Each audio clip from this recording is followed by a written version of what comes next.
carnivorous plant seeds and our attempt to grow them this year. Before I get started, I wanted to read a little bit about the carnivorous plants and then go from there and show the videos.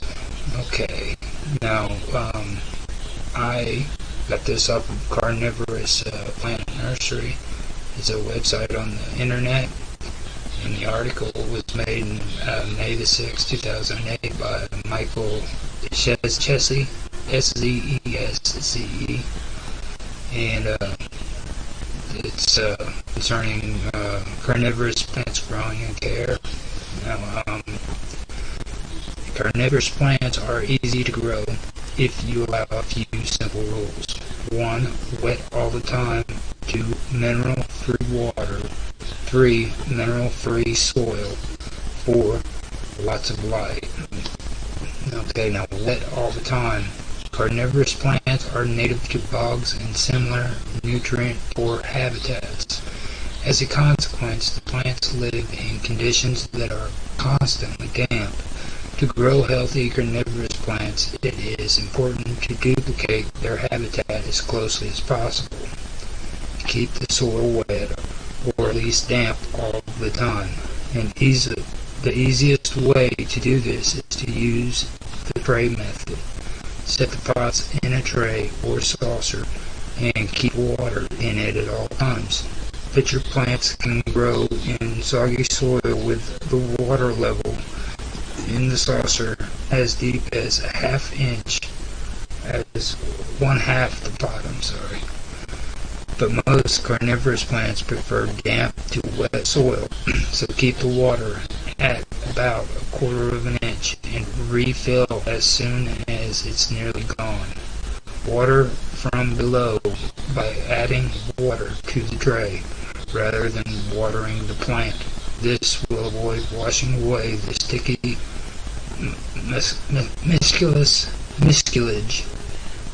musculage of the sinews and butterworts, and keep from closing the fly traps with a false alarm.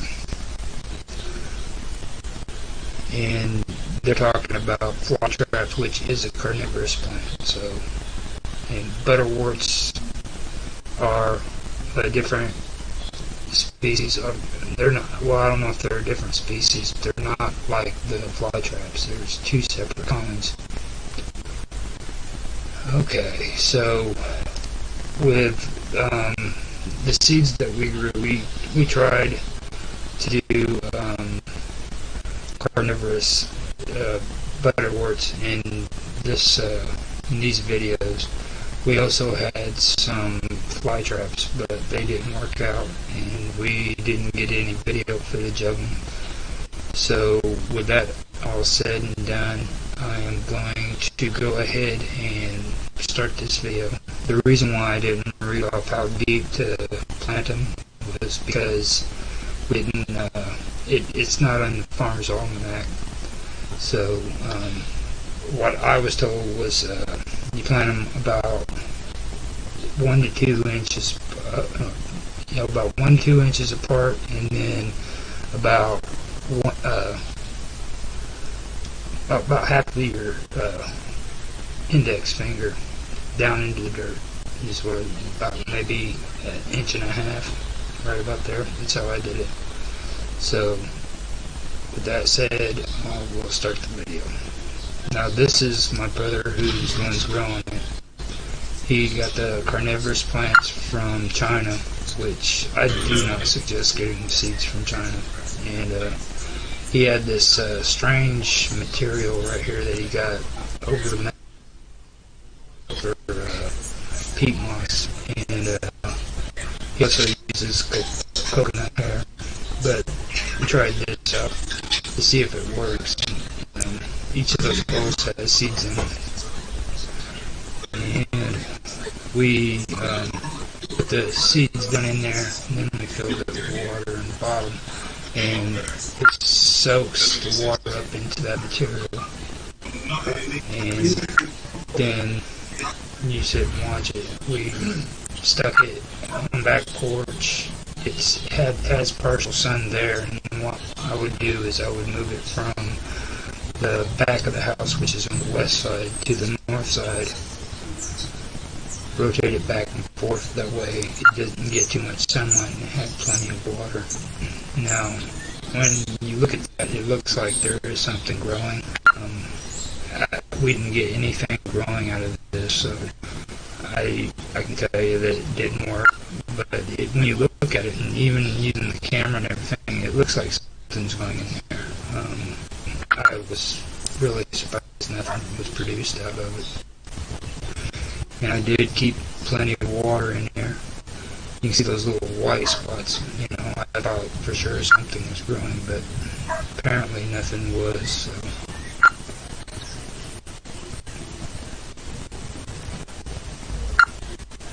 I've got plenty of pictures of it too, so I'm going to take pictures and do a video with the pictures, maybe get more in depth with it, and go from there.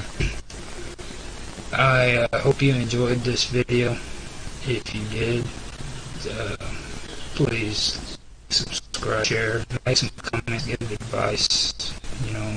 If you have any advice, please feel free to give it in the comments section.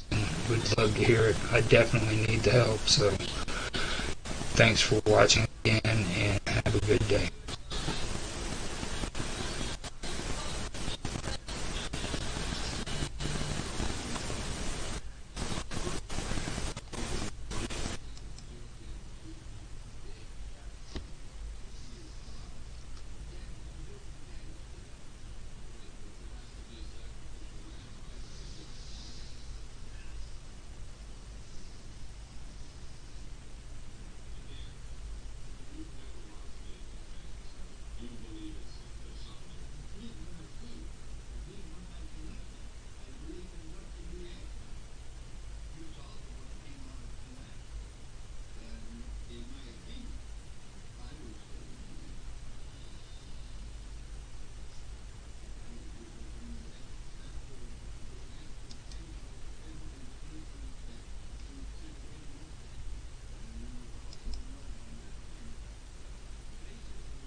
(2008). Today I'll be talking about cherry tree seeds.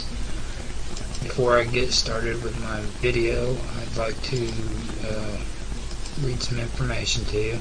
Okay, when grown from seeds, a sweet cherry may begin producing fruit in 7 to 10 years. A sour cherry may begin producing fruit in 4 to 5 years.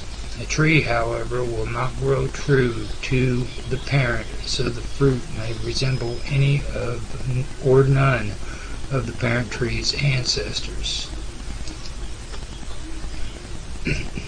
A dwarf sprout grown from rootstock becomes a small bearing tree in 3 to 4 years. In contrast, a large standard-sized apple tree growing past 20 feet tall can take up to 8 years.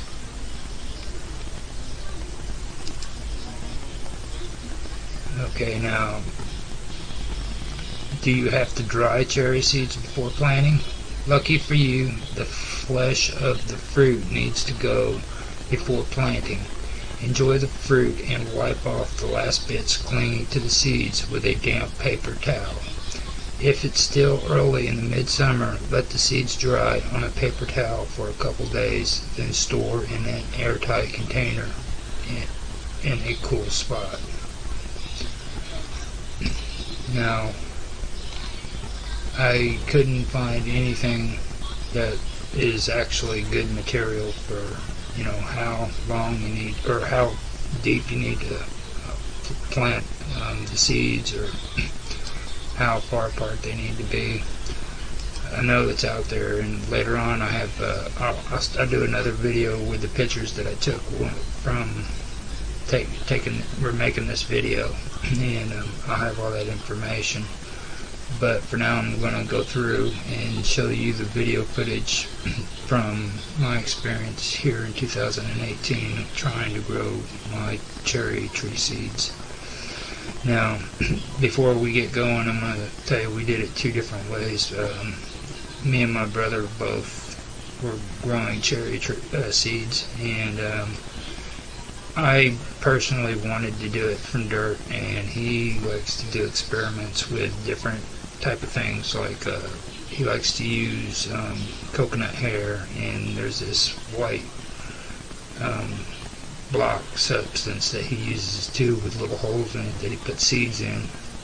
And I went ahead and made video of both ways, the way he was doing it and the way I was doing it. So with that said, I'll start the video. Now, this is my cherry seeds. I had all my pots set up, and they were on the west side of the house, cleaned up the dirt, and I put cherry seeds in them. The two black pots didn't have cherry seeds, it's just the other pots. And I put one seed in each of them, set them there, and then I watered them once every 3 days. Yeah, once every 2 to 3 days I watered them. Or I'm watering them, I should say. They're outside growing them. I took shots of them at different stages. I then pulling weeds out of it and making sure that the dirt's clean. Well, somewhat clean. They got little pieces of gravel in it. But I'm talking about like debris and stuff like that. This is Robert's cherry seeds. He wanted to put them in an old chicken container. This is the chicken containers that you get when you go to the deli. And those are two of the trees that were growing out of my garden. If you've seen my videos with the garden that had plastic rooftop, these were two of them. One of them might still be alive, that one right there, but the other one's pretty much dead. And I tried to transplant those. Those were my first attempts at it. And my brother, he has these little clay balls, and he put them around that material, and then put the seeds inside of the holes. And he was wanting to see if the seeds would grow like that. He put the plastic over the top, and then we filled it up with water. It did produce condensation and everything, but so far I haven't seen anything growing out of it. It, like I said, did produce condensation, and I have absolutely no idea what exactly needs to be done when we grow these things. So, but it was hard to tell.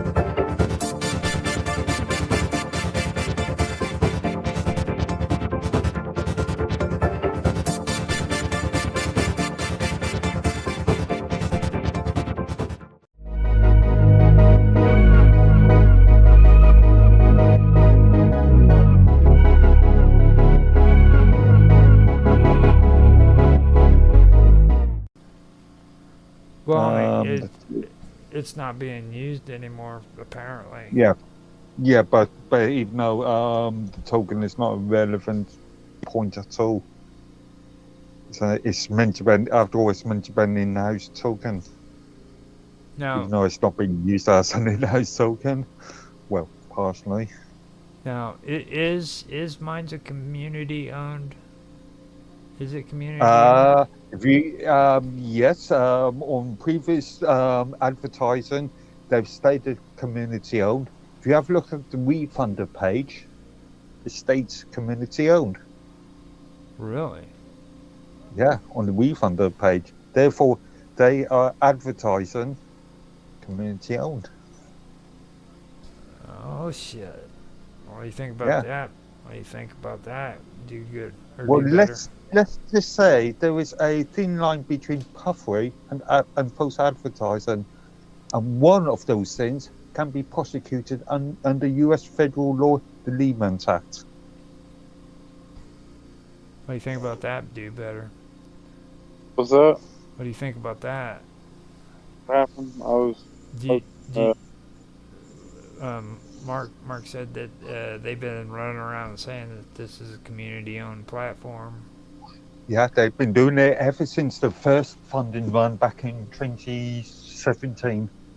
And then they, on some of the advertising, they stopped doing that, and then they moved back to it.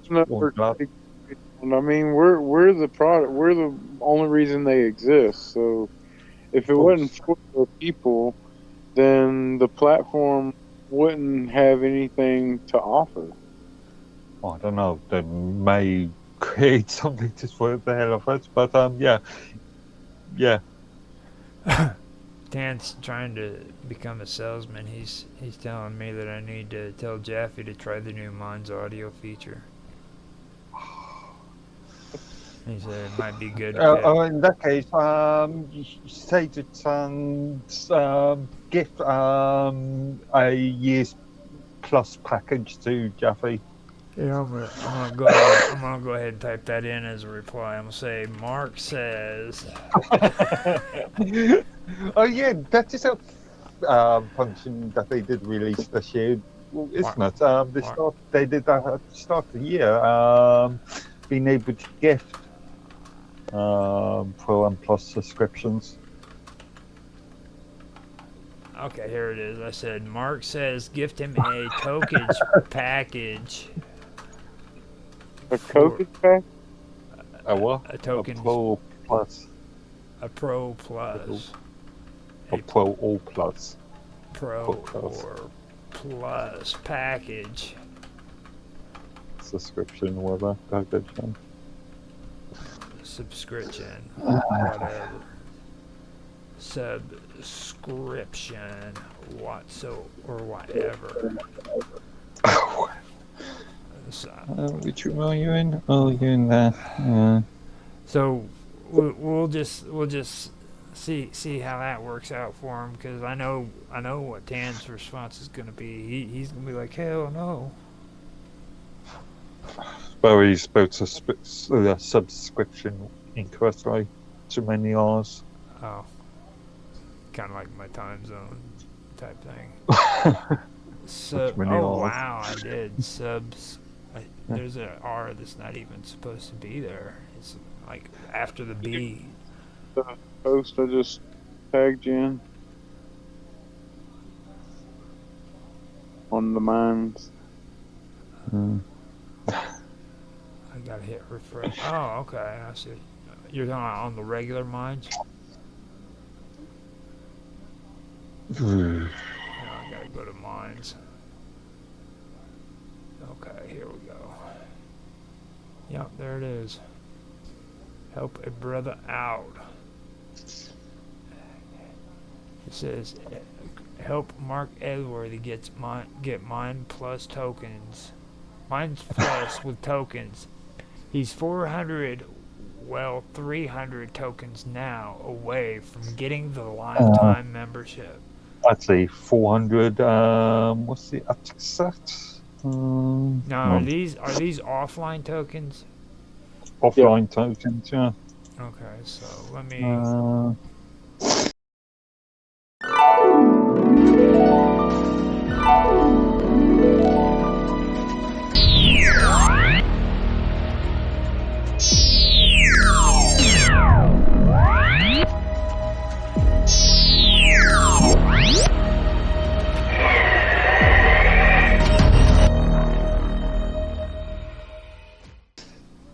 help a brother out, yo. I got them just sitting around and shit. I mean, I don't even like these freaking tokens at all, dude. So I mean, it would.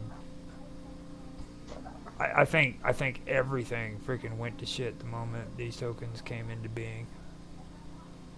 Uh, I don't know about all that. I mean, it just you look at it like honestly before it happened, like that was the freaking golden age of freaking lines.com. Everybody was on here. You had conversations, people got along. You always had points, and it was, you could use them to boost your content and everything. So Yeah. pretty much. in those products, yeah. I mean, everybody enjoyed being on here, just hanging out and doing stuff together. You know what I mean? Okay, I need to off-chain tokens. Oh, I've only got like 92.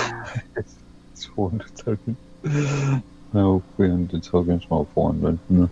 Wait, is that freaking off-chain or? Off chain, yeah. Well, yeah, okay. also. Yeah. I've got 1,000 on chain, but I'm not touching them because, again, I'm violated the terms of service agreement at the at the permission of staff because I've got tokens in liquidity. There you go, big dog. You know what happened to my liquidity? Aye. You know what happened to my liquidity? I flushed Your it. liquidity? Yeah, You lost it. I flushed it. Okay. On the toilet. Down the toilet. You know, that's weird that we talk about that liquidity thing. I've noticed like Mines is the only ones that use that term, liquidity. Yeah, and I did actually make an argument that the actual terminology that they're using is incorrect. Yeah, it was weird. And maybe on a help and support on the old help and support group on one of their posts. Remember having a conversation with I do like the term. Don't get me wrong. Michael. Yeah. I do like the term, but like it was really weird when I first heard it because like they actually use it. They're the only ones I've ever heard on any of the platforms that have said that.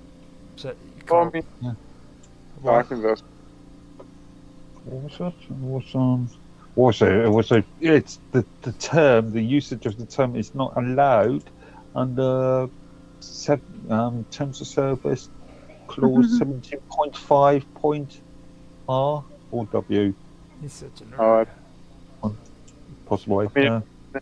So No, what I would do if I was them, I would freaking take all of these offline tokens and I would turn them into online tokens and get them set up and just be done with this whole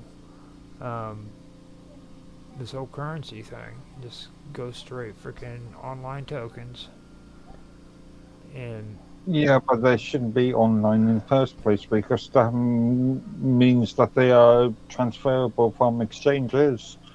And the terms of service agreement is already set up. You cannot exchange tokens between users or external companies. what if they're NFTs? They've got to become so you're exchanging tokens for a product or Yeah. service outside of Minds, which is a violation of terms of service. I'd say go for it. You know, fuck it, do it. You know what I'm saying? I was like, fuck yeah, What was the dude. ticket I mentioned last night? It was terms of service number 14. Yeah. What's the wording? I would take all these tokens and I would I would put them all into NFTs and I would let it grow. I'll let it sit, sell them at a higher price. Yeah, but you can sell tokens. It was 17.5 points W.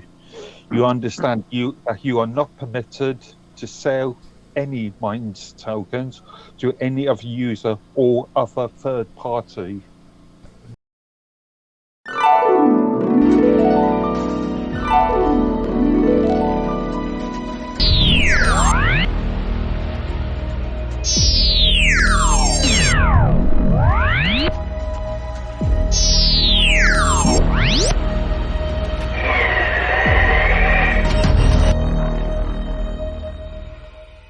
That's just causing And me. that's basically, yeah. That's just causing me to be So- rebellious. Like, the more you talk, the more I want to just go on to my wallet and go buy on-chain tokens, dude. Okay, that's going to cost you a Hey, lot. Had a better live stream experience where people were actually either not only getting, getting something for their live stream, like they were earning an income. Maybe it didn't have to be wildly, crazy or anything. Hang Just on. something. Earning an income. This is another thing I don't like about the usage of Minds tokens. Things like term income. Have you ever tried buying groceries or paying your rent with Minds tokens? Good luck with That's that one. what I'm trying to say. If they had implemented it, it could said They would have to make it a actual cryptocurrency, and then Let me- they've got to jump through a lot of Let me- inland let me- revenue let me- exchange. Let me break in well, here.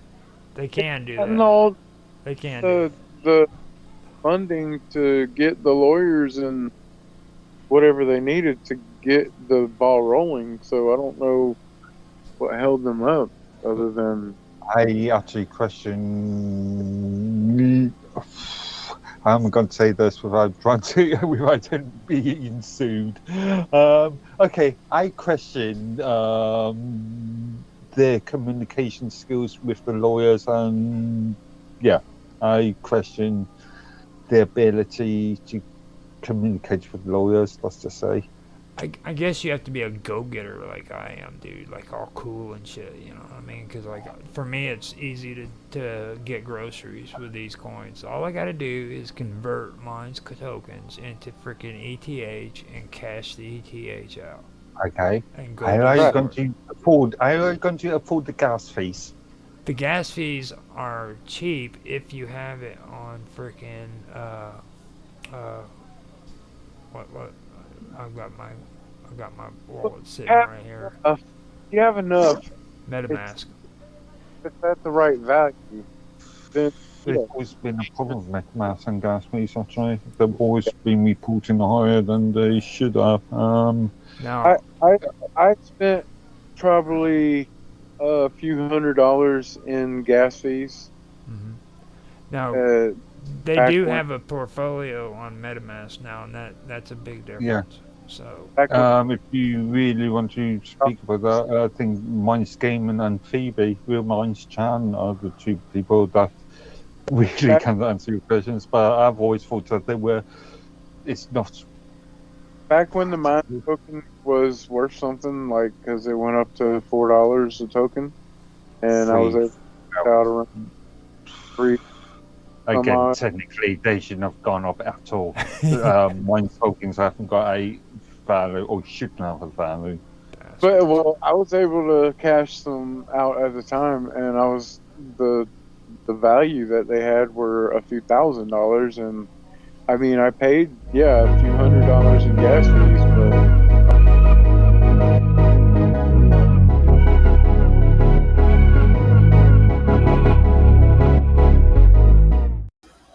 Hello, everybody, and welcome to another episode of Roger's Real-Time Talk Show event. I believe this is the 9th episode, and I am here with Mr. Mark Edworthy from England, across the pond.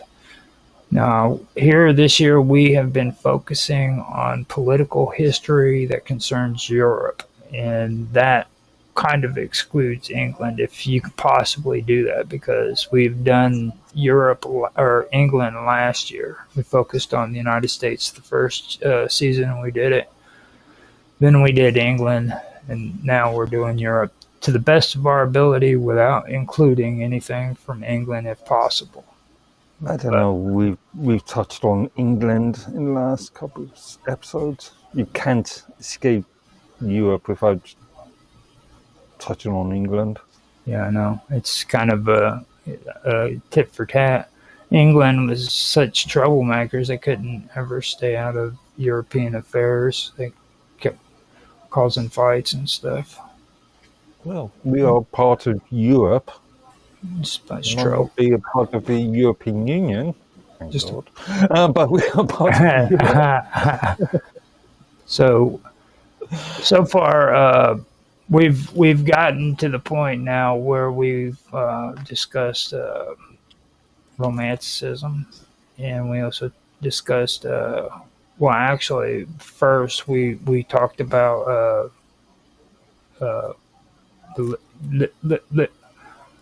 liberalism, classic liberalism, and radicalism. Then from radicalism and liberalism, we started talking about romanticism and realism. Now that took us into the difference between realism and ideology. And we never got off of realism because realism kind of stuck, you know what I mean? And now we're going from the whole concept of ideologies into what would be considered ethno-nationalist or ethno-nationalism and eventually fascism. Now, with realism, by the time it got to the 19th and the 20th century, that's where I see realism actually taking a part as more of a conservative approach to things with pragmatism. You know what I mean? Especially when it comes to the monarchies who had to contend with, you know, the 19th and 20th century Europe, where it was in a period of like of political transformation. You know, you had the ideas of nation, state, and identity that collided with like empire and social change. And when I say social change, you're talking about like socialism. You know what I mean? And I'm talking about the original form of socialism, which scared the crap out of conservative monarchies. You know what I mean? Because they knew what the socialists were intending on doing. They wanted to destroy their form of government completely and rebuild it from the ground up. You know what I mean? Partially due to what happened in France during the late 18th century, and arguably what happened in Britain and England during the 17th century. Mm-hmm. Well, a lot of the things that led up to World War I really makes sense to me now, because we started discussing revanchism.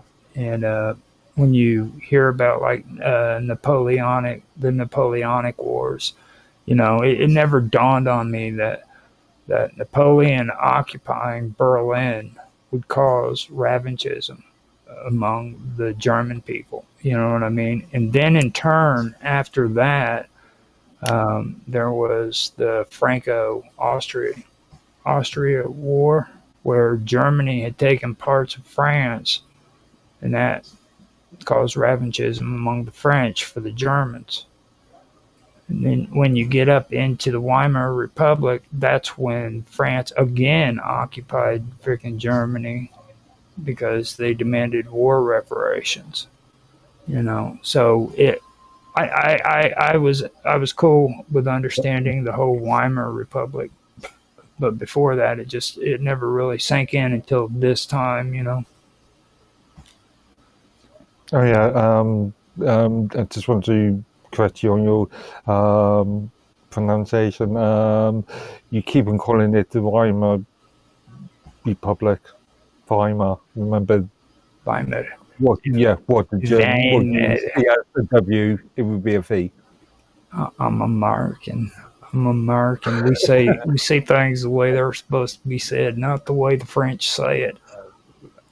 Okay. The Weimar Republic.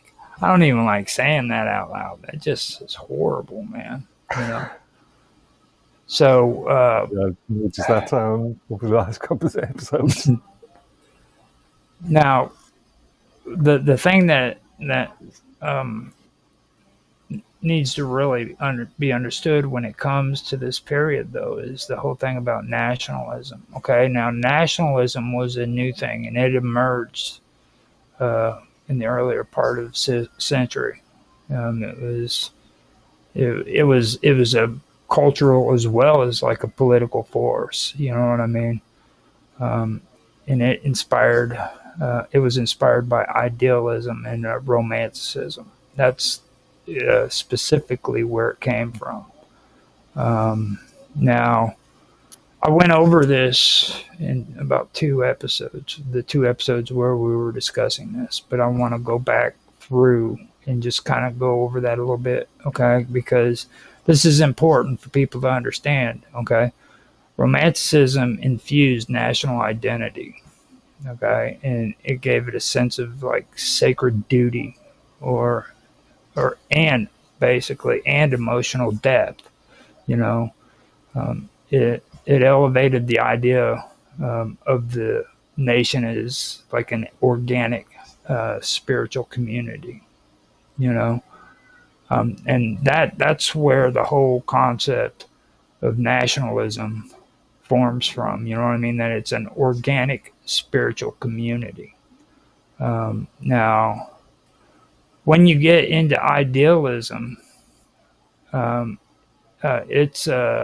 it's been real prominent in like philosophical and circles and politics, and it provided like intellectual justification for things. And this is where we get into like justifying the concept of self-determination. That's the first topic that I wanted to get into when it comes to what we need to talk about, because self-determination is something that I mentioned in the last episode with you, Mark. And I'm sorry, I know a lot of people in Europe and England feel that is a positive thing and it was good for the continent, but I really believe it caused more harm than it did good, you know. And today I want to go further with that. Okay. So I'm not sure if I would say it's caused more harm than good. Not to say that it wasn't, I don't know, to use the term problematic. Well, when it comes to like quote unquote problematic, okay, I hate that term. I really do. we're going to be talking about some of these problematic issues that took place in especially Eastern Europe, because I think too many people try to keep focus on France. We can kind of go over it in just regular conversation, but I'll tell you right now, I made no talking points about France whatsoever. Okay? Now, if people want to learn about France, you can go through the regular yada, yada, yada when it comes to socialism in France. And but didn't we really sort of go over that two episodes ago? Well, we kind of did, but like if you want, if you really want to do the research on your own when it comes to France, just go. You can. I would suggest that you find out about the Dreyfus uh, incident that happened in France, and then shortly after that, well, in my time period, my sense of time, shortly after that was World War II, and just before that, you might want to do research on Bloom, who was actually in charge during that time, and he really set up frickin' shop when it came to socialism and created the 40-hour work week and things of that nature. Now, if that's the way you want to go, you can. All right, but I don't have any talking points about that. I'm so sick of reading about Bloom and freaking the Dreyfus situation. I want to talk about serious issues that were taking place in Europe during this time period, because it was a very chaotic time, and it's hard for a lot of people today to understand what actually took place there. You know what I mean? And I think that was purposely done, because people don't want to remember that history. They want to kind of blot it out and pretend like it didn't happen, in my opinion. I could be wrong. I'm pretty sure it's conjecture. I want your feedback on that, Mr. Edworthy. Is that conjecture? On a gut feeling, I would say yes, but again, these things get more complicated. Possibly. All right. Yeah, I can go with that. Now on self determination. Okay. Now when we're talking about the 19th and the early 20th centuries, it was probably one of the most influential as well as contentious political ideas in Europe. You know what I mean? And not only in Europe, but also in other areas of the world too. Um, Now, at its core, it referred to the principle that people or nations had a right to decide their own political status, whether that meant independence, autonomy, um, autonomy within a larger state, you know what I mean, or unification with others who shared their identity. Um, Now, these ideas, when you first hear it, you hear it and you think that they draw on Enlightenment notions of like sovereignty and the rights of people. Um, but you have to take into consideration that this was like sharpened by the rise of nationalism and the collapse of the old empires during that time period. You know what I mean? That created a vacuum. Um, in practice, self determination um, would it would closely tie to the concept of national identity. Okay, so nationalists they would argue that a people were bound together by a common language, culture, ethnicity, or historical memory, and that they should form like a political community that was free to govern itself. Um, and this was especially powerful when it comes to multi-ethnic empires, and that's where we get into Austria-Hungary. Hungary. Now they were. Oh, go ahead. Just Yeah, you're breaking up. Hold up. to Wait a minute. focus, just to be a bit more focused. What do you mean by ethnicity? Are we just talking about race here, or are we talking about those other factors that you mentioned?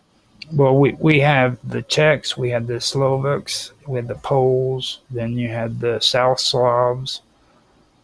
You had the Nigerian, or I keep trying to freaking say that word right, but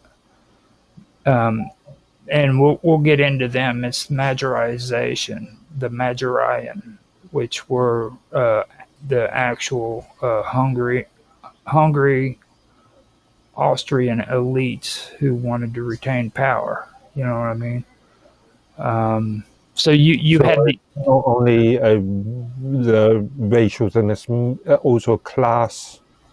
Then well, that's the thing. Like you'll start getting into the whole racial identity thing later on as we go, because like ethnic groups during that time period didn't necessarily depend on what race you were. You know what I mean? It was that's what I was thinking. Yeah, it was more.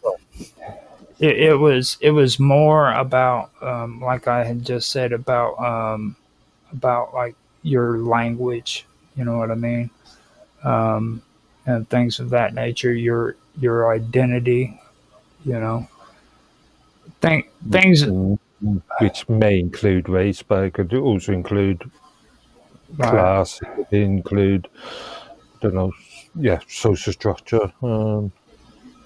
Yes. Yeah. And that's basically what it drew off of. Now, when now I got to remember where I was because I ended up having a brain fart. So yeah, a lot of this I believe we will be discussing even further as we go along, because it is very important. But like self-determination is something that is very important to discuss when you get into this, because it's like at the end of last episode I talked about how they had done the borders in the Middle East, and they've done this elsewhere as well. I didn't have time this week to really pull up all the information of where they did it, but I know that it was also done in Africa as well. Africa and in Asia was the two popular places where this kind of thinking took place besides Europe. I do know that much. And yes, the Middle East, especially with the creation of Saudi Arabia, right. back in what, officially 1937 or something, but yeah, from the turn of the century. Right. Now, ethnic groups usually went along the lines of like common languages, culture, ethnicity, as well as historical memory, and that's what they felt should also form like political communities, and these communities should be free to govern themselves. You know, so and like I said, this was a very powerful and multi-ethnical empires like Austria-Hungary. And then you had the Ottoman Empire, which is where the Middle East comes into play. And then, on top of that, the strangest part about it is Tsarist Russia was also ones that pushed for this idea in self-determination. And that had a large population, you know what I mean, with a lot of different ethnic groups, and a lot of them felt they were dominated by ruling elites who didn't reflect their culture or aspirations. Like I said before, you had the Czechs, you had the Slavs, you had the Poles, and you also had the South Slavs. And they were more and more, as time went on, demanding recognition for their collective identity, which often placed them in direct opposition to imperial governments. And these imperial governments, like I said, were very, very nervous. And they also, besides being nervous because of the changes taking place, they also wanted to maintain control. So the principle of self-determination gained prominence during the First World War. Okay, especially through rhetoric by Woodrow Wilson. He's the president that I had mentioned before. I wasn't sure if I was right or not. I think I got that one wrong. But Woodrow Wilson was the one who got involved with not the UN, but the one before that. What was that called again? The League of Nations. The League of Nations. And he was also involved in like the Treaty of Versailles. I may have pronounced that wrong. So, yeah. So, but he was the one who pushed the rhetoric for the whole principle of self-determination. And Wilson's speeches often suggested that peace could only be possible if national groups were allowed to shape their own destinies.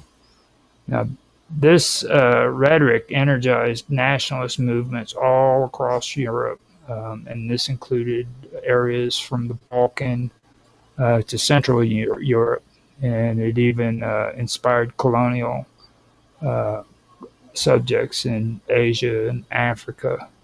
And this also caused them to where they wanted to question imperial control.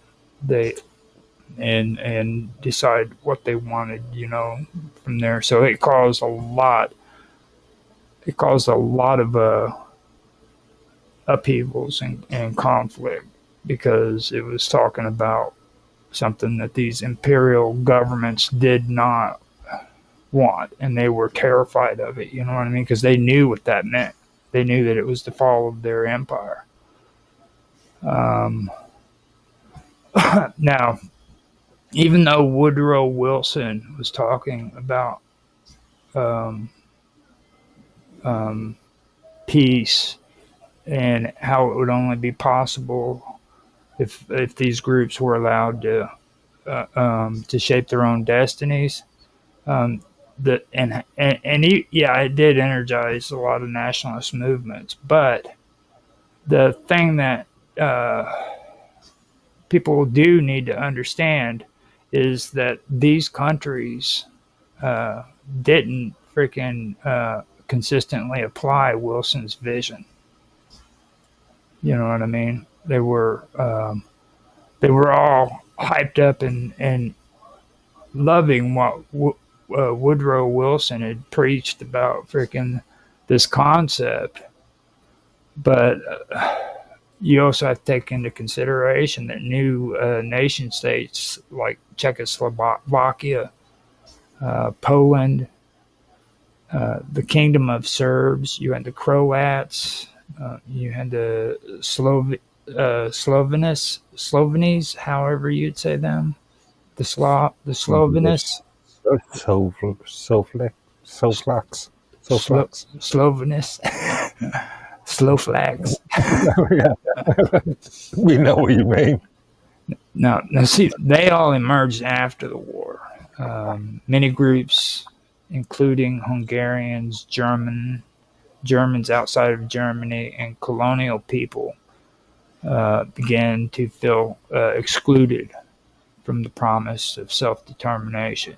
You know what I mean? And that is one thing that caused a real big issue. And with that being said, you need to understand that self-determination was never just a legal or philosophical idea. Okay? It was often enforced or denied through violence and paramilitary action. Okay? And now we get into a new set of words. It's called paramilitary action. Have you ever heard of that term, Mark? Yeah, yeah, I'm familiar with that term, especially when it came to obviously Northern Ireland. Oh yeah, big time. Hmm. Big time. Now, if anybody wants to understand what's being discussed here in a more modern sense, go and check out Northern Ireland and the history of paramilitary action when it comes to Northern Ireland. That's a perfect example, Mark. Hmm. So now, the dissolution of the Austria-Hungarian Empire, for example. It saw local militias and national councils that attempted to like seize territory and declare independence. After that, in the Balkans, self-determination was inseparable from armed uprisings and wars for liberation. So, in reality, it became both a slogan for oppressed people and a justification for territorial claims, sometimes leading to overlapping and contradictory demands. So, by the time of the Second World War, the principle of self-determination had been warped. Okay, and all of a sudden, here comes fascism, and that even warped it more. You had fascism and ethno-nationalist ideologies, which just completely uh, warped the idea of self-determination and made it to where it wasn't what it originally was supposed to be. So, what's your take on this so far, Mark Edworthy? I'm just thinking that fascism, Italian fascism and German Nazism, which there is a difference between, really came from the sort of was a response to Russian socialism. Well, that's where it gets really, really kind of interesting. Russian socialism actually, um, it actually, Yeah, Marxism to be more specific. well, socialism's fine. You're right. Either way, but like this is where it all kind of backtracks. It goes even before the time of Adolf Hitler, and this is where I said in the last episode, don't be fooled by this idea that people are pushing that this painter with a lot of lofty words was able to speak to everybody and just make them believe in these new ideas that nobody freaking have ever heard, because that's just not true. This predates Adolf Hitler. It predates the Weimar Republic. Okay, and it goes straight to the unification of Germany. I agree. It goes back to the sort of idealism, the idealistic concepts of the French Revolution. Well, it all blends in. Yeah. Right.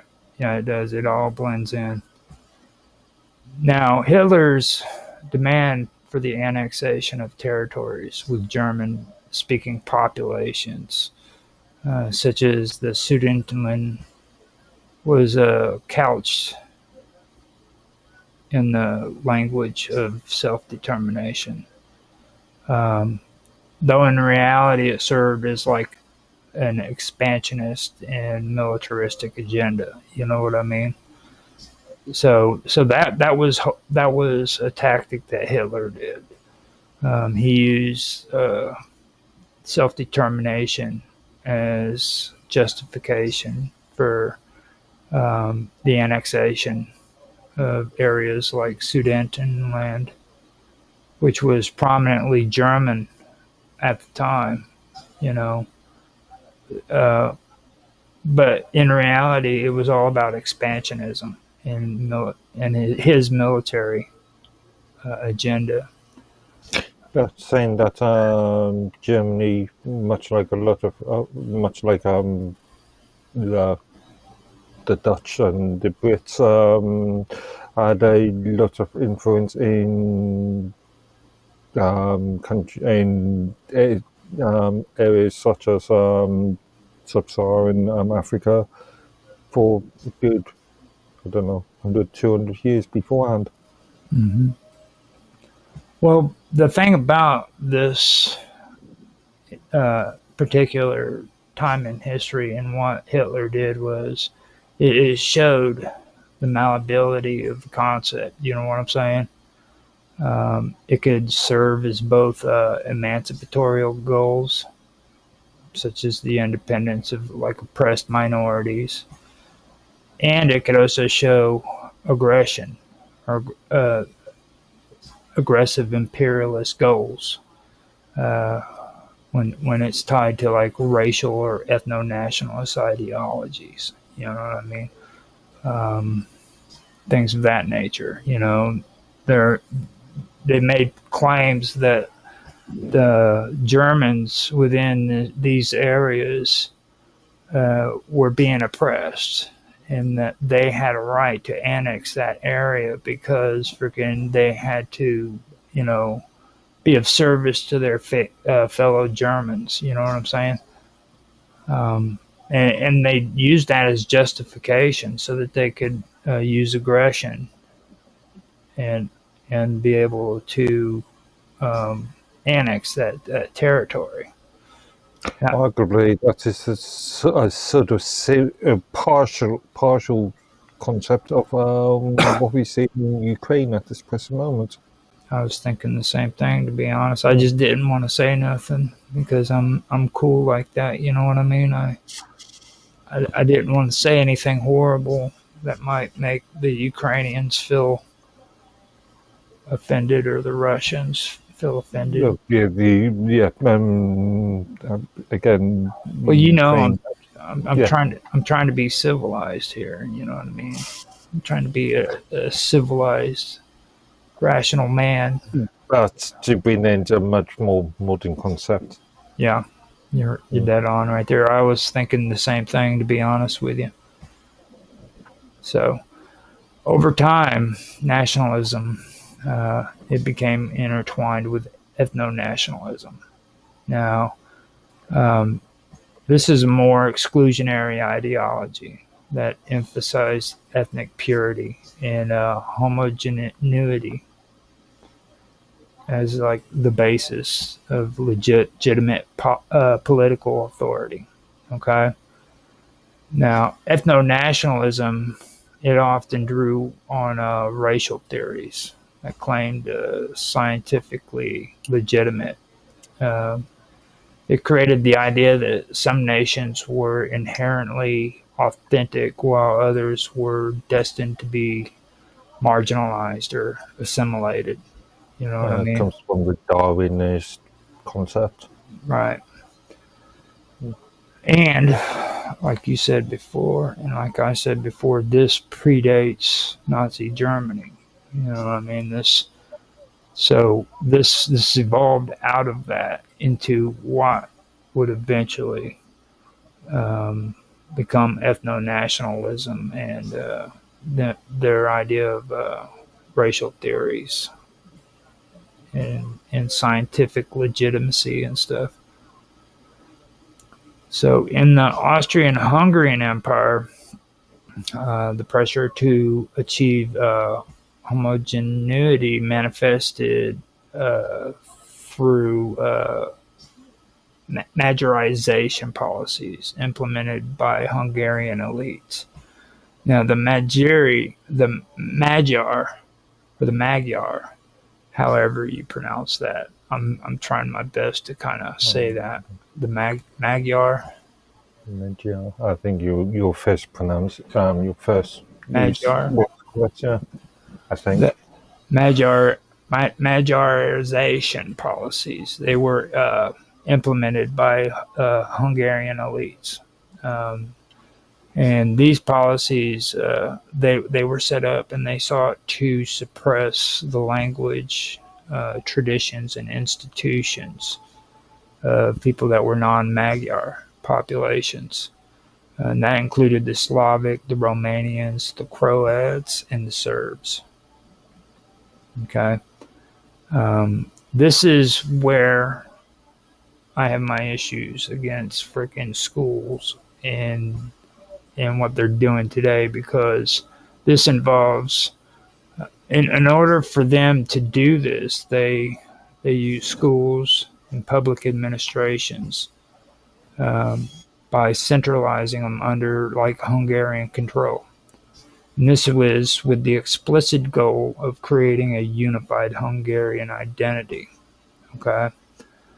Now, the policy, it reflected a broader concern with defending the authentic nation against perceived threats, according to them, particularly in an empire composed of a lot of different ethnicities. Okay. So you had a lot of different ethnicities, and they wanted to control the population by making the Magyar language their national language, and every other language was illegal. It was banned. They can no longer use it within the context of government or schools or anything like that. You know what I mean? So that's why I personally have my issues about government and having control over the school systems and stuff like that. That's just me, though.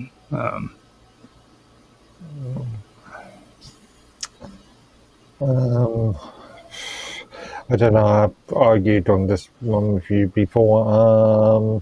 Schools are there. Well, governments. Schools are there at least for the fundamental to teach the basic principles of things like reading, writing, arithmetic, what we used to call the 3 R's. It is, and there needs to be some sort of base level for that sort of lesson, for those lessons. Therefore, it's for the government to set a base level for that sort of education. But when you go into wider sort of society sort of education, for lack of a better word, then yeah, that is where it becomes a bit more dangerous. Yeah, really it does. And that's what I was getting ready to say, because it's like right here in the Austrian Hungary, Hungarian, whatever, Austro-Hungary time period, you know, the national rhetoric, it would often frame a lot of these ethnic populations as dangerous or subversive. Now, this is what they were doing. They were targeting them and saying that they were dangerous and subversive when they resisted assimilation. And the empire at the time sought to enforce conformity, and they were wanting to do that through both legal and social pressures. Okay, so if you didn't assimilate and you didn't conform to this national rhetoric and this national idea, then you were considered dangerous and subversive. You know what I mean? Similar concerns about homogeneity or homogeneity, I guess you could say, appeared in other European states as well. and that contributed to tension between majority and minority populations. It also fueled the rise of nationalist agitation across the entire European continent. You know what I mean? Um, Interestingly enough, I was watching a couple old black and white American-made war films, World War Two. Well, slightly propaganda films, and a couple of days ago, and I was one of the films was called The Edge of Darkness, 1943. Errol Flynn, and this was all about the Germans' invasion of Norway, and um, where it's all based around the small village or small town, and there was a lot of concept of the overall concept was about the Germans cheating, considering that the Norwegians to be a slave class. Caste. Yep. Yeah. Exactly. Now, I've got to figure out what the hell I'm doing here. You got to excuse me. I got lost in translation. I was checking on something that happened on one of the tabs, and I wanted to check to make sure everything was okay before I moved on further. But yeah, that's exactly what I see it meaning as well. Like you pointed that out, and then like last night you brought up a good topic or an interesting thing too when it came to what we're discussing here, and like yeah, you know, when I say ethno nationalism or ethno nationalist ideologies, yes, it is talking about nationalists on a national level. But you were talking about global influence. Now this is where it all plays in. It did affect things globally. You know what I mean? It affected it globally as well as continental. When it came to ethno nationalism, it became such an epidemic that it just affected everybody. You know what I mean? And it wasn't just the Germans that were doing it. Like right now, what we were talking about, we're talking about the uh, Austro-Hungarian Empire. You know what I mean? And the things that they did. And then you were just now talking about the Vikings, the tough, Yeah. the tough and rumbling Viking dudes.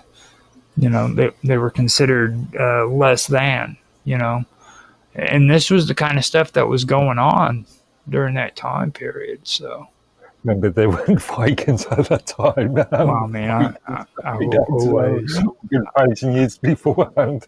I will always call them Vikings, for they are the Vikings. Okay.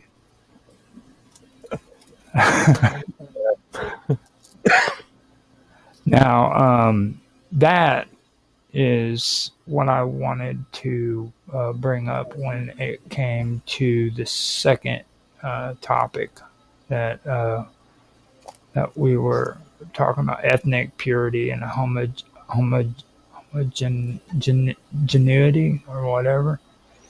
Now, Yeah. Homogeneity. I was lucky enough to actually to be able to pronounce Ravenchism and remember it. You know what I mean? So homogeneity. That's close enough. Okay.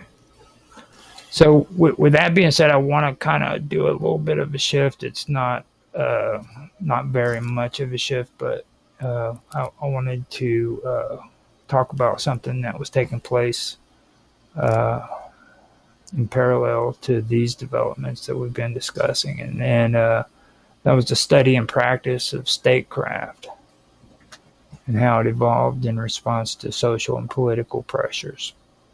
Okay.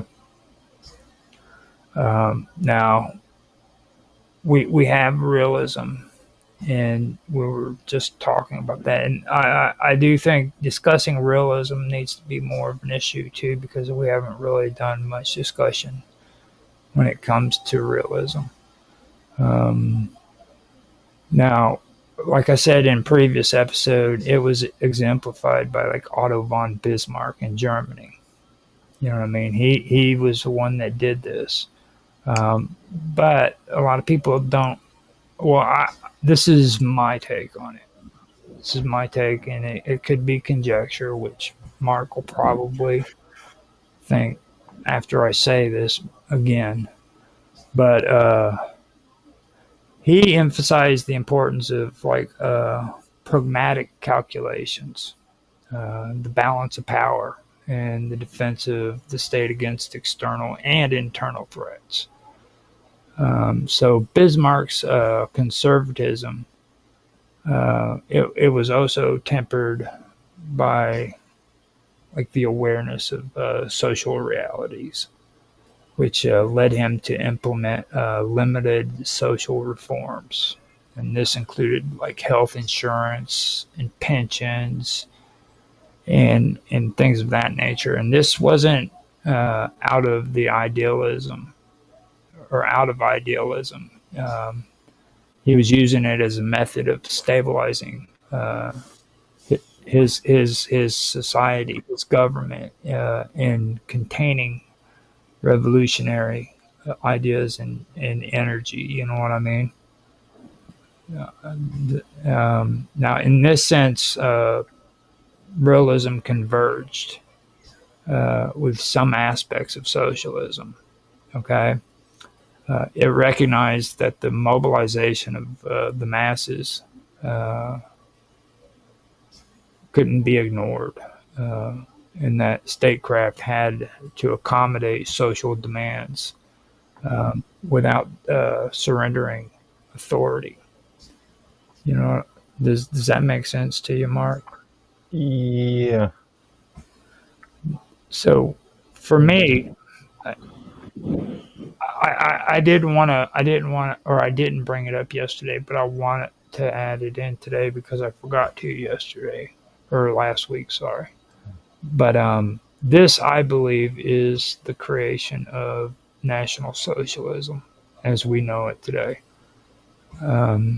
It goes from being nationalist to being a social nationalist.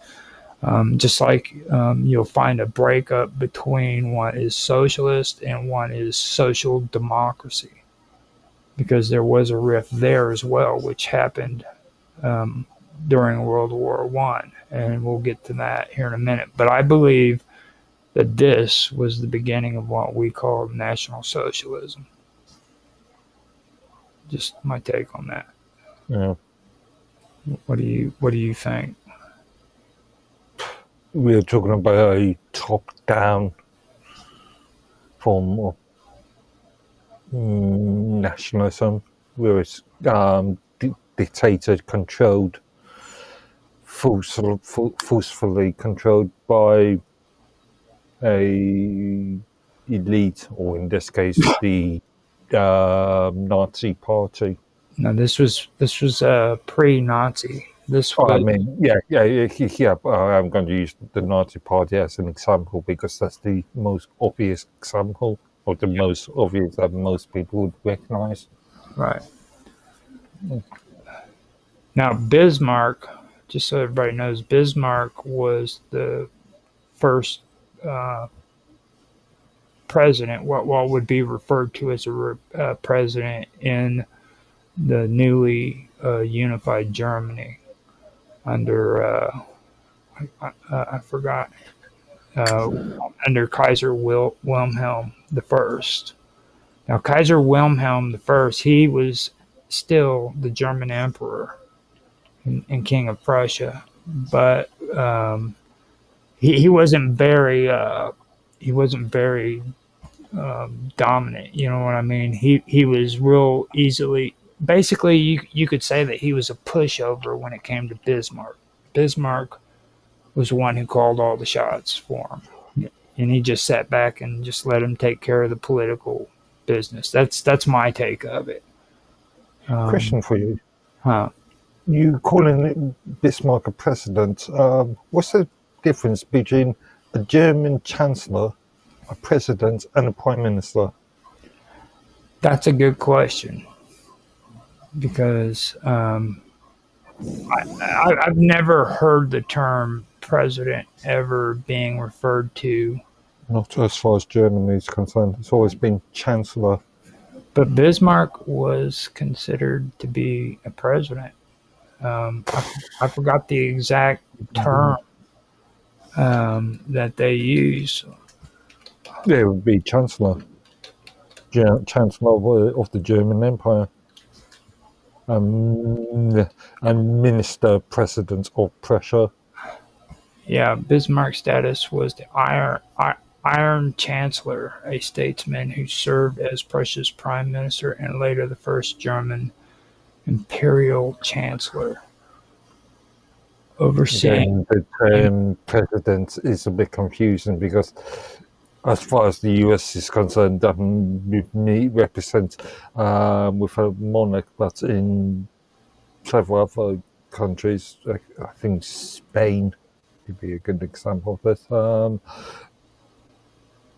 Well, up until Spain still has a royal family. Or am I thinking of Now, think of the country? But the term president does not always represent a republic.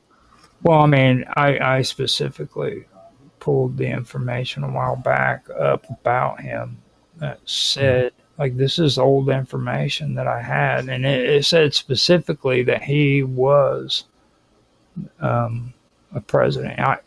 Now whenever I did a Google on it, it's calling him the first. He was a minister president. I think there is a difference between a president and a minister president. Well, that's pretty messed up. That's probably just to even more confuse the issue even further. Yeah. So, for me, I mean, I would say that a minister president would be kind of like what you guys call the prime minister, basically in England. And he, you know what I mean? Yeah, I don't know. It's really weird. Have you ever found any Germans after this who had minister president as a? No, because by after him, up until 1945, Germany was a unified country.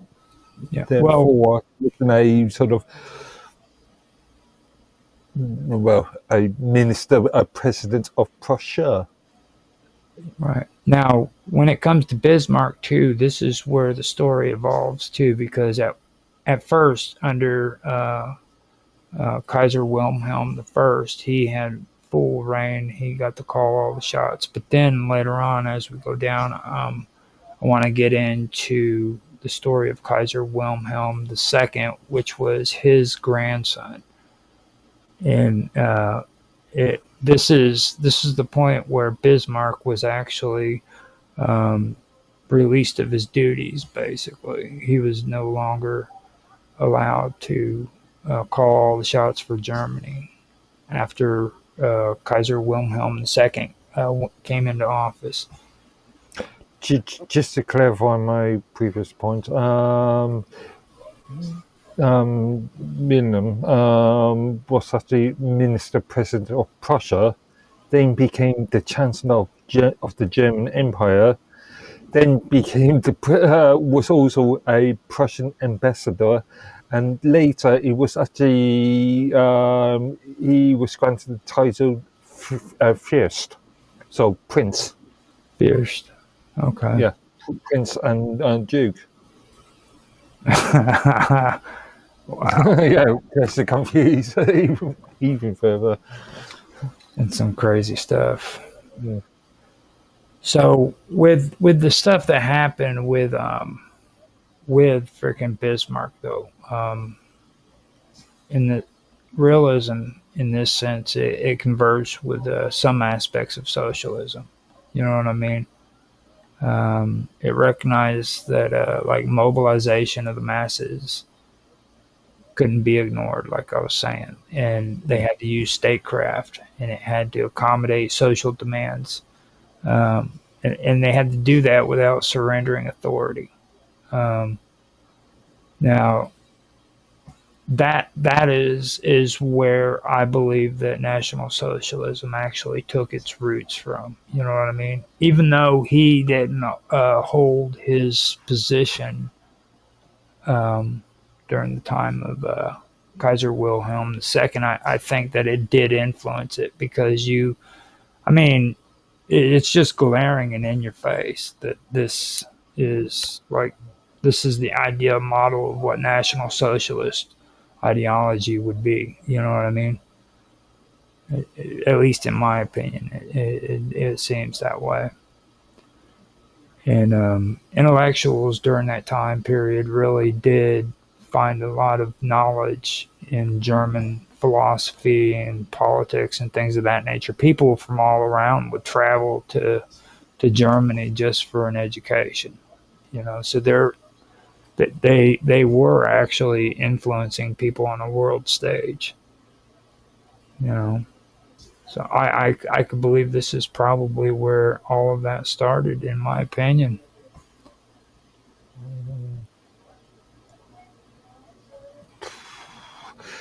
I can see arguments against that, but just for the sake of expediency, I think I agree with you.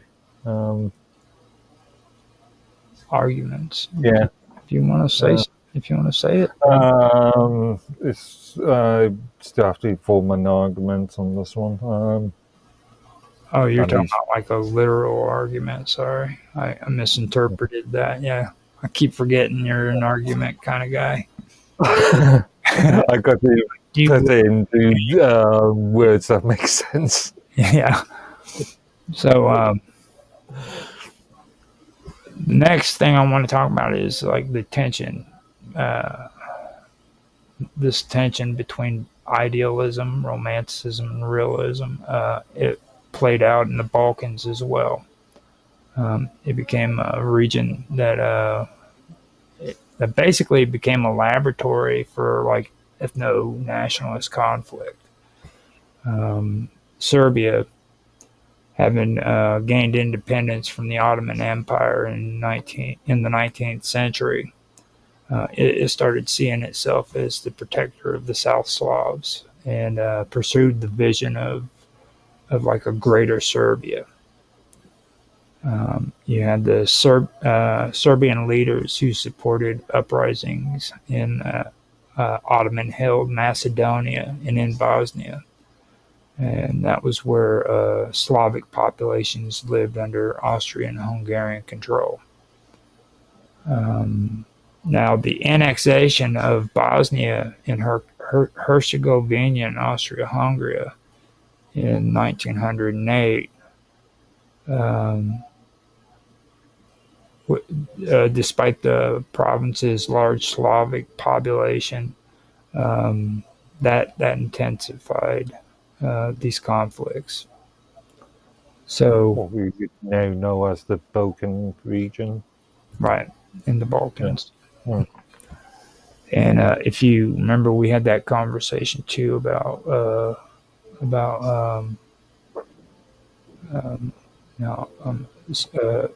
Herzegovina, Bosnia and Herzegovina.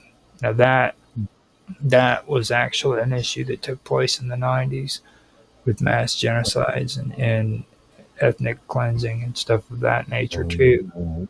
Well, yeah, due to for Oh, you're breaking up. the Union and All right. yeah, sorry, due to the collapse of the Soviet Union, which introduced a number of power vacuums. Right. And the same thing happened apparently after the the fall of the Austrian-Hungarian Empire as well, which created a power vacuum in that region. This is where the Serbian leaders started supporting uprisings in Ottoman-held Macedonia. You know what I mean? And then they also believed that they were the protectors of the Slavs, and Arguably, after any large empire collapses, you have these sort of ethnic style power vacuums. You could argue fifth century Europe. well, I mean, I'll tell you right now, when it comes to that region, everything that I've read about this region has been completely chaotic, and this goes all the way back to the beginning. Like I've actually gone back to like 500 AD, and like the history that's written about this whole region is just completely insane. Most of the historical facts aren't really historical facts. You know what I mean? They're just oral traditions that were handed down from generation to generation, folklores, things of that nature. But like written historical events are very hard to come by when it comes to this area, and that's because of violence and conflict. Just constant violence and conflict. It's a really interesting region when it comes to historical events and everything. If you ever get a chance, kind of check this out and read up about just this region. You know, it was very, very intense. I just did another one of those tangent things, didn't I? I was actually going to go. I was thinking of a tangent myself.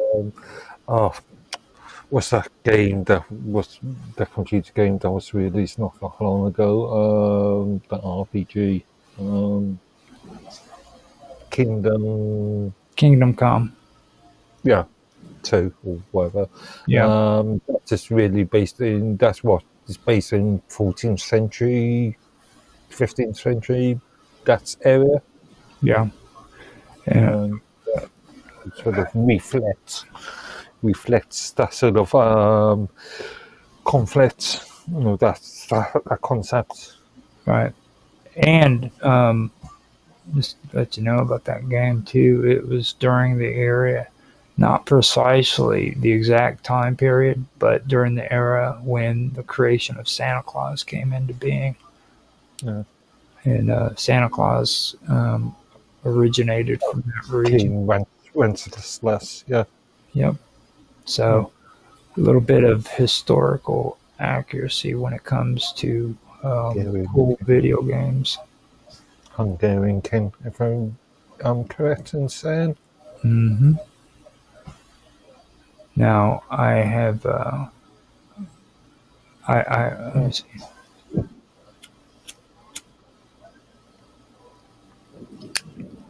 Now it's hold on, let me get, I had some spammers in Kick again that I had to. Yeah, I just saw. I saw the Twitch. Now, getting back to Serbia, okay. Now, what happened was Serbia started cultivating underground networks. They started training guerrilla fighters, and then they also supplied revolutionary groups with weapons as well as propaganda. Okay. Now, these actions, they directly challenged the empire, which viewed Serbian agitation as like an existential threat to its multi-ethnic stability, I guess you could call it. Now, the situation, it reached a violent climax with the assassination of Archduke Frank of Franz Ferdinand in Sarajevo. in 1914. And Ferdinand, he was heir to the Austrian-Hungarian throne. And he had advocated reforms designed to federalize the empire and grant more autonomy to ethnic groups.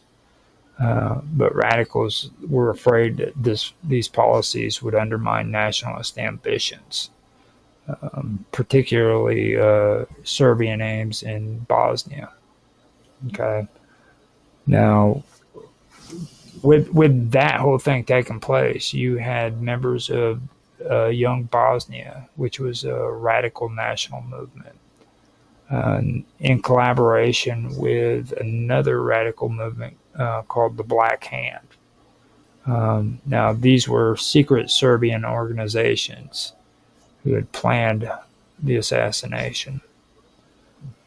So on June 28th, this conspirators attacked the Archduke's motor car.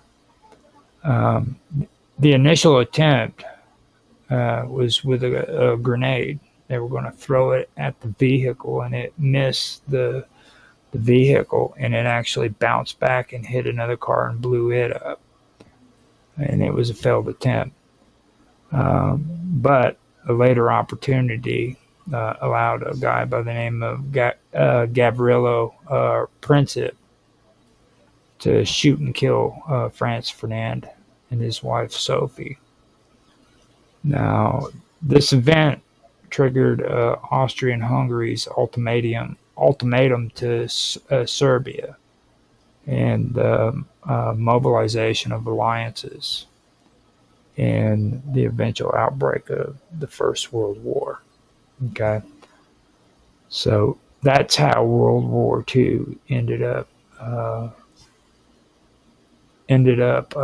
starting. World War One. Or World War One. Yeah, thank you. Just saying that made my head spin. Now, the end of the world war basically destroyed the old empires, but it didn't resolve deeper tensions. First of all, the Habsburg treasury. Hold up a minute. I've got a weird old lady harassing me.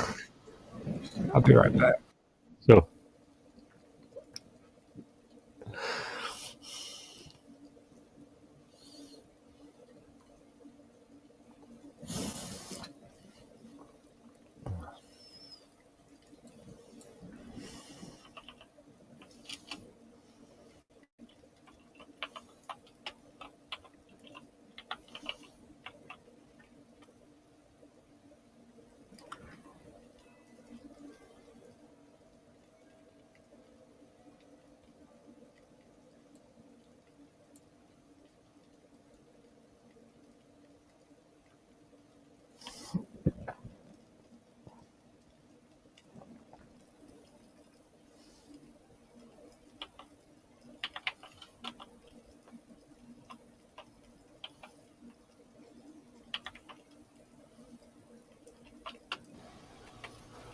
Okay, so hopefully I can get this started. Sorry about that.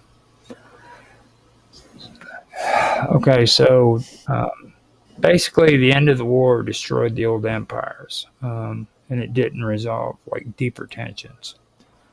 Now, after the war happened and it was over with, the Habsburg treasury was divided among successor states, with wealth either confiscated or absorbed into republic structures or states that took its place. You know what I mean?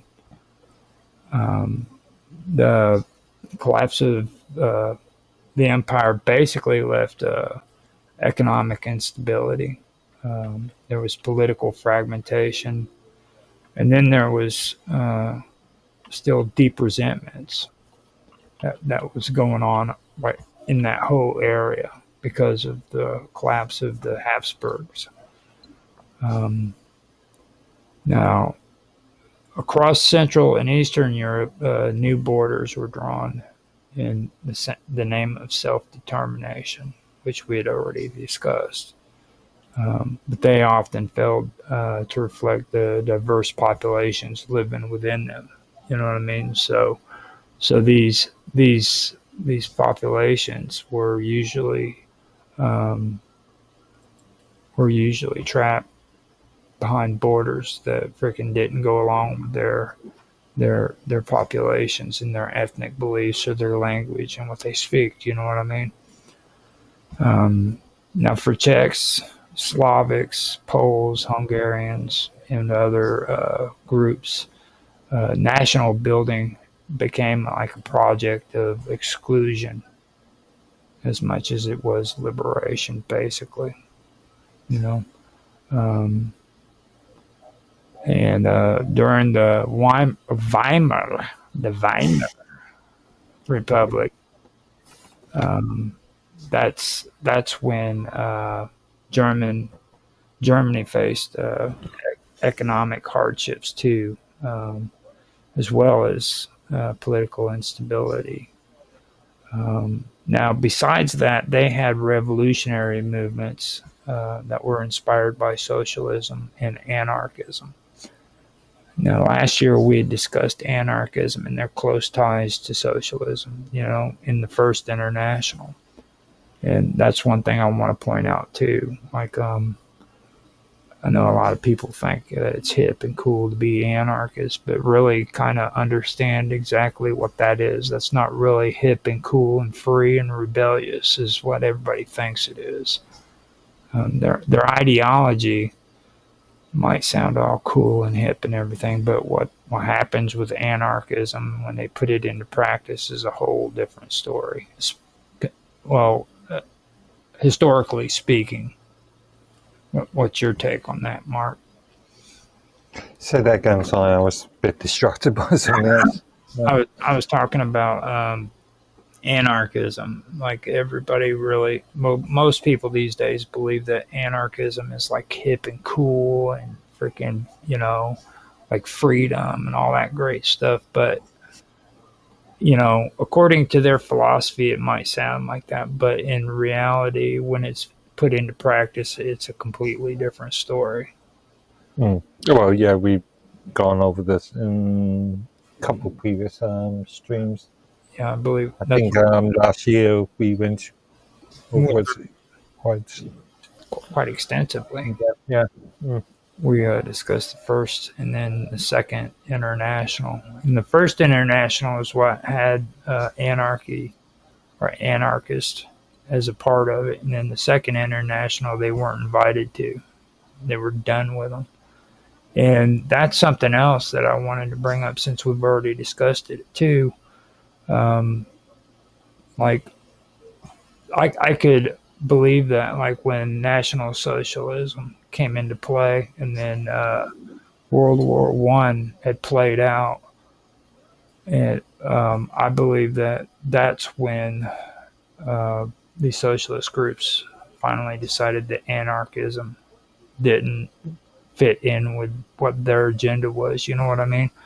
Because in the original philosophy for socialists, they wanted the complete destruction of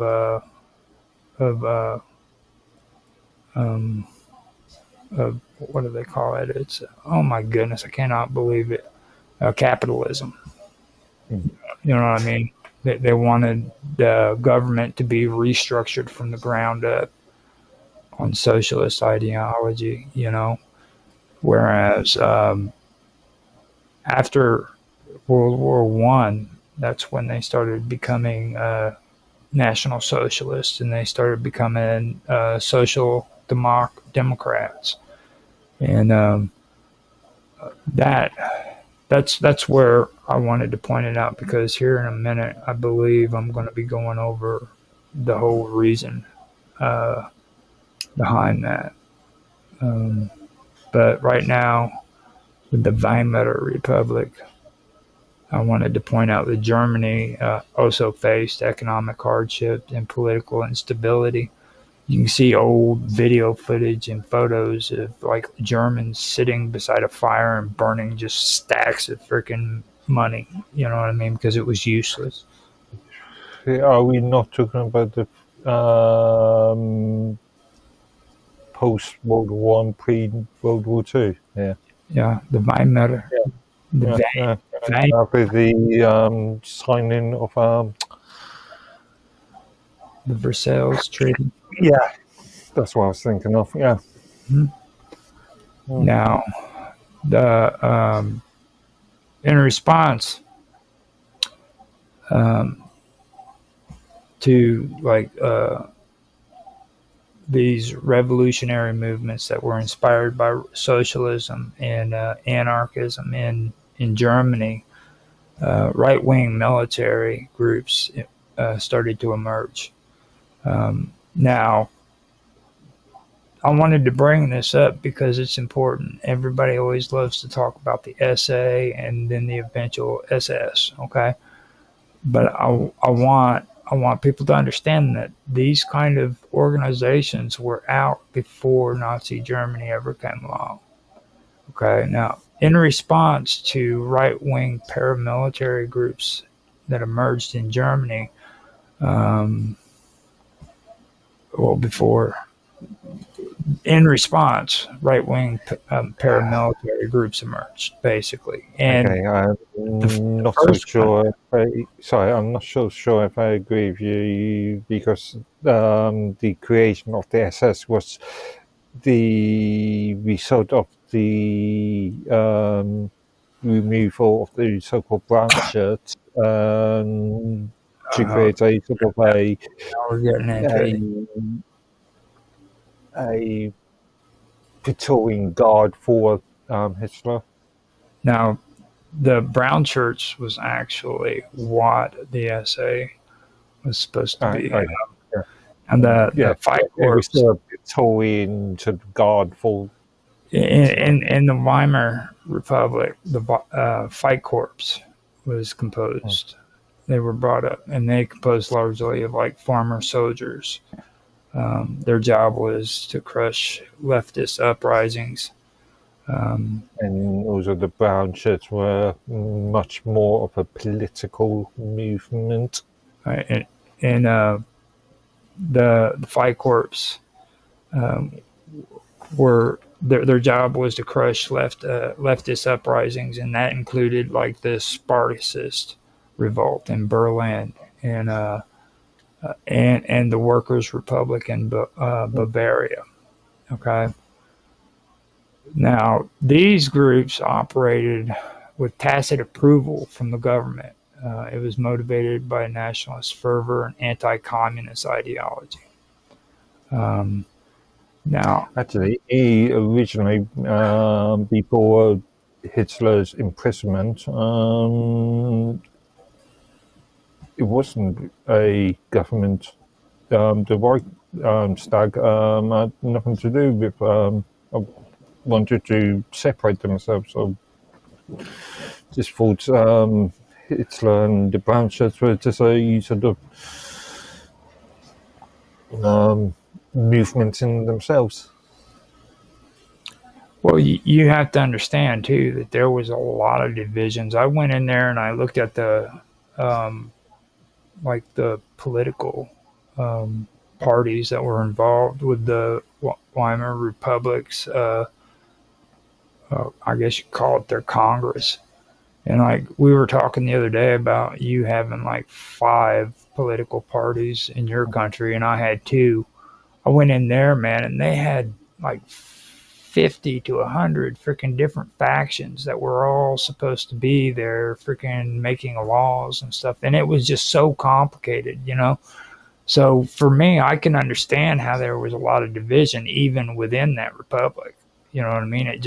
There was no way that republic could have actually survived. And, you know, just from the way I've seen it, it was really, really confusing when I looked at that stuff. I mean, so I wouldn't say that there was like one foundational government that was running the entire Republic. You know what I mean? But I can say they did have something that was constructed. If it didn't, they wouldn't have called it the Weimar Republic. You know what I mean? Mm. The Weimar Republic of Germany. So I mean, I'm just saying they had to have had something in place. And you got to remember too, like there were people sitting out on the streets burning freaking money. So this wasn't a happy, constructive period in German history. You know what I mean? But also, we're talking about the late 20s, early 30s, and obviously, most of US had financial problems. The collapse of 1929. Well, other than that, these were basically thug organizations that were set up by the government during the Weimar Republic. Okay, that was one of them. But my point is that Germany wasn't the only country that was suffering from economic. No, it was I was talking issues. about that after the Hungarian collapse. That caused a lot of problems in the Balkans as well as in the areas that were ruled by Austria-Hungary. That's where Bosnia and all of that comes into play that we were just talking about too. You know, actually that goes back even before World War One, and then after the collapse of the Austria-Hungarian Empire, that's when all of these countries just swooped in like vultures, wanting to take their part of the pie. You know what I mean? They wanted to occupy more lands. They wanted to. It wasn't just the collapse of the Hungarian, Austrian. It was also the collapse of the Ottoman as well. Yeah. Well, Turkey, Eastern Europe. You know, and also take into consideration the forming of the Soviet Union as well during that time period with the collapse of the Russian government as well. Yeah. So it was going on all over the place, you know. Now, other organizations that were involved in Germany, one of them was the Wunderwehr.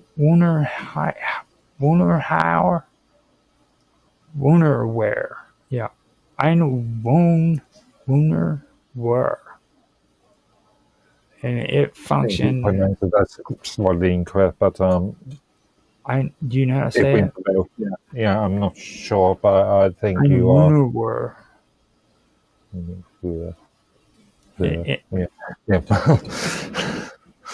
Ein Wunderwehr. Sounds more. Now it functioned as a local, as local militias actually, which protected conservative interests, and then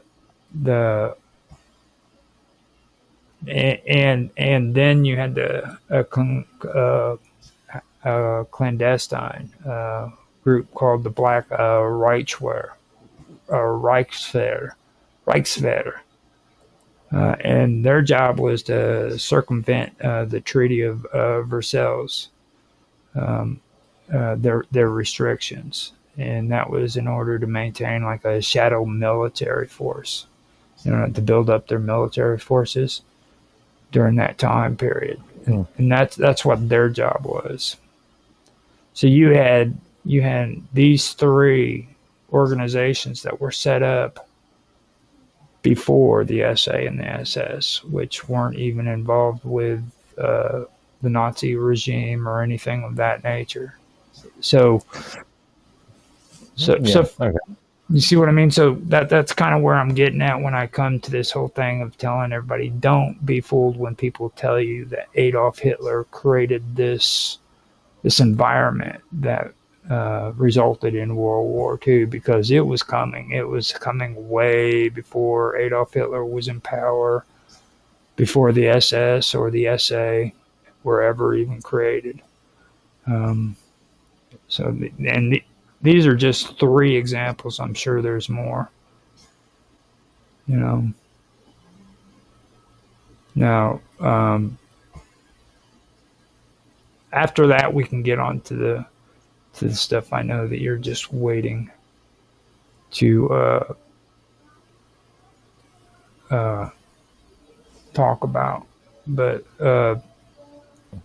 now, these groups, okay. The thing that I do want to point out is the experience and methods of these paramilitaries,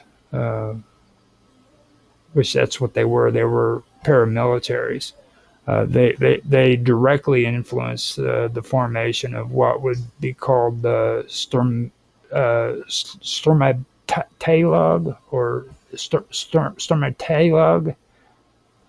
That's the other word for the brown shirts. Okay. Now the brown shirts was the Nazi Party's paramilitary wing. Okay. Now, unlike the Freikorps, which were semi-official instruments of the state, the brown shirts were loyal to the Nazi Party and to Adolf Hitler personally. Okay. They engaged in street battles with communist groups. They intimidated political opponents, and they created a culture of violence that normalized political coercion in Germany during that time period. Now, this paramilitary model later expanded beyond domestic politics. Okay. In the mid-1930s, Nazi Germany organized ethnic German paramilitary units to destabilize neighboring states. And this demonstrated basically how tactics that originated from the Weimar era, which was a form of suppression, could evolve into like instruments for foreign policy and territorial expansion and stuff like that. You know what I mean? Which the SS actually did go abroad. I remember, what was it? As a matter of fact, the assassination that took place in Hungary, I believe it was, when Germany wanted to unify Germany with Austria. No, it was Austria. And the guy who was in charge of Austria during that time didn't want to unify with Germany, and he actually was in the process of trying to negotiate with Italy. Just trying to remember the name. I forgot his name too. But in order to prevent that from happening with Italy, I believe that Hitler ordered the SS to have him assassinated. And that's basically what ended up happening. He was assassinated, and the SS took control of Hungary. But I don't have any footnotes on that, so I can't tell you precisely how that played out. You know what I mean? Yeah, I can't remember. Remember reading about it some time ago, but yeah, I can't remember specifics. Now, with that takes care of my fourth topic, I believe that I had, which was ethno-nationalist conflicts. Now I want to discuss Kaiser Wilhelm II with you, because this is where we kind of talk more, get a little bit deeper into the whole German philosophy that took place after German unification, which we were talking about when we first started the stream. Okay. Now, Kaiser Wilhelm II's leadership, it, it further influenced like Germany's trajectory of what would eventually become Nazi Germany. Now, unlike Bismarck, who had managed German affairs with like careful realism, Wilhelm II pursued what they call Weltpolitik, and that's a global policy that was aimed at projecting German power internationally. Okay, now he wanted to expand the navy, which he did. He pursued colonies, and he engaged in diplomatic posturing that often alienated other European powers. What I found out too is something that we were talking about last week. I couldn't understand the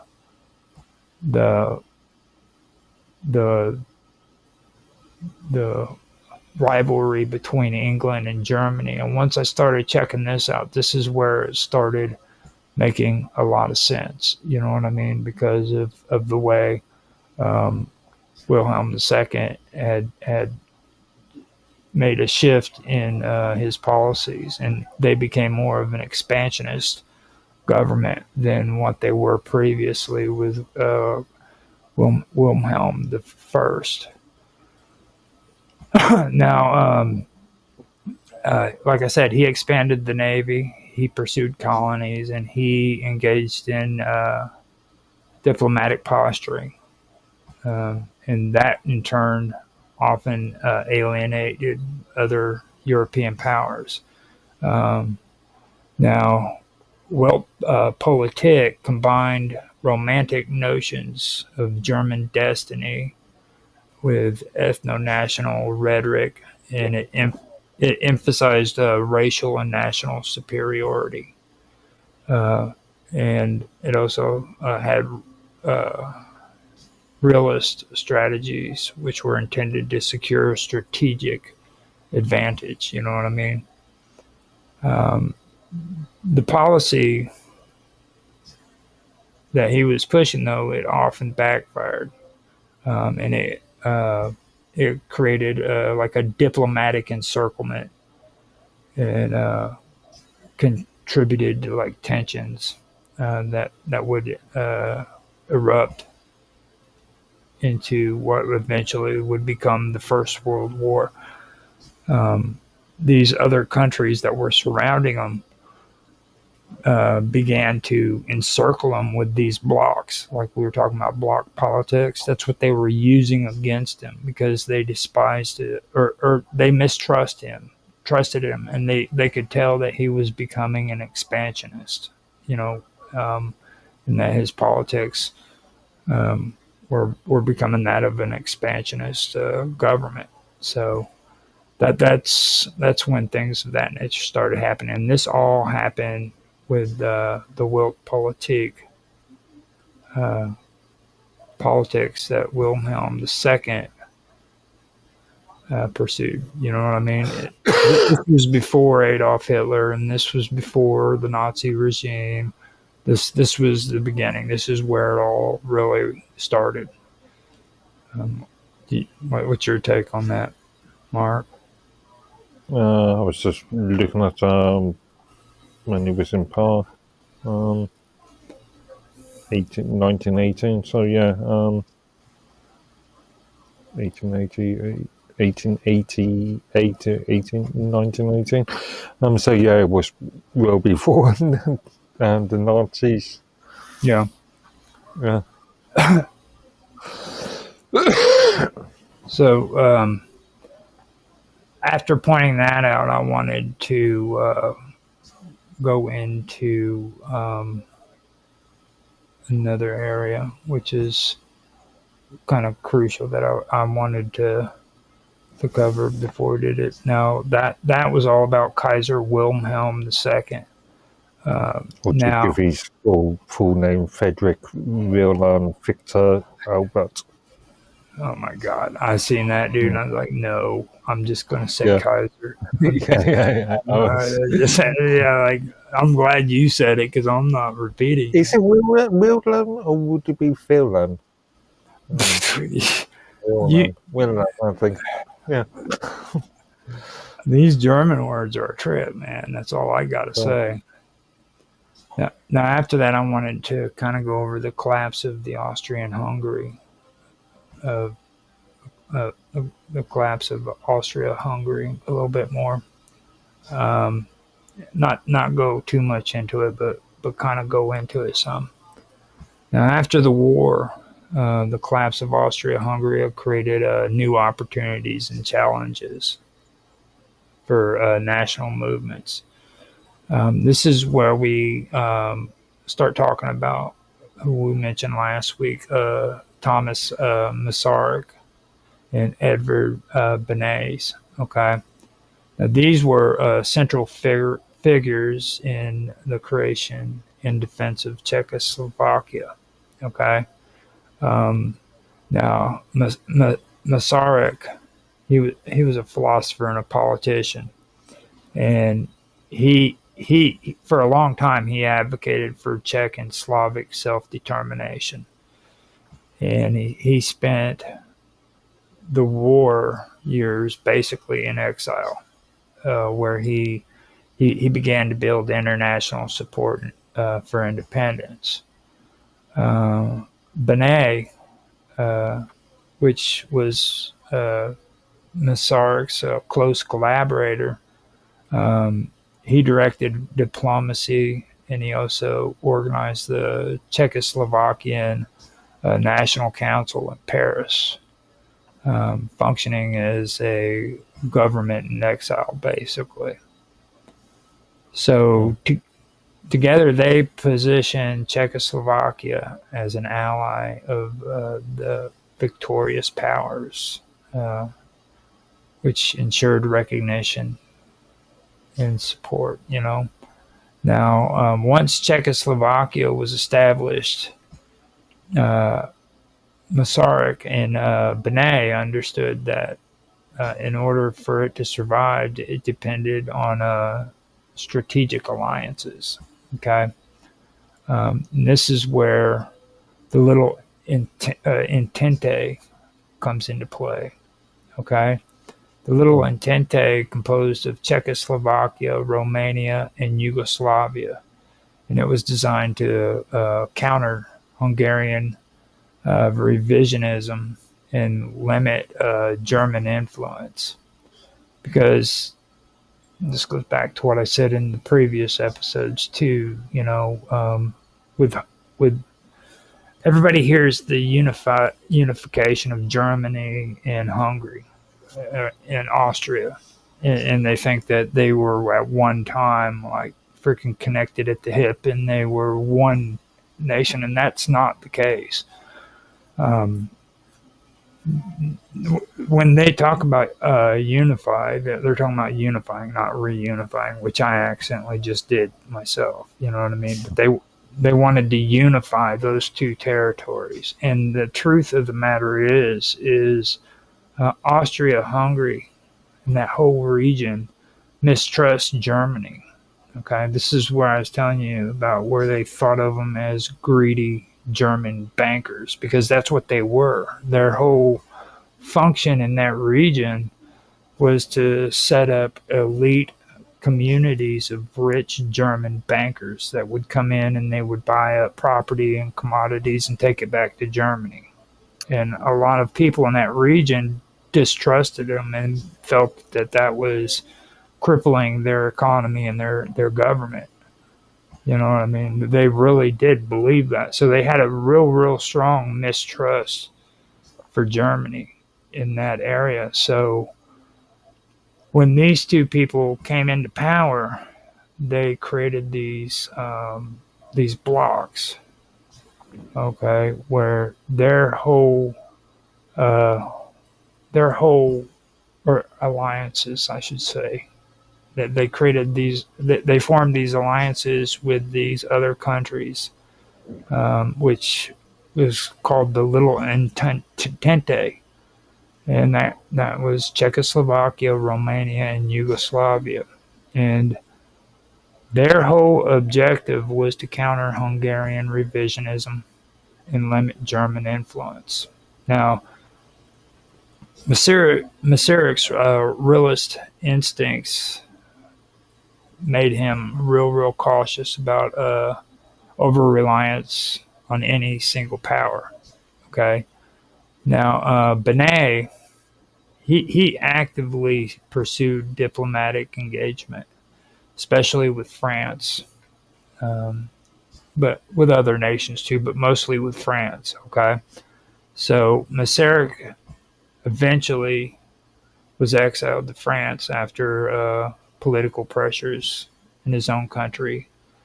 And that right there kind of illustrates like how fragile um, it is when it comes to alliances in small states, especially in a volatile Europe. You know what I mean? Um, even when they're supposed to supposedly have international support. Um, So what basically happened is they were supposed to have support from France and all these major powers, and they were supposed to have Czechoslovakia was supposed to have support from Romania and Yugoslavia and all of these countries. But when it all came down to the annexation of Czechoslovakia by Germany, every single one of them who were supposed to be allies with them and set up these blocks against Germany just vanished. They didn't support them. So what happened was is Masaryk ended up being exiled to France, and that's where he ended up taking part in his movement about remembering Czechoslovakia. You know what I mean? So um, that's kind of where things played out with him when it came to Germany after, or no, it was actually during the interim. It was during the interim when Germany actually annexed Czechoslovakia. I'm thinking World War II already. Mm. I'm getting a little brown, or I'm getting a little brown coat, I guess. Starting to think about those horrible freaking Nazi stormtroopers. So now the reason why I brought them up is this is the reason why I was talking to you before about these blogs. Okay, this is the kind of ideology that they're pushing when they come to bloc politics in Europe. Okay, I don't know if I explained that more in detail this time than the last time we talked about it, but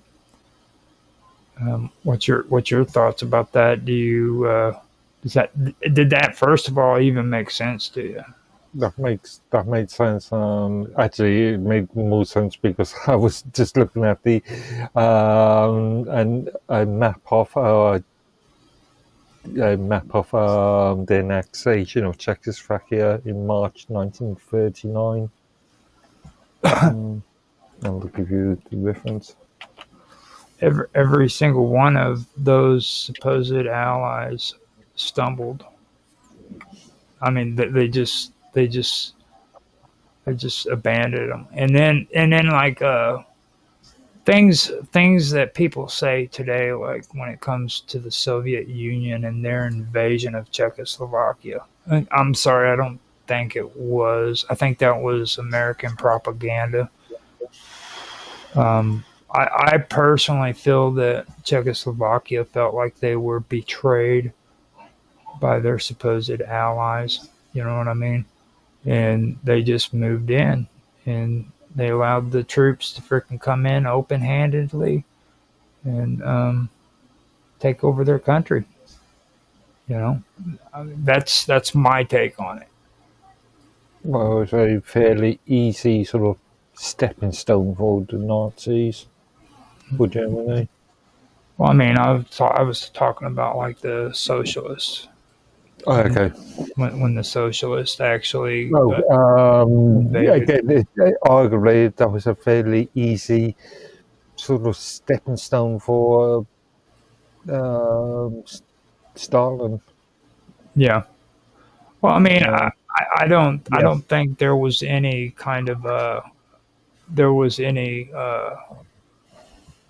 kind of well, what would you call it? Any resistance to it? I think that Well, it goes back to the pact that the Russia made with Britain and the US at the end of World War II. well, if you remember though, that was actually well, I don't think you'd remember. We were both. I don't even know if we were born at the time. Young. Yeah. But when the Soviet Union moved into Czechoslovakia, they made a big deal out of it. It scared the crap out of the United States. People were watching on televisions like, "Oh no, the Soviets are invading Europe." It was a big deal to them. So I do know that much. I wasn't there, but I do know that much. So now, with all of that being pointed out, I wanted to finally finish it off with Masark and Benet, so that I could kind of get that out. That was something that really amazed me when it came to bloc politics. You know what I mean?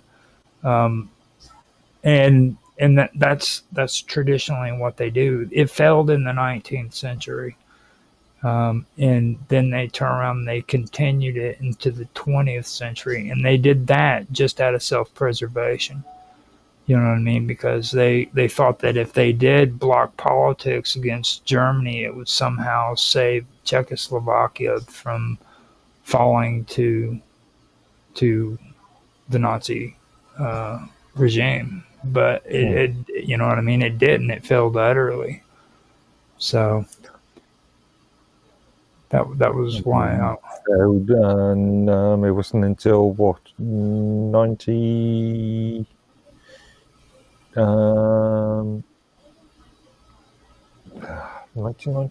No, the Velvet Revolution. 1993.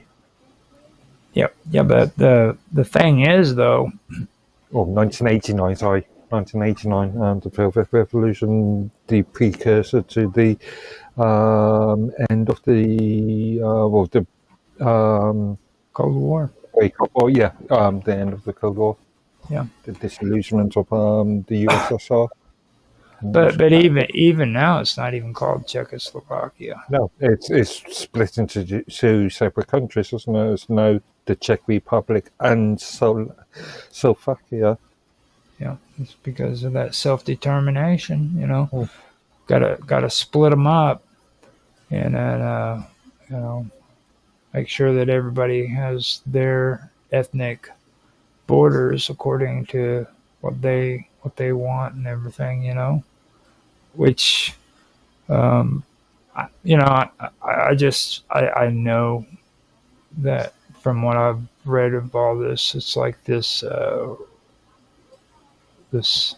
self-determination thing. Just it didn't turn out right. It didn't turn out good. You know what I mean? It was actually exploited more than anything else, in my opinion. So, so with that, I want to kind of go into the interwar period. Because that's where a lot of things get mixed up and confusing. Not to say that it didn't get confusing before the interwar and World War I and everything, but the interwar period was very confusing to a lot of people, especially when it came to the Weimar Republic. Um, so one thing I wanted to start out with is that throughout the interwar period, these smaller states that I've been talking about, they had to contend with Germany's rising influence. Okay. Now, Nazi Germany by this time was employing paramilitary tactics in order to destabilize neighboring countries, um, and also to support the claims of ethnic Germans outside of the Reich as well. Um, what I was talking about earlier, where they were saying that like these minority Germans that were outside of Germany were being treated wrongly, so they needed to be freaking saved by the German government or the Germany. Period. You know what I mean? So they needed to be annexed. So they were basically using this whole idea of of what I'm having a brain fart now. The right to exist. I guess I'm forgetting. You know the word, huh? Well, I'm also going to say self-determination, but it's Yeah, not self-determination, isn't it? Because it's controlled by Germany. It's well, that's what they claimed it was for. It was for the self-determination. Is what it was. Because of their ethnic background, they had a right to govern themselves, and since as a minority group they were mistreated, then it was Germany's obligation as their mother or father, the fatherland, to annex these areas and make it a part of their country. You know what I mean? Mm. So they were using self determination as a way of being aggressive. You know, Technically, in the 1938 1939, as shown in the image they've got on the screen here, Bohemia and Bohemia was a protectorate, so it was an independent state within a wider sort of vessel, wider sort of state. Does that make sense? yeah.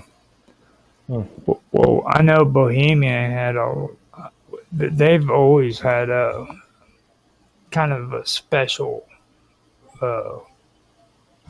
a special way. It's really hard to explain. Like Bohemia has never been treated like all the other countries in that area. Like they, at one time, they were like the hippies of the freaking Middle Ages.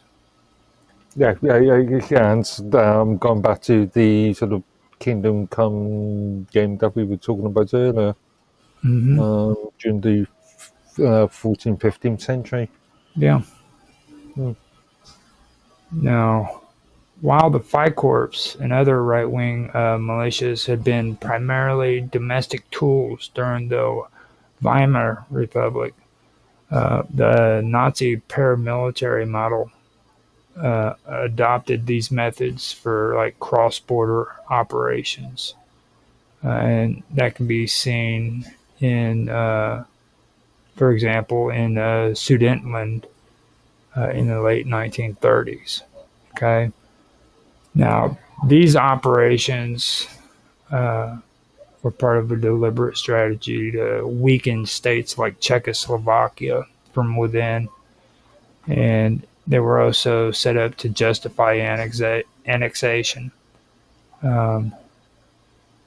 Now, that right there for me, it kind of shows a continuity between like early 20th century paramilitary culture and the aggressive expansionism of Nazi foreign policy. You know what I mean? Um, so, I mean, it's right there where you can see the connection. Like, this wasn't something new. This was actually a strategy that was being used well into the early, or from the early 20th century all the way up into Nazi Germany.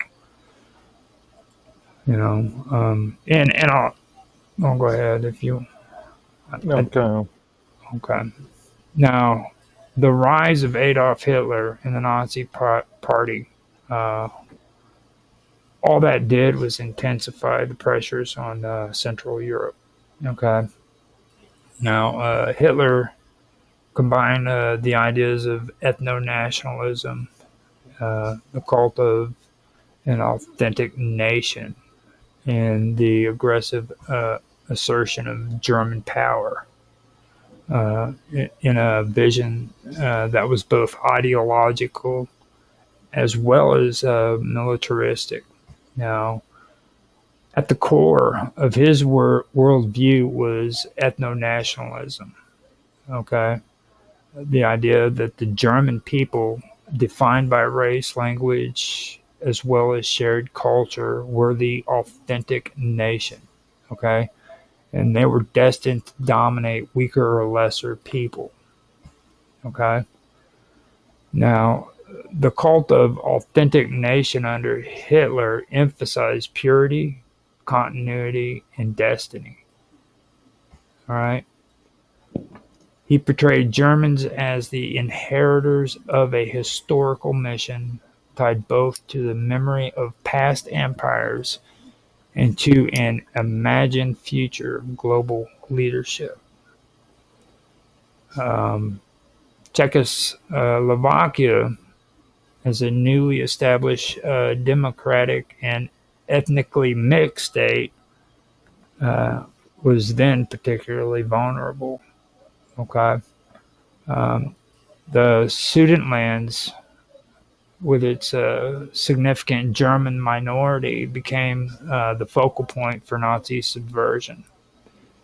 Uh, Hitler's policy relied both on propaganda and covert paramilitary operations, like I just said, and that was in order to destabilize the region.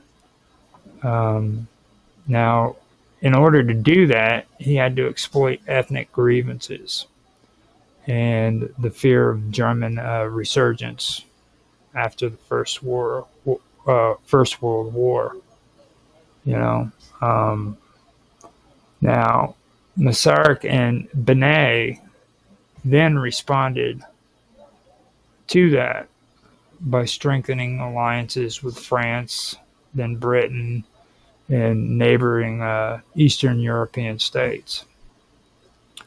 Um, Now, Benet was the one out of the two of them, in particular, who became deeply engaged in bloc politics. Okay, now he was the one who was really into it, and his idea was that he was ensuring that Czechoslovakia wasn't isolated uh, in a, a Europe that was increasingly dominated by aggressive powers, because this is what it was. It was just a whole bunch of aggressive powers that were fighting for dominance and power. You had the Austria-Hungarian Empire that had collapsed, and all of these Eastern countries were just pouncing on those areas for land. You know what I mean? Hmm. So that's basically how it played out, and Benet was the one who was like real deeply entrenched into what I call bloc politics. Now, despite these efforts, the Munich Agreement of 1938 demonstrated the limits of these strategies, basically. France and Britain both seek to avoid direct conflict, which allowed Germany to annex the Sudetenland without Czechoslovakian consent. Now, this betrayal, in my opinion, exposed the vulnerability that small states had when who are dependent on alliances. You know what I mean? And it also underscores like the dangers inherent in ethnic-based claims and the use of paramilitary pressure uh, to achieve like political objectives. So that's kind of how that all played out from what I've taken in. You know what I mean? And this, believe it or not, is the easiest way of explaining all that. I don't know if all that made sense to you or not, but this is the easiest way I found to actually explain this stuff because it gets really, really complicated, dude. I mean, seriously. If you go in and oh, go ahead. Yeah, I was just thinking if it's not really complicated. Yeah, exactly. But, yeah. Like you go in and you try to read the textbooks on this stuff. I dare you, dude. Your head will hurt within at least a half an hour of reading that stuff. And I'm not talking about stuff on the internet. I'm talking about actual textbooks. It will hurt because the whole story behind what took place here is very, very confusing. It's very, very complicated, and there were a lot of things that were taking place during this time period. You know, like I mentioned at the beginning of the stream, I'm not going to mention the Dreyfus incident or Plum or whatever Bloom in France. Yeah. You know, because I mean that's what most people talk about during this time period and about the German occupation and stuff. But I mean, it really doesn't bring out what actually took place during this time period at all. It just talks about how Germany invaded France within 6 days, I think it was. You know. Yeah. So I thought that would be important before we started getting into fascism, because I know this is the area where your eyes are going to start getting all bright and you're going to be happy to talk. And there's nothing better than talking about fascism. There's nothing better than talking about freaking fascism.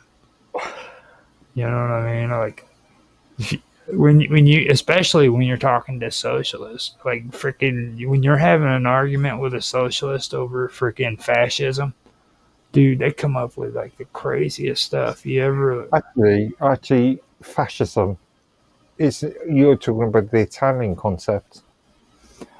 I'm talking about. You've got to be very careful here because fascism. I'm talking about any form of fascism. What they define as fascism. Okay, as the modern definition rather than the actual definition. We can talk about the Italians and their form of fascism too, because I'm going to be bringing some of that up, but also the German. I mean, as I've said before, the terms Nazism and fascism has been misused in recent decades. I would go even farther than saying decades. I'd say within the last half century it's been misused. Well, obviously within the last 10, 15 years. Yeah, I think they were a little bit smarter about fascism back during the 60s, considering it was what, just a short period of time after World War One. Like most of the people who served in World War One were still middle aged, or World War Two. I mean, were still like they were still middle aged, but like from that point on, I'd say around the 60s and the 70s, after that time period, just everybody screwed it all up and got the information messed up. As far as both of us are concerned, we're talking about our grandparents' time. Yeah, exactly. Yeah. Now, among all this turmoil that I've just mentioned, okay, fascism emerged, and this emerged as a radical alternative to everything that we've just been talking about. Okay. Now, unlike socialism, and a lot of this, okay, is something that I'm going to be talking from my point of view, like me and Mark has been discussing. Right. So this is my point of view, and it's actually not just my point of view, but it's other people's point of views too who have argued this stand about fascism. But intellectuals are tedious and they're mind-boggling because they refuse to accept the facts when they're put right in front of them. Okay, when you look at depends on which intellectuals you're talking about. yeah, all right, I'll give you that one. Yeah. Now, I'm going to point out point blank facts about freaking what fascism is supposed to be, okay? And I'm going to also talk to you about socialism, and I'm going to show you something, okay? Okay, I'm already going to feel like I'm going to disagree with you, but carry on. Okay. So, unlike socialism, which sought basically it supposedly seeks equality through international solidarity or liberalism. Progressive liberalism again. Now. Yeah, you're conflating. Well, no, I'm talking about modern liberalism, which okay. No, okay. I'm not talking. If I'm referring to classic liberalism, I'll say. I'm going to get my head in sort of Generation Z sort of. Okay. Now, well, even unlike classical liberalism too, okay, which also emphasized like individual freedoms, and socialism. It saw equality through international solidarity and stuff like that. Okay, unlike those two things, fascism fused nationalist state control and militarism into one single ideology.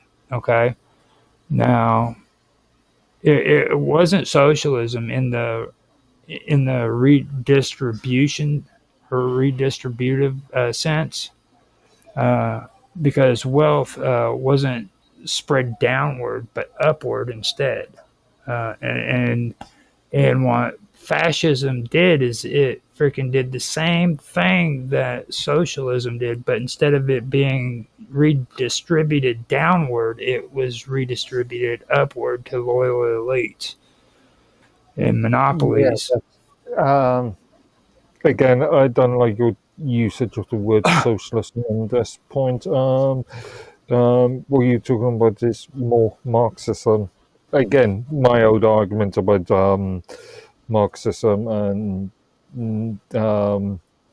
left and right being the same side of the same coin. Okay. The coin being socialism. Now, is socialism about redistribution of wealth to the lower class? Yes, but you can also make the argument that right-wing socialism is about distributing to a national body, which then gets redistributed back. Now, this is the beauty of it.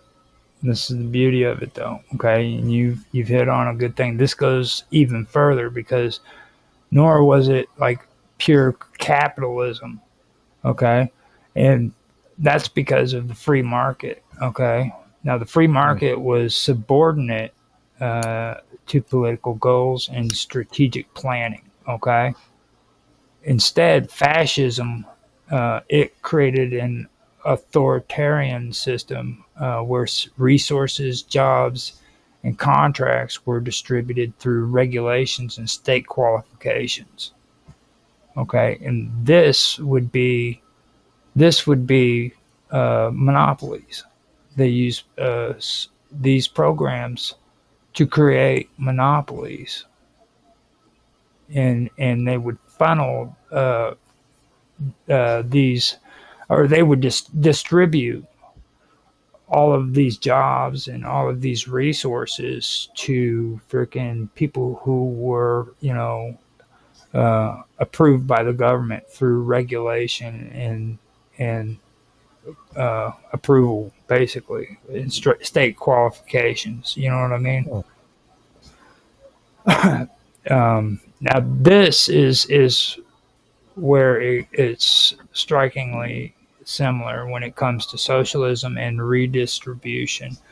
The only difference between fascism and socialism is that the redistribution takes place with socialism downward to the freaking to the miscreants, the poor and the decrepit. Well, it's You know what I mean?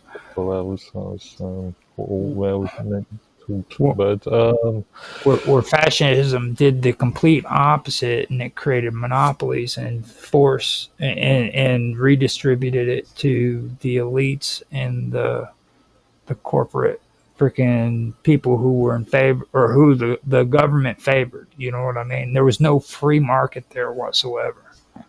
But your concept of socialism, what I would call Marxism, it's the same thing. I've never but differentiated. on a much more wider sort of scale.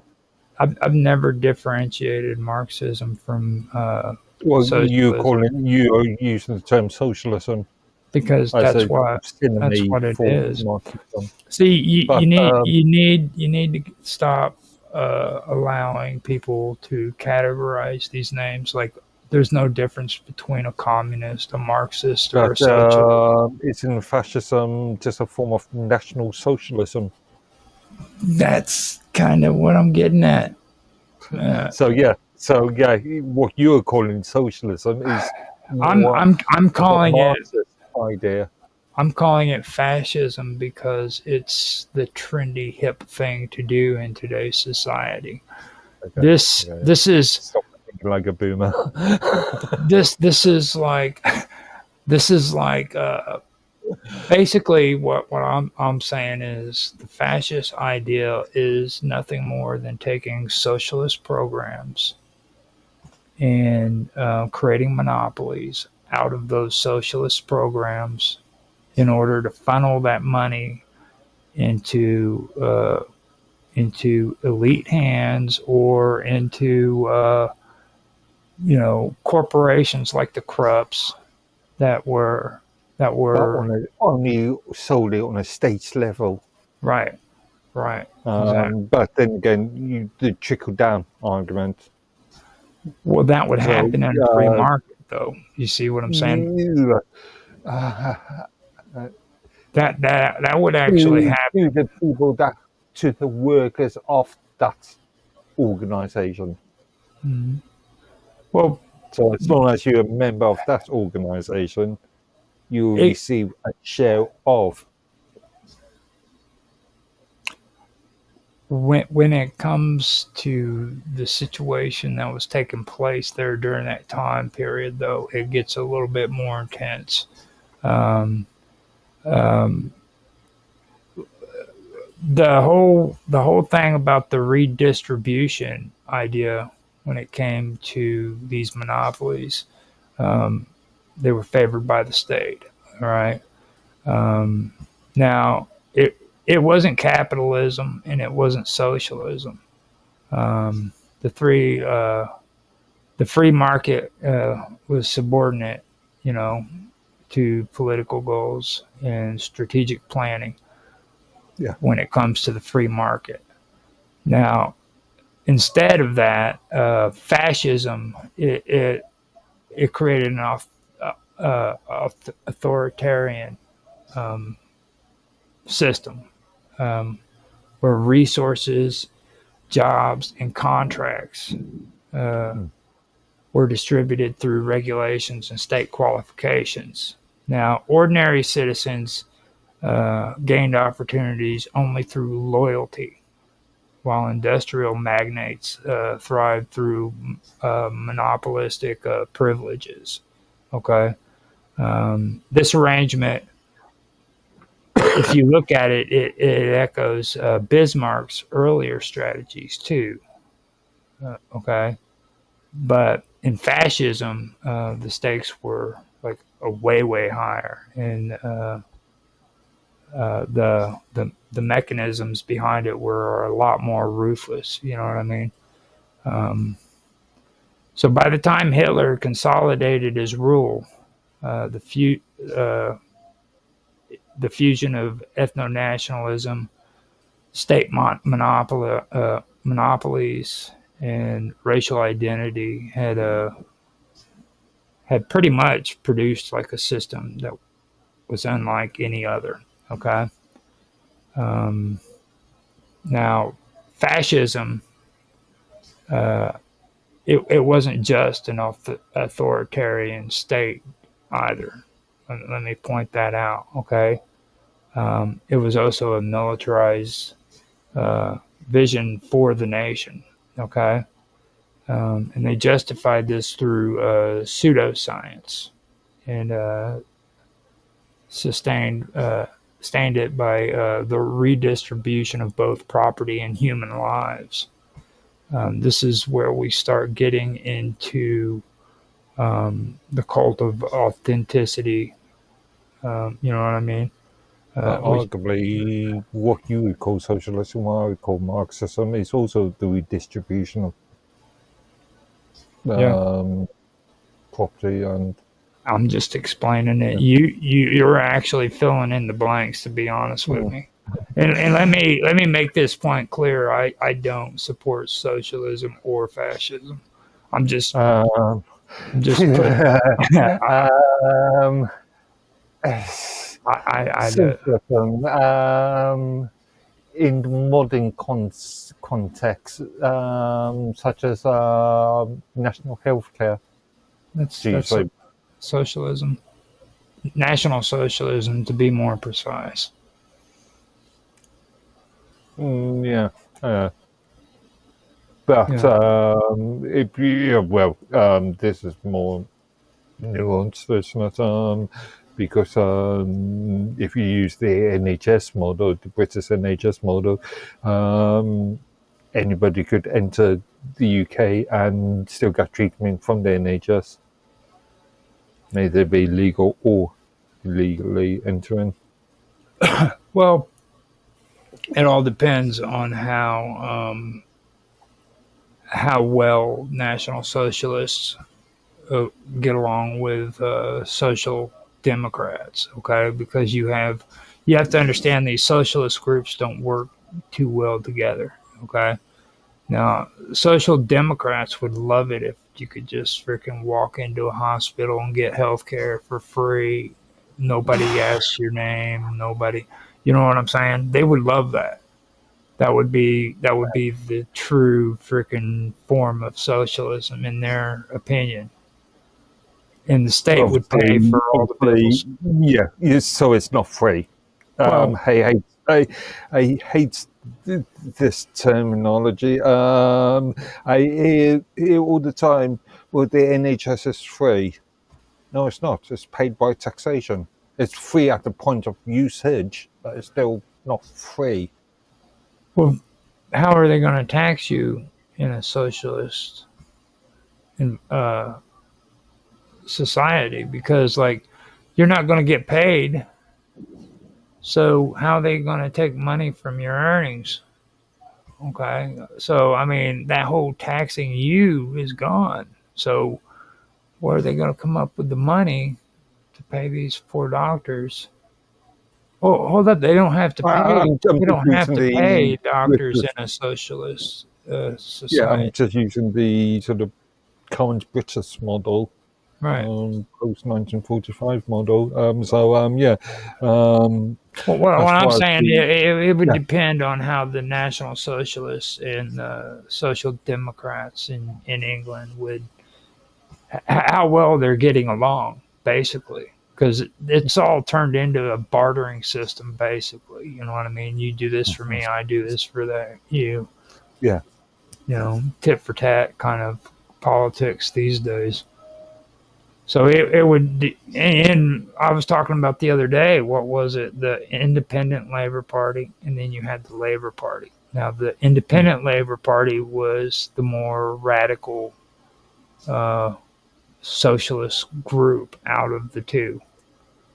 And they actually had, even though they were a smaller group, they kept their independence. And even though they were smaller, they still held influence over the Labor Party.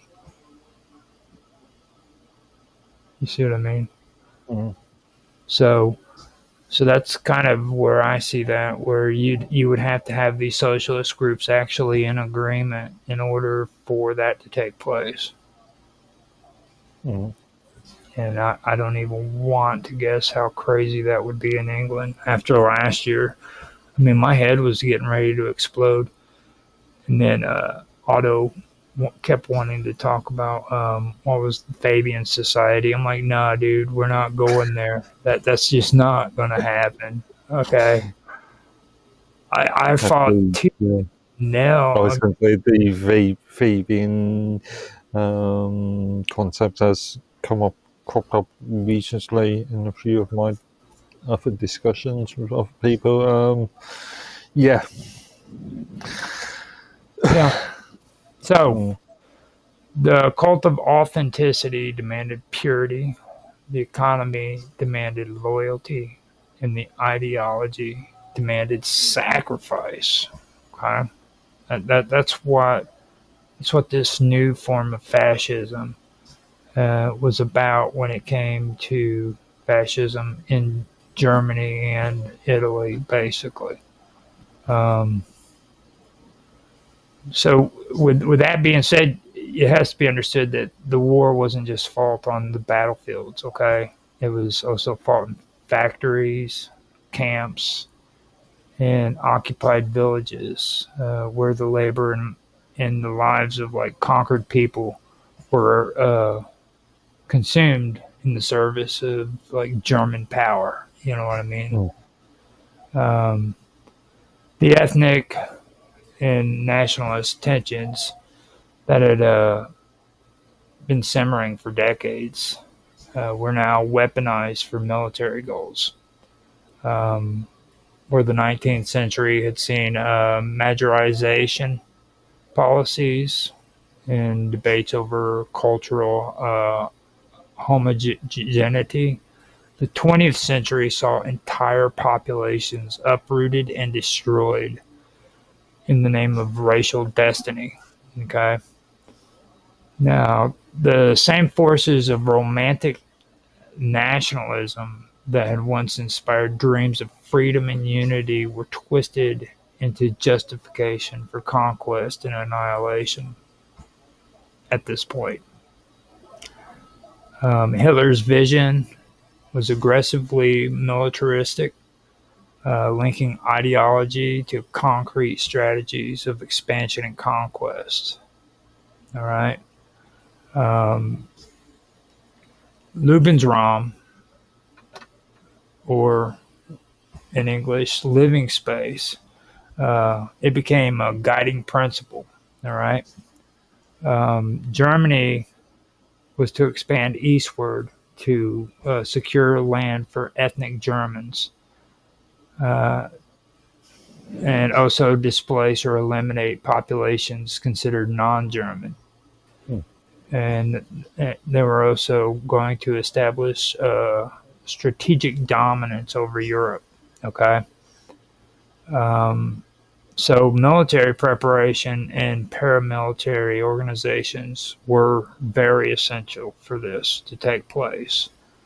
And that's where organizations like the SA and later the SS functioned both as instruments of terror and practical enforcers of expansionist policies.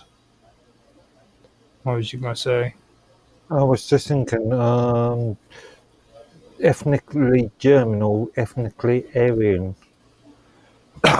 Well, during when according to the Germans, they would say Aryan, but Yeah, um, because I'm thinking of the various Islamic factions that fought on the side of the Germans. now for me personally, I look at this kind of like as the pan Russianism and the pan Slavic stuff that we were talking about, and their their their identity that they use to promote pogroms and ethnic cleansing and stuff like that. Okay, now Russia claimed to be like the savior of the Slavs, but the whole secret behind pan-Slavism or pan-Russianism is the fact that in order for, according to their ideology, in order for the Slavs to be safe, Moscow has to be safe. So everything Mm. rotates around the survival of Moscow and Russia. You see what I mean? And that's the same thing that I believe was taking place with Germany. Yeah, they would throw out words like Aryan and everything, but it was true. True, it was actually Germany. You know what I mean? Ethnic German people was what their major concern was. Okay. And in order for the German people to survive, Germany had to freaking be strong. Mm. That's my take on it. Does that sound good, or you have any arguments? Because I know you like to argue, dude.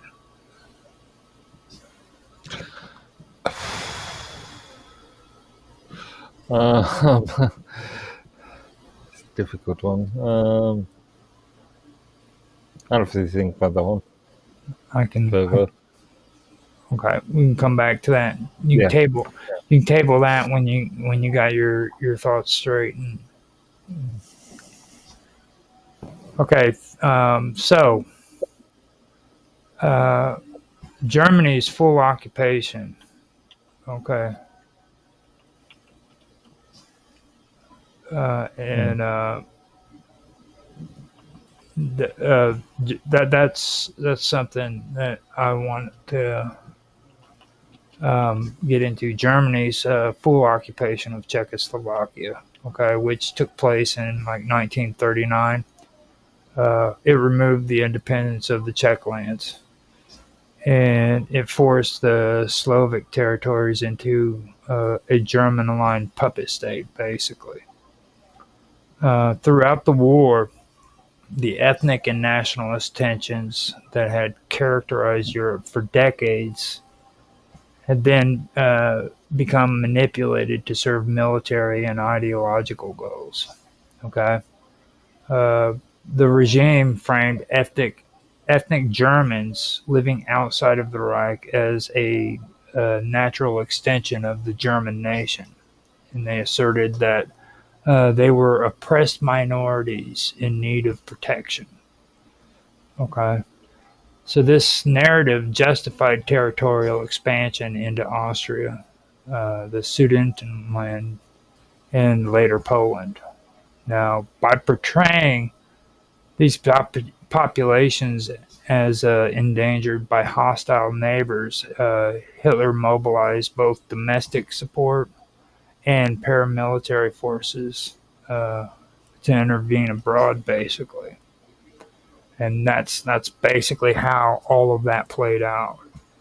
Um, Now, with all of that covered, um, I want to talk about paramilitary structures because this is something that nobody ever discussed when it comes to World War One or World War Two, especially. You know, you can talk about Nazi Germany all you want until your face turns blue, but until you learn about what paramilitary structures are, you're not really going to get an idea of what was really taking place during that time period. Um, this is very, very crucial for people to learn if they're into history. I don't know if you know what that means, Mark. Are you aware? Sorry. What Paramil- paramilitary? paramilitary structures. I've got a concept of, I but yeah, let you go on. Okay, so Nazi Germany employed a systematic persecution of Jews, Romani people, and political dissidents and other groups deemed threats to the authentic German nation. Okay, paramilitary structures that had begun as instruments of domestic suppression in the Weimar era at this point were now being expanded into instruments of mass terror and conquest. This demonstrated like the lethal potential of combining nationalism with ethno-nationalist ideology and militarized enforcement. Um, Fascist leaders didn't merely exclude minorities from political participation. They redefined them as biologically inferior and unworthy of citizenship. And that would mean that Jews, Romans, and Slavic people were unworthy of citizenship. So these people were stripped of professions, barred from education, and deprived of rights. Romania rather than Romans. You said Well, Romans. Well, yeah. I got Roma. what you mean, but yeah, Okay, hold up. Roma is the Roma, yeah, that's more that's correct. code word for gypsy, dude. Roma. Well, that's area. Romanians, yes. Yeah. That's basically. Don't tell a gypsy that though, okay? Just do me a favor. Never tell a gypsy that. Don't correct them. The former state of Transylvania. Well, I mean, just don't correct them about the Roma people by saying Romania. Don't do that. They get a little agitated by that. So now, the thing that you were talking about with the Aryans, okay, that's the process of Aryanization, okay. That's basically what it was referred to, Aryanization. Now, the process of Aryanization transferred Jewish businesses and properties to loyal Germans, okay, redistributing wealth as a reward for obedience. Now, Sorry, I was thinking of Aryanism in more to the medieval concept. yeah, well, Aryanization is pretty much the same thing. You know what I'm saying? It's like that was the whole concept, even from all of the other countries. So this wasn't really that far of a reach when it came to Germany either, because like you know how we were talking about the Middle East, they had the Aryan Bank in freaking the Middle East, which was one of the major banking systems in freaking Palestine during that time period. You know what I mean? Like if you were in that region, you had to bank through the Aryan Bank. That's what it was called. I was thinking, when I was talking about Muslims, there were Islamic forces. I'm thinking of country totally butchered this name, but Hajar Emin El Husseini. Oh my God, that's a horrible translation. I'm glad that you're nicer than I am, dude, because like Emin El Hussein, like Husseini. you're talking about some guy from Iran, aren't you? Yes. Yeah, I could tell by the name. It's like they get all crazy and stuff when you try to pronounce them. Yeah. So, When Mufi or Jerusalem during the 40s. well, the thing about a lot of that is like a lot of people don't understand that like Turkey was actually an ally with Germany as well as Italy. You know what I mean? And the Ottoman Empire was actually on the side of not the Allies, but the oh God, I'm having a Well, the Ottoman Empire was Islamic in culture, anyway. yeah, but it was from my personal view on that whole situation. It was actually a battle between empirical rule Yeah. versus uh, these new ideologies that were being introduced into Europe. You know, so. The concept of some Muslims seeing that the collaboration with Germany and Italy as a form of liberating the lands from powers such as Britain and France. Mhm. So the like I was talking about, they would take and transfer businesses and property to loyal Germans, okay, as a reward for obedience. Now, in this way, racial ideology became inseparable from economic redistribution.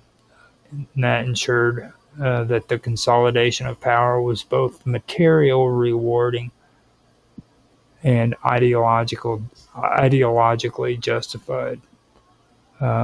Central to this transformation was the use of racial theory as a political and economical tool.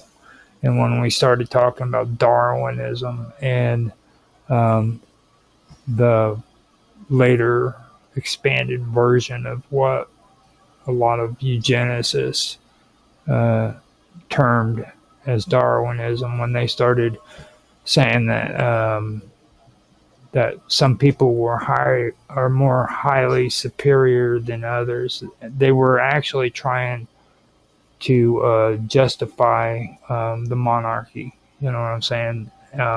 Trying to say that nobles were somehow genetically more evolved than what the commoners were. You know what I mean?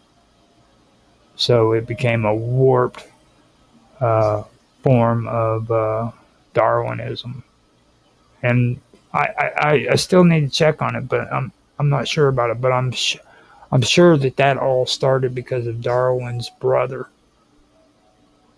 Yeah, you mentioned this last week on And not really sure.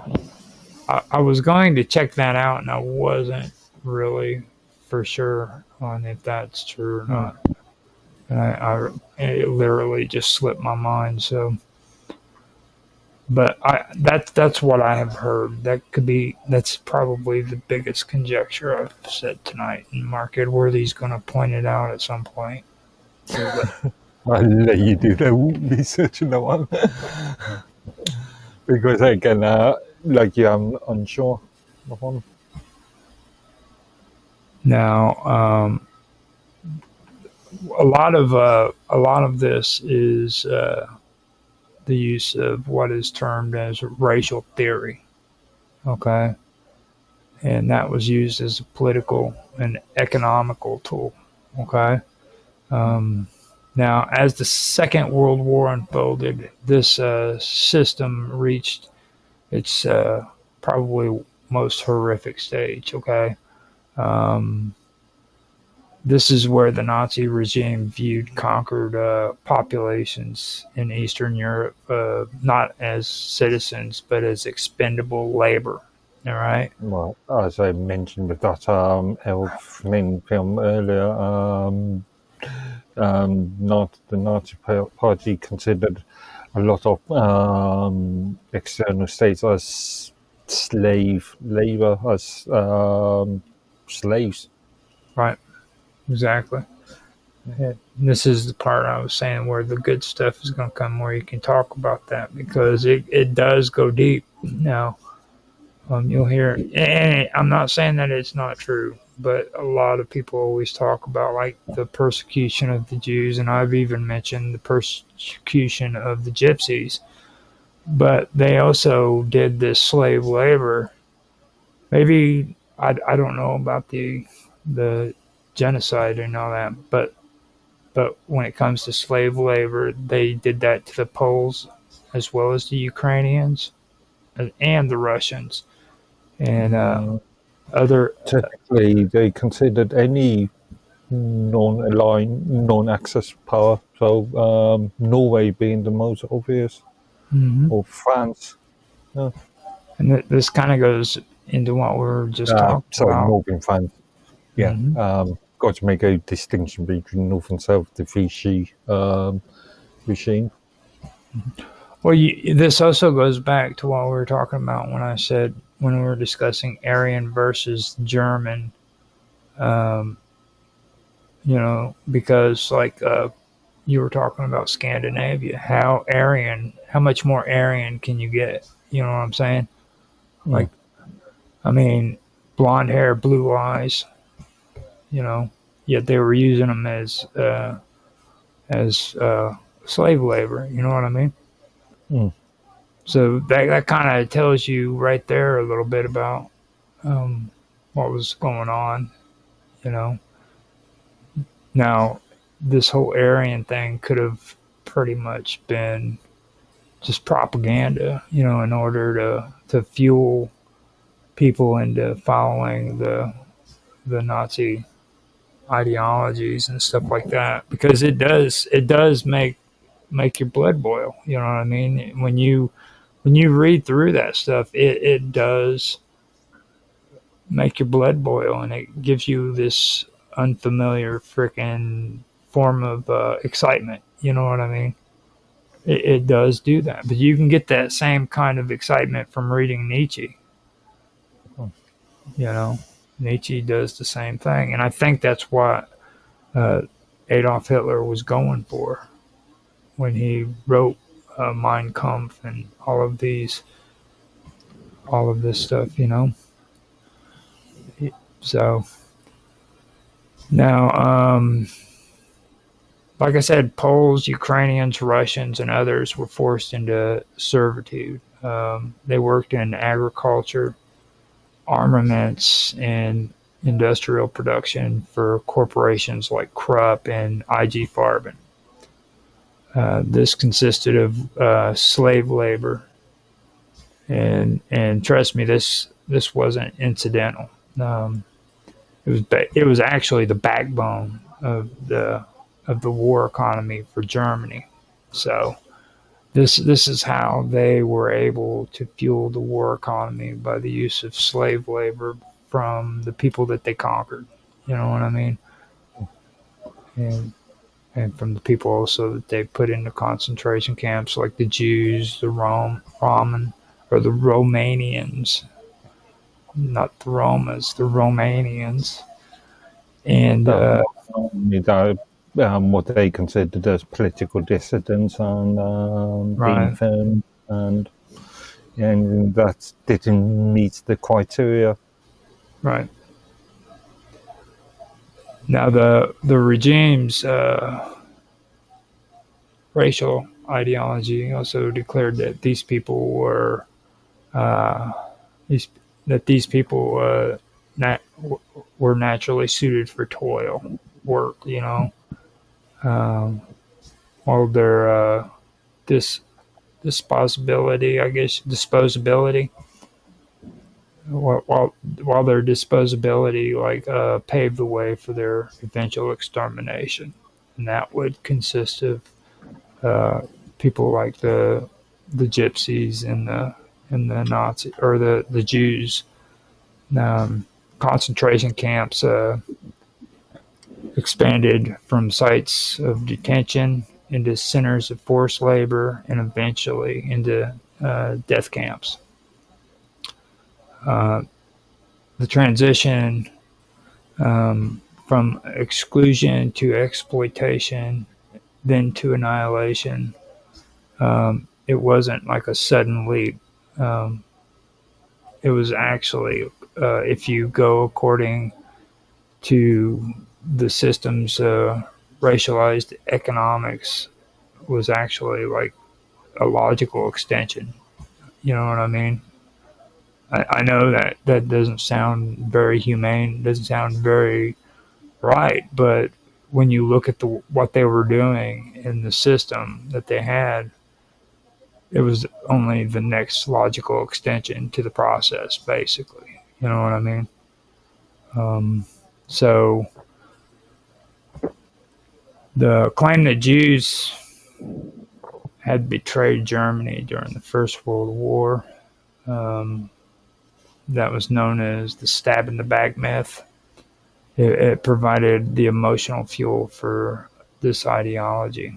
Um, and just things of that nature is what they use to fuel this kind of belief system. You know, I've done research over and over and over and over again, and I've found no evidence that proves that the stab in the back myth ever happened whatsoever.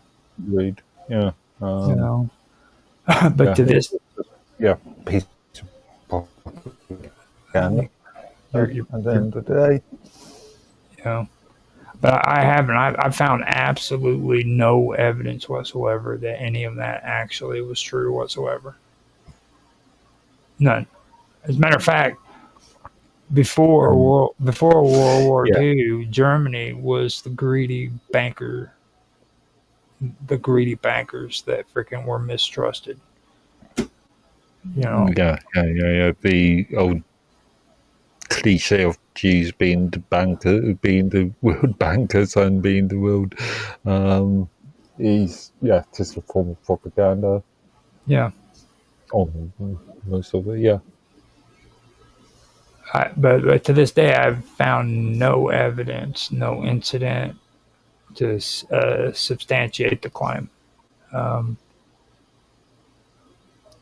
now, Arguably, this goes back to sort of Roman mythology or Roman sort of propaganda. well, I also think that it has to do it gained traction probably mostly among those who just could not accept defeat on the battlefield. You know what I mean? It most likely went back to the defeat after World War One is what it was. They just could not accept it. Okay. I was going to go back even further and make an argument that it could actually be more Christian propaganda. The the argument of Jesus overthrowing the traders in the synagogue. Argument. For me, when it comes down to all of that, which I don't think any of that is new under the sun, and it's like a lot of the issues we're having today. If you take a look at history, you can see a lot of it replaying itself. And the reason why I say that is I don't think in this way myths and lies are very good. I think they became like as powerful as material realities. You know what I'm saying? And a lot of times these freaking myths and these lies were so powerful that they shape policies and as with Germany, you know, it culminated into genocide. You know, so I mean that right there is in front of your face. There's no way of denying that. I've heard a lot of people talk about like Jews playing volleyball and tennis in concentration camps, and it just turns my stomach. You know what I mean? Because this is real stuff that actually took place. You know, and people died. You know, our countries fought against these people because of the genocide and because of the cruelty that they were doing to other people. You know what I mean? Those are the facts. Nothing else matters. Those are the facts. And when I hear people talking Nazi propaganda in today's world, it really upsets me, and that's why I have such an issue with it. And I know you've heard me do that before on other shows. You know what I mean? But that's why I get so frustrated, is because I've actually studied this stuff and I've seen a lot of it. And this is the watered down version. I did this in a sanitary way so that I wouldn't get angry, you know, literally, because there's so much evil that came out of this period that I can't have an open up conversation with it, or I will get angry and I will lash out and I will start calling people Nazis. You know, it's sad. It's really pathetic when you see that too, by the way. Nothing worse than seeing me call people Nazis. I've seen you do that. Yeah. So, with all of that, I'm wanting to end this World War II thing altogether tonight. So before we end this, is there anything that you want to bring up that we possibly missed, or just something that you wanted to add in to the conversation before we end it? Because after this, I want to go into the EU. I don't even want to mess around with the rebuilding of Europe. I just want to start at the EU. Okay. You know? Quite a leap. Well, we could do the rebuilding of Europe, but we're going to have to talk about things that a lot of people today have considered to be conspiracy, which isn't. So you could talk about the sort of Russian,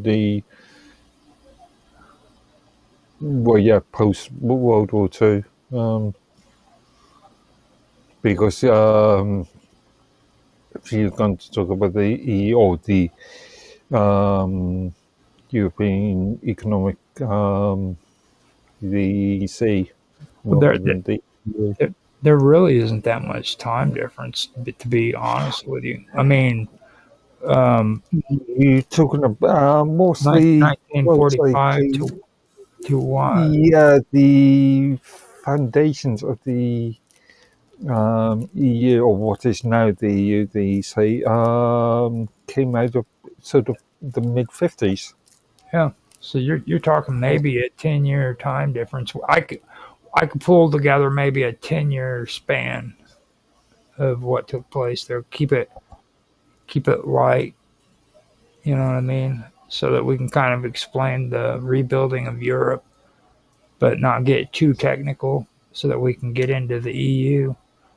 Because we got 3 more episodes this year, and I want to be able to do it. Yeah. You can only pack in so much. I mean, we want to do this right, you know, and getting the EU out there and kind of explaining what's going on in today's world with it, European Union, is really important, in my opinion. European Union / European Commission. Yeah. So, I mean, it's your call on that. What you want to do? Do you want to go that route? Kind of go over the Reconstruction period, and then like go right into the EU shortly after. Maybe do that. Yeah, I think that makes more sense. Okay. And then we can touch on East-West Germany, and the Soviet Union, and yeah, because the reunification of Germany. Yes, that's actually a good point. Yeah. never even thought. I forgot all about that. And the fact that Germany is the ringleader of the EU. Oh, Brussels, technically. Don't get me started. Germany has has had a Look, I'm gonna. fundamental influence in. I try to stay civilized on this show, okay? But I'm gonna tell you something. You never trust people with little feet. Ever. Okay. Poirot was one of the greatest detectives ever. That's why I know Angelo Lansbury was the greatest detective ever. One of the. Yes. Let's not forget Mr. Holmes. Well, yeah. I mean, you can't go without saying, Mr. Holmes, but he's not Agatha Christie, though. You know what I'm saying? Okay. Yeah. So we had to say something nice about Agatha Christie before we ended this. So it's after 3 hours now. Before we go, man, you want to tell everybody how they can reach you if they want to get in contact with you and talk to you? Yeah, sure. Simple enough. I'm on minds.com under the username Medworthy. Okay. And you can find me too at Roger Hanson or Roger_Hanson at minds.com, as well as at ROGLOL1973 on X. Now I do stream on Rumble. I also stream on Kick and Twitch and YouTube, as well as DLive. On DLive, you can find me there at Roger_Hanson. And Kick, you can also find me at Roger_Hanson. On YouTube and on Rumble, you can find me at the Praetorian, where I do these shows every week for 12 episodes each year. And we usually go from one area to that's how it's played out, where we've gone from one area to the other. Like the first season was the United States, second season was England, and now we're covering Europe, and we're discussing political history. So we do that once a year for 12 episodes, and we are now going into the European Union on episode 10, right, Mark? European Union. Well, yeah. 10, let's call it, let's look at the Soviet thing first and then jump into, seeing as we've got 3 episodes. Yeah, it'll work. It'll work out. Okay. We'll write up a few notes and let's have a look at them and then, yeah. Well, let me correct myself, because we had just discussed that. We will be talking about the reconstruction of Europe and the lead up to what would be the EU, and then go into the EU. European EEC, EU, EC. Yeah. So they're all sort of different segments with the same thing. So with me and Mark Edworthy, there is so much excitement, with us, man. All we can say that is, if you like this episode, please like, subscribe, share, make comments down in the comments section, guys. Now, the reason why I always mention the comment sections is because that is the most important thing that you can do for a content creator. Because first of all, content creators appreciate it when you reach out and give a good comment to them. So even if you don't do it to us, do it to somebody that you like and you enjoy their videos. Say hi to them and say you like what they do. If you do like what you have here, say hi to us, because we'd love to talk to you. And second, it helps out with freaking viewership. It helps out with interaction with not only us and you, but also with the platform. It shows that we're an active channel. And thirdly, you may come up with some arguments that we haven't thought about, or you might be able to add to something that we've talked about or disagree. Exactly. Or you can just call us bold-faced liars and say that we don't know what the hell we're talking about. We don't care. We just want to hear from you because we're pathetic losers and we need friends, guys. Interaction is good. Interaction is good. Okay. Like, so I hope you guys did enjoy. And with that, I hope you guys have a good night and we will end the show. We'll talk to you later.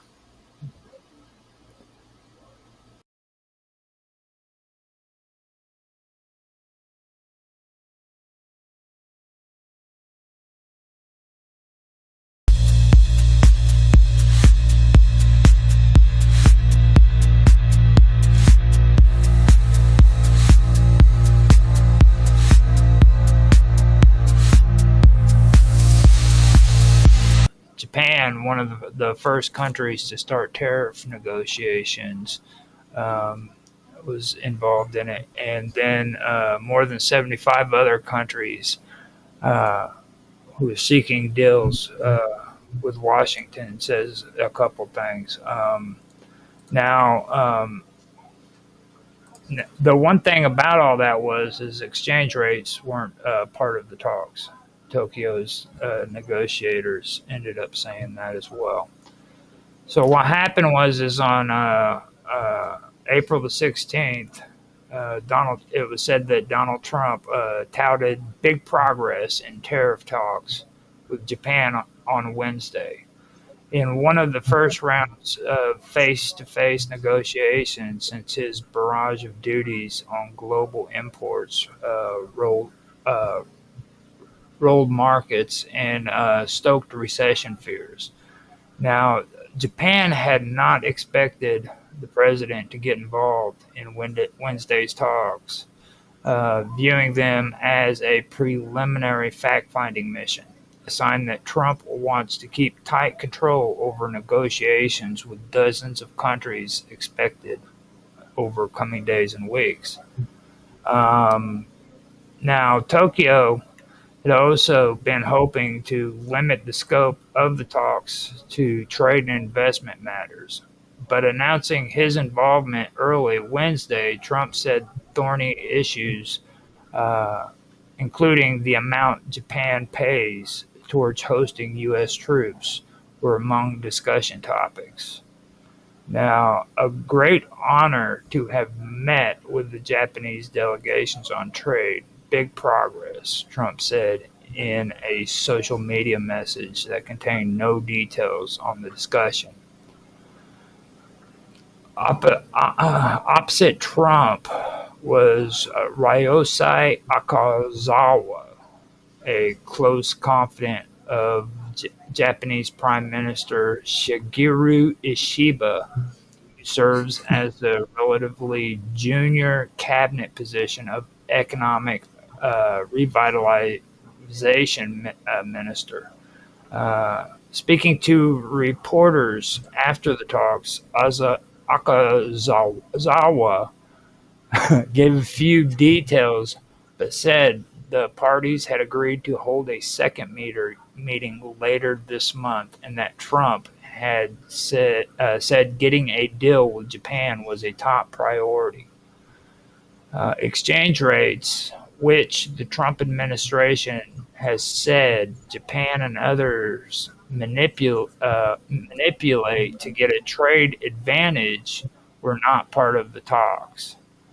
The dollar strengthened against the yen after his remarks on Forex, up to 0.5% on the day. Tokyo denies it manipulates its yen currency lower to get makes it export cheaper. That's a typo. Um, Okazawa, Akazawa held a 50-minute meeting with Trump at the White House before another session with his Treasury Secretary Scott Bessent, Commerce Secretary Howard Lutnick, and Trade Representative Jamieson Greer. That stretched to almost an hour and a half, according to Japanese readouts of the talks.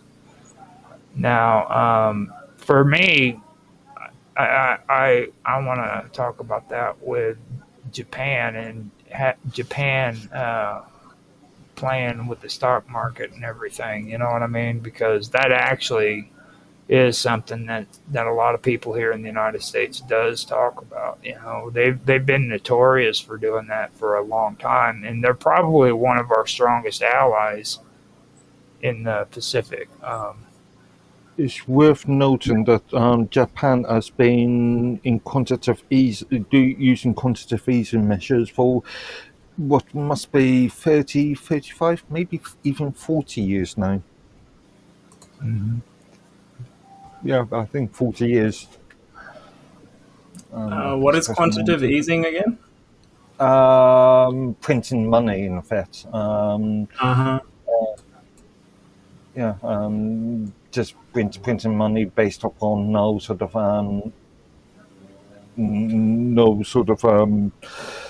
material worth of that money, or physical material worth.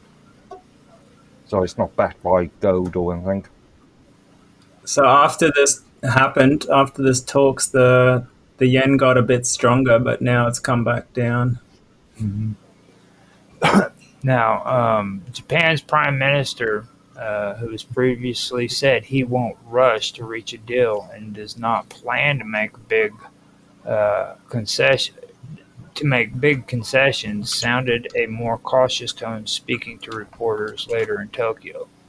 Of course, the negotiations will not be easy going forward, but President Trump has stated that he wants to give top priority to the talks with Japan, Ashiba said. Now, after that, we go into Italian Prime Minister Giorgia Meloni. And I don't know, do you guys have anything to say about Japan and the negotiations going on there? Not specifically, but I'll let you read your next 2 points because I've got a few views on the tariff situation as a whole. Okay, now Giorgia Meloni heads to the White House on Thursday, according to this. And this has already happened to discuss tariffs imposed on the European Union with Trump, while Besant has invited South Korea's finance minister to Washington for talks for the following week. Now, I do have links to what had actually taken place there with the Italian Prime Minister, but that's on a different article, and I'm going to go ahead and go to that one instead of this one, because the stuff that I wanted to talk about with Japan was there. Now, on BBC, which I do not support, just so everybody knows, they did have an article. The last article I read came off of Reuters, and BBC is the next one. But they went into saying, for the moment, she no, from the moment she arrived at the White House, Georgia Meloni was warmly welcomed. Trump called her a great prime minister and said she had taken Europe by storm. Now, Meloni's visit to Washington today has been eagerly awaited after months of a trade standoff between the U.S. and the European Union. Meloni was seen as a Trump whisperer who Brussels hoped could help ease tensions. Speaking to reporters in the Oval Office, Trump was full of praise for his Italian counterpart, and Meloni seemed to say all the right things, as our Europe reporter Laura Gozzi notes. There was no announcement. She, Uh-huh. Sorry, I was just going to say, of course, they're going to have to say the right thing, stay on camera. It's, a lot of this is as much PR as it is actual internal communications between the two parties. So, yeah, you've got to smile and shake the other person's hand while you're in front of the camera. Yeah, a lot of it is theatrical. It says here that That's the points that people don't understand. That when these politicians appear in front of the cameras, a lot of what they're doing is a much more of a sort of play, much more theatrical. 100%. That's why you always got to check out a politician's background. That's how you learn more about them, you know. When I first read about her, what stood out is that she was part of the European Conservatives and Reformist Party. I'm like, yeah, that sounds kind of good.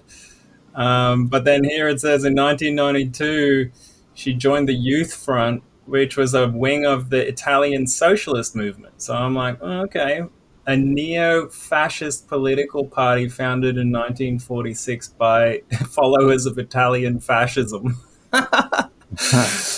So, yeah, I don't know. We'll see. So keep an eye on her. You know, don't blink. So now, what happened is it says there was no announcement of a trade deal, but both leaders sounded optimistic. Trump also accepted Melania's invitation to Rome, though we don't know when it will happen. Okay, so basically that was just all staged, like you guys said, because there was actually no trade negotiations taken on. It was just camera, for people I remember a lot of this is not the leaders' meeting, it's done behind doors with diplomats and That's right. ministers. it's all for show, basically, and you got that beautiful Italian chick. Well, also not all of it is made public, you know. So Right. Well, I mean, some of it. take a look at Trump's background. Okay, look at all the things that all the people that were involved. All right, there's always been some blonde freaking hot chick frickin' in the background somewhere. You know what I mean? Like, Yeah. he's got this hot blonde Italian chick who's in power. Remember, Trump, first and foremost, is a business person. He's That's a marketer. He knows how to market Right. things. So I'm not saying that he's always been successful, but he knows the principles of marketing. Mhm. Now, Melania is now heading back to Italy to talk with U.S. Vice President J.D. Vance tomorrow. They could continue the discussions on tariff defense spending and perhaps ways to make the West great again. Which that's something that does need to be done. Like we need to make Europe and England and Australia great again, and maybe we could even get New Zealand in on the action too, make them great again, and Canada 51st state all the way, dude. Well, I think we should define what that means, because right now, the way I see it is the entire West has been basically taken over by globalist forces, which are sort of the a new type of monarchy of the world, which are the sort of founded by the international bankers, but then they've formed these multinational organizations like the United Nations and stuff like this, the WEF, and World Economic Forum. And they have a lot of think tanks around them, and it's all of these multi-billionaire people that are basically dictating the policies of all the Western nations, and they do it mainly through bribery and blackmail and various ways like that. I'm going to come back to the only way to get out of that is to stop electing people that support them, and so people need to become more aware of this fact so that we just don't elect these people. Yeah, I am going to come back to this point a bit later because there's another point, another topic that is much more relevant to this. But Yeah, we'll get this back is into it down later. to this can be argued that it's down to things like the sort of Blairist idea of NGOs and Kangos. Hmm. And I'm big on talking about NGOs too because I don't think of them as a good thing, and I think a lot of people, even here in the United States, being as great as what we are, Well, I don't know the if they were ever a good thing. I like the idea behind it, but they've definitely become a sort of tool for the rich to write off taxes and instill policies that they want.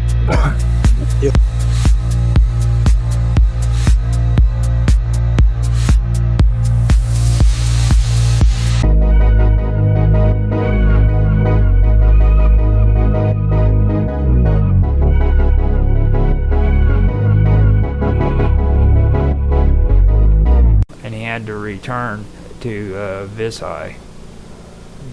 And he was the only one out of the expedition who was the survivor, and the only reason why he survived was because he fell ill and had to go back. And Do you know what the illness was?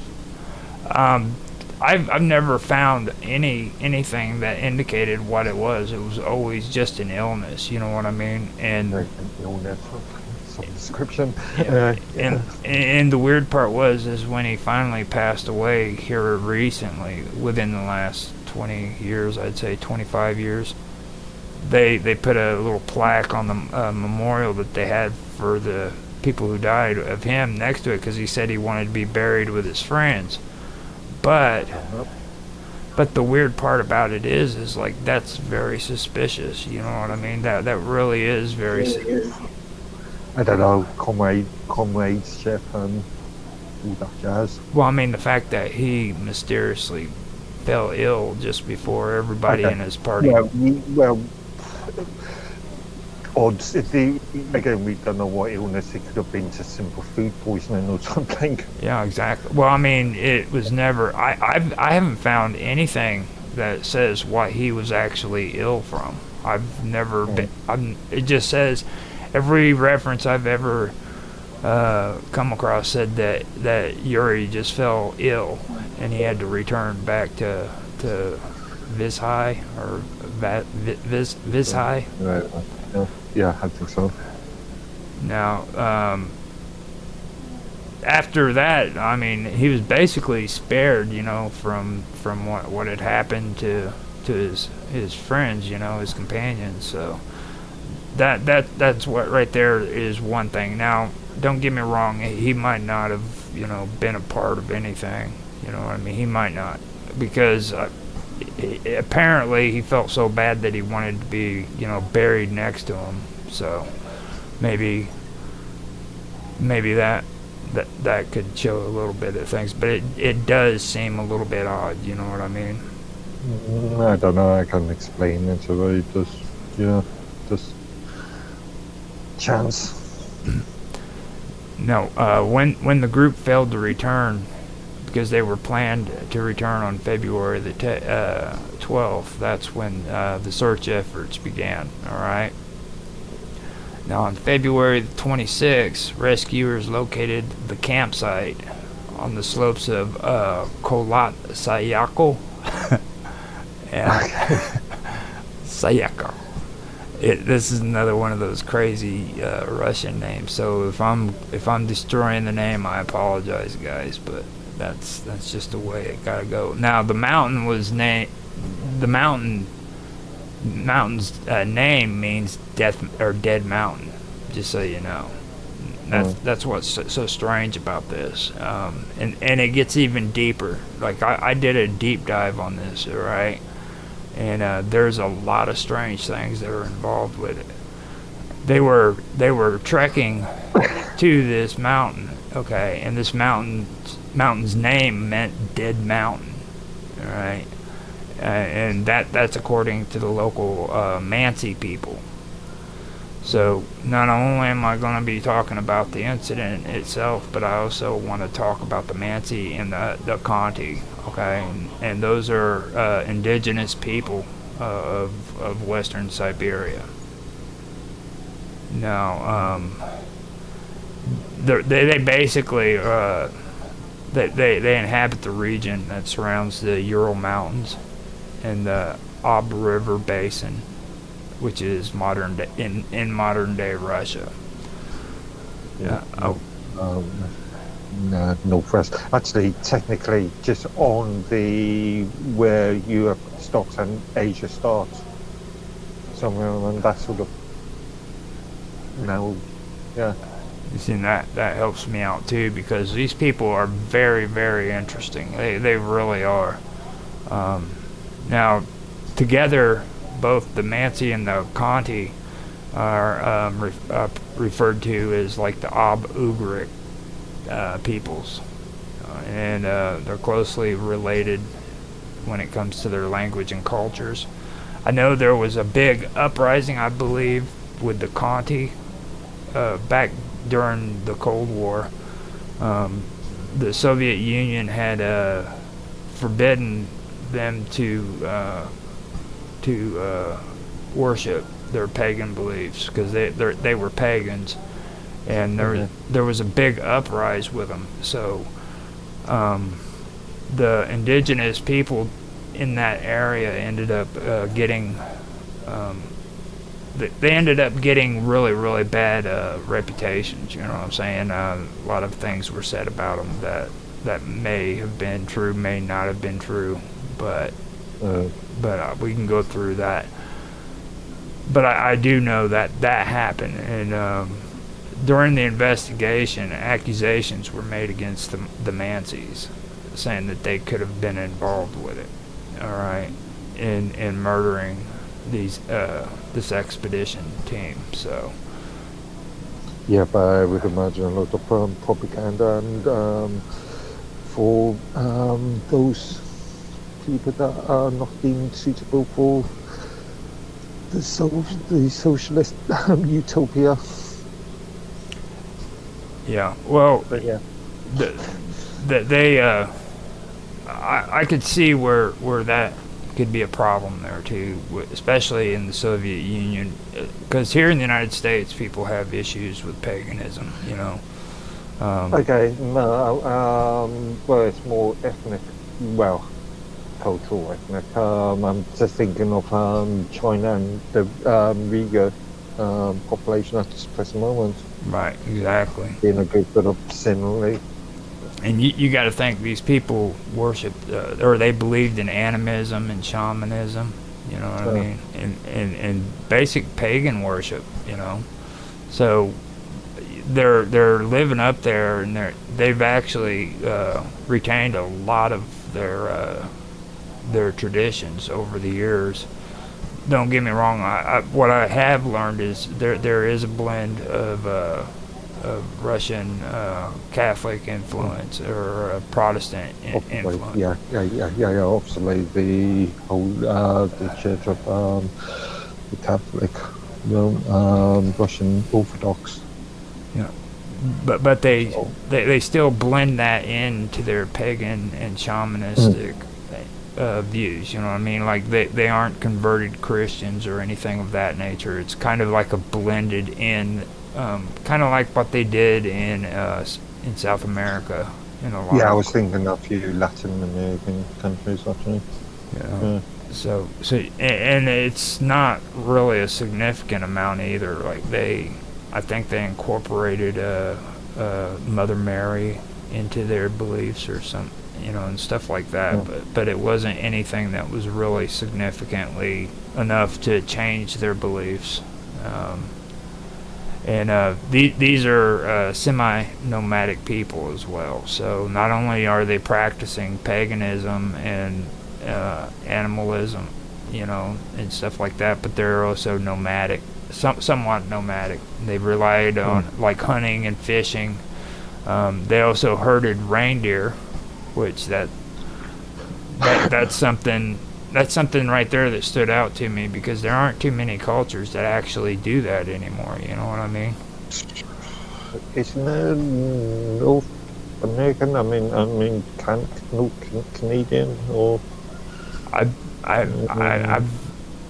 I mean, at one time maybe they did, but like the Eskimos and stuff.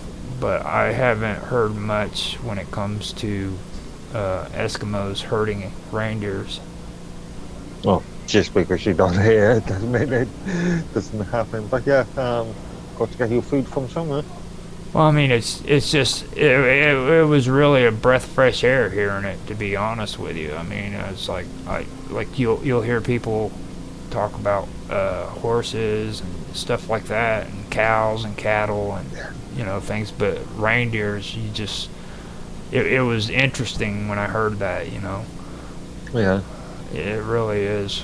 That to me, that stood out, is all I'm saying. So, I mean, I thought that was cool. And it made me think of Santa Claus.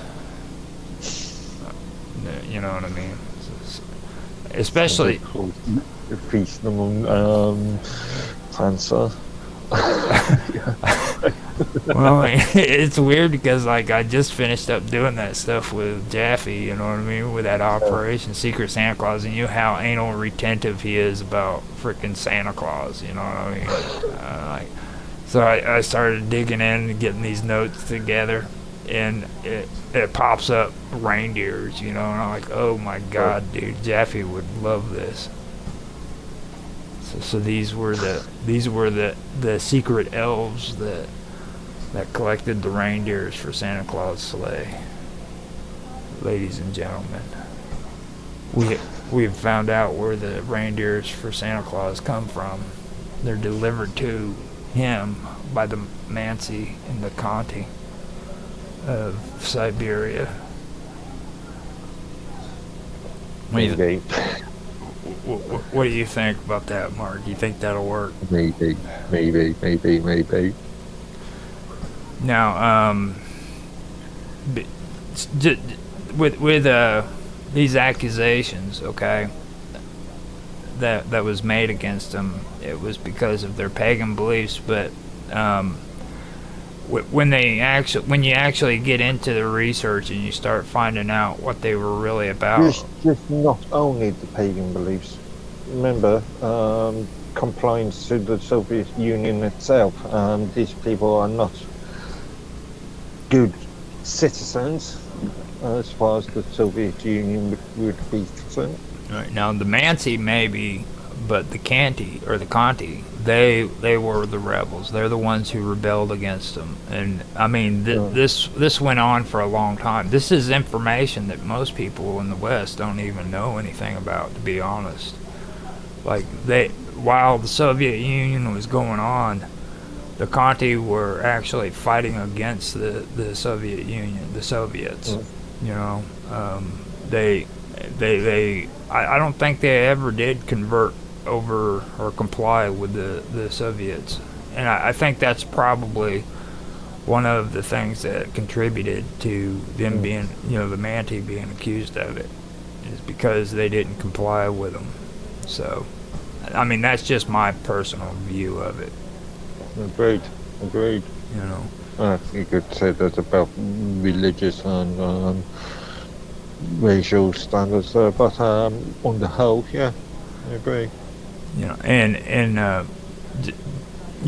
The thing of it is like with the Mansi and the Conti, they had a deep connection. You know what I mean, to the natural world, and if you ever really get into what their beliefs are, you'll find out that it's all over their religious beliefs, or their spiritual beliefs or whatever.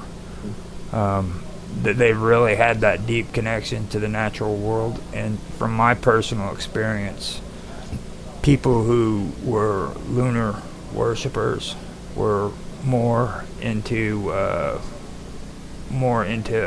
peaceful existence. They were more into and when I say lunar worship, that's the people what we would call the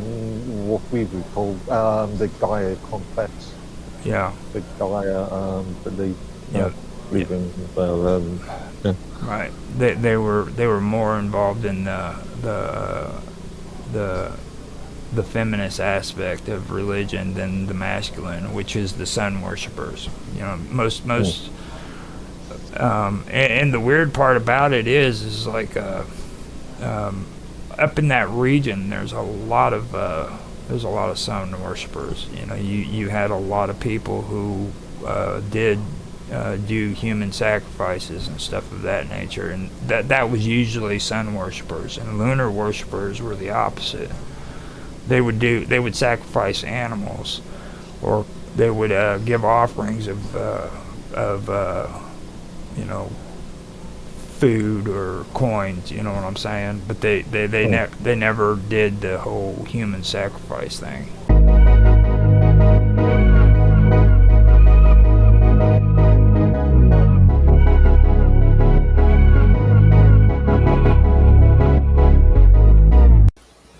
Hello, everybody, and welcome to Wow Talk. I'm Roger Hanson. I will be your host for today. Today we have a very special guest with us. This is Jahar Secher. I'm going to be interviewing him with Sonia Galactic. Now, Jahan is a hypnotherapist, and I've had the privilege of having a few conversations with him. So we started talking, and me, him, and Sonia decided, hey, let's do an interview. So we got this started up, and we're going to get to the interview. As well as Jahan and me being here, we also have Sonia Galactic, who's with us tonight. So welcome. Hi.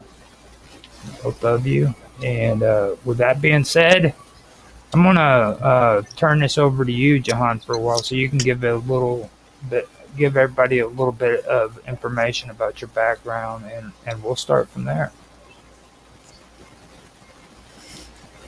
Okay, it's like a pretty broad question there. I like to think of myself as a hypnotherapist that helps a lot of people. I'm pretty sure there's a lot of people out there that would be interested in hearing more about how I do that. I've been doing this for about 10 years, non-stop. I think probably driven by some deep need not to fix people, but to figure out why everybody around me is so mentally screwed. That's the best way to put it.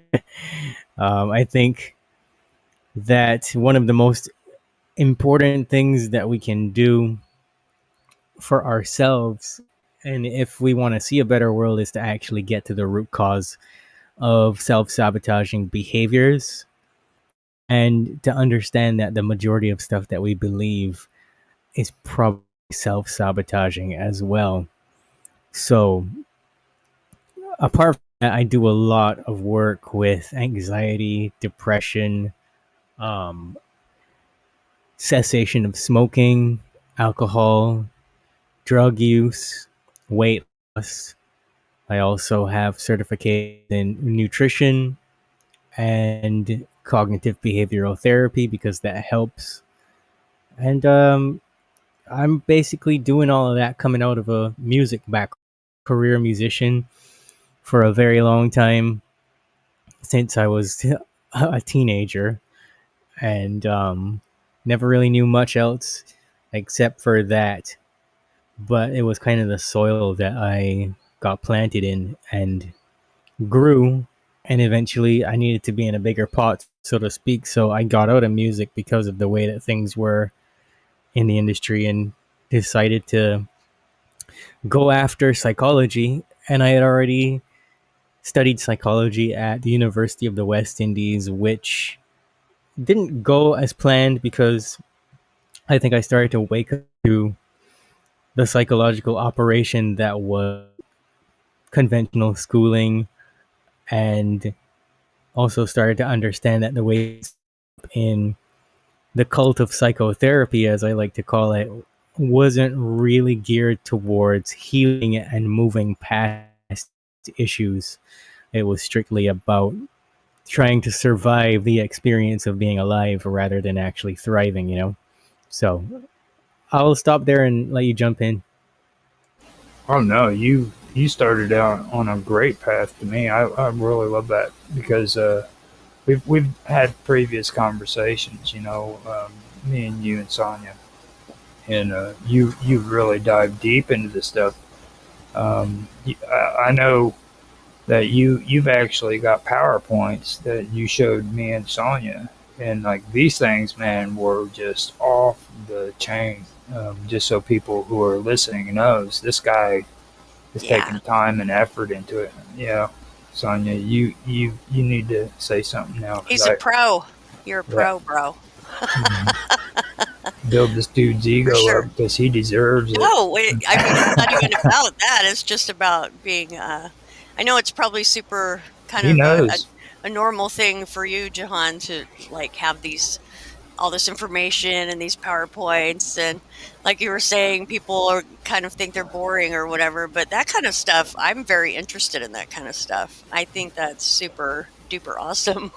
I mean, that really says a lot for sure to Mhm. put so much time into something that's so boring, but yet so educational, you know? Right.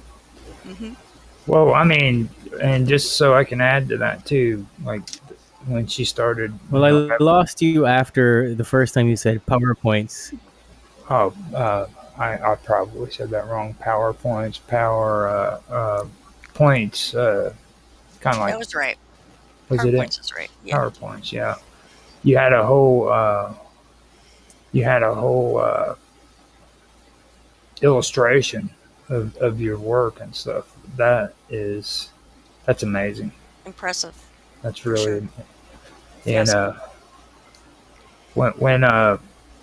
when Sonia was talking to you, she just reached out to me. She says, "Man, you got to meet this guy. You got to meet this guy." You know what I mean? Because I'd already been kind of dabbing into a lot of these subjects, and when we started talking, you started saying all the right stuff that I was really interested in. So, just wanted to say that.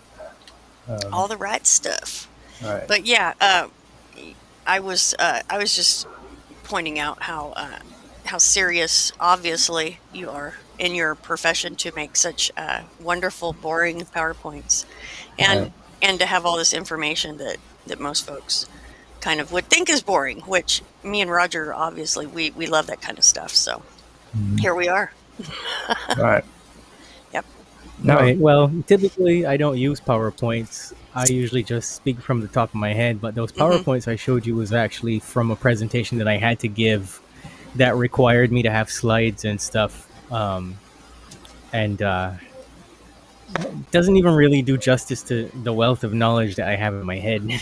hmm So it's actually harder to speak with the PowerPoints than it is to actually just go right off the top of my head, you know? Okay. Wow. Wow. Okay. Well, I mean, if you want, I can search you out in something that really first started getting me curious and see what your perspective is on this. Okay, go for it. Okay. With you, what do you feel is the difference between being mesmerized and hypnotized? First off.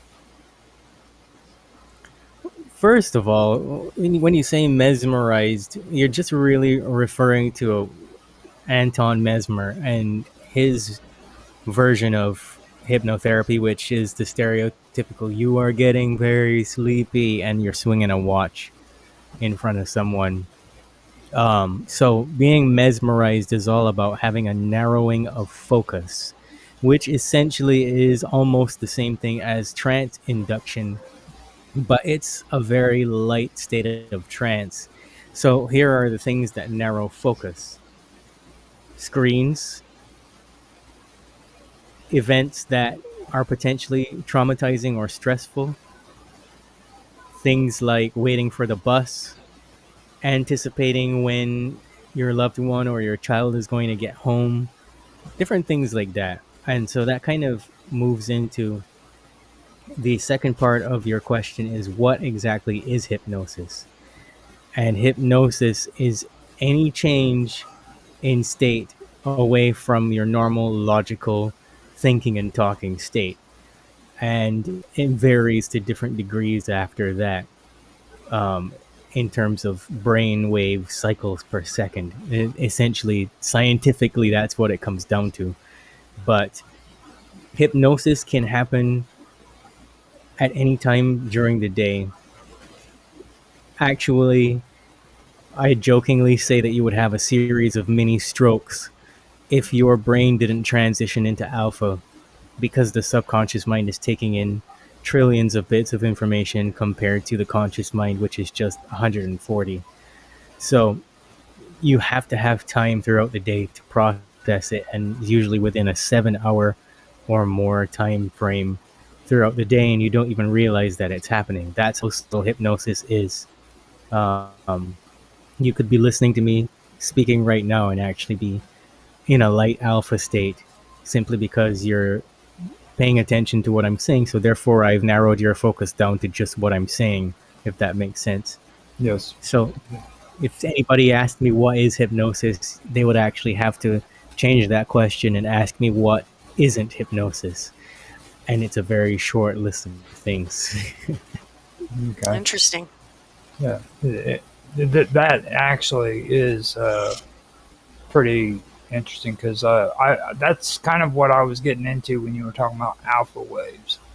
Now, like one thing that I really started getting more curious about was sleep. When it comes to people and their sleep habits and the waves, like the theta waves, you have the alpha waves and stuff of that nature. Um, uh, I always found, or what I've been finding is there's a correlation between these waves and like the phases of sleep that you go through in the night. You know what I mean? Like you have REM, then you have deep sleep and things of that nature. Have you done any kind of research into that? No. Do you know much about that? I know a lot about it, but the things that I do know actually would not be very relevant to mental health during the waking state, if that makes sense. Um, as it pertains to hypnosis, you're very suggestible when you're actually asleep because what's called the critical faculty, which is just a fancy name that's given to the doorway between the conscious mind and the subconscious mind, is wide open. And so you're transitioning through into the deepest level of cycles per second. I forget the exact number right now, but it's kind of like being a baby. You come into the world, your subconscious is wide open. Any information that you're given is received as truth. There's nothing to debunk it or deny it. And there's so much information coming in that even if you could wake up and think about it, you wouldn't be able to track it all. You wouldn't be able to analyze it or anything. So you're really mostly taking that in through your auditory faculty, because obviously your eyes are closed and you're not taking in much of anything else. That's the reason why you could be asleep, smell smoke, and dream that your house burned down, for example, because you would just be responding to your senses purely alone, and your brain will fill in the gaps with any information that's already in there. But if you are members of the cult of global disempowerment that are trying to kill us, then you're probably going to love that people are asleep because they can transmit things directly into your brain using these waves. They can log into your brain while you sleep, actually.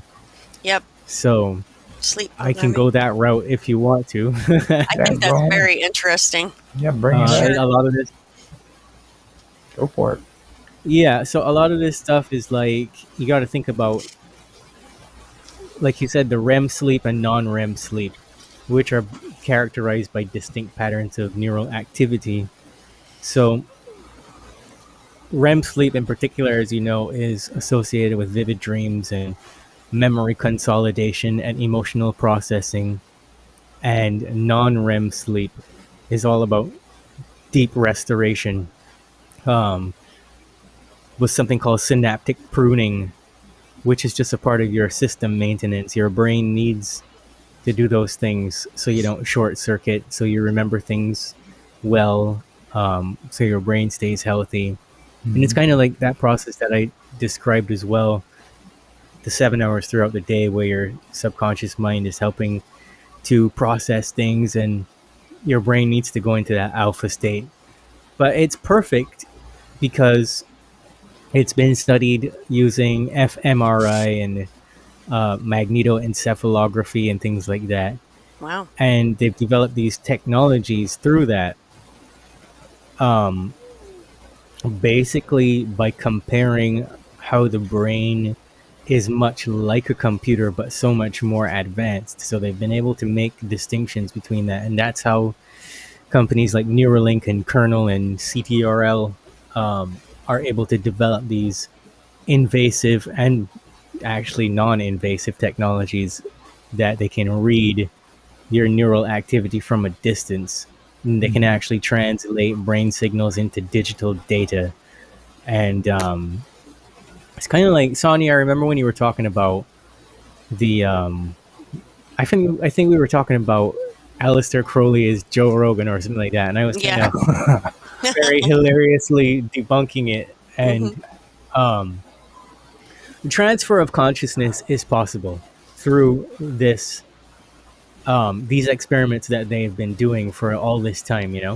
So they've learned how to link prosthetics to your brain and computers to your brain and virtual reality environments doing these experiments, right? Um, they're using, like, so these waves, they all oscillate, which waves tend to do.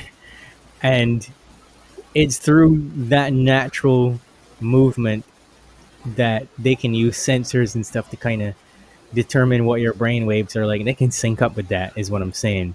And they can transmit thoughts to you using that technology, to keep it simple. So a lot of it is actually positive, because they're saying that such technology could actually be used for therapeutic purposes, like treating PTSD, correcting cognitive biases, enhancing learning by stimulating the memory consolidation that you have during sleep. Um, but as we know, it's probably being used for worse stuff. And along with all that, you got to look at like mind control throughout history, and they've always been trying to figure out how to Hmm. hack into people's minds and get them to do whatever they want you to do, right? Right. So we know that MK Ultra explored mind control using drugs and hypnosis and subliminal messaging, Hmm. and this is kind of like MK Ultra 5.0, because they've had so much time to perfect all of this. So they are using it for behavioral modification. They are using it for remote neural monitoring, and they are using it to try to develop psychotronic weaponry. So, Right. basically like Cyclops from the X-Men, just zap somebody using your mind. Yeah. Um, so yeah, they're using electromagnetic surveillance, and I think that a lot of that is being done using electromagnetic fields. And they can do that because everybody's got a TV in their house, or they've got a smartphone in their house. Right. Um, you have the neural data networks that are set up using all these idiots. I'm sorry to anybody that listens to this and they get classed as an idiot, but you're an idiot. If you own a VR headset or anything like that you can put on your head, all of that stuff is monitoring and collecting information on you. Smart watches are collecting information on you. And the guise of wellness tracking is one Hmm. of the biggest ways that they harvest your data That's right. and send feedback to their big ass neural data networks that they're using for perfecting this technology. Artificial intelligence pattern recognition is a big deal in this whole thing. So they take that raw neural data and use AI to interpret it, figure Hmm. out how you respond to emotional states, how good your memory recall is, how good you are at solving problems effectively. and they can log into that the record that your brain naturally keeps while you're sleeping and take that from you. So if you fall asleep wearing your smartwatch, you're screwed. Um, I think they have the technology; it hasn't been implemented yet, but the more advancement they make in mobile phone technology, the easier it will be for them to read your electromagnetic field and do the same thing if your phone is right next to you.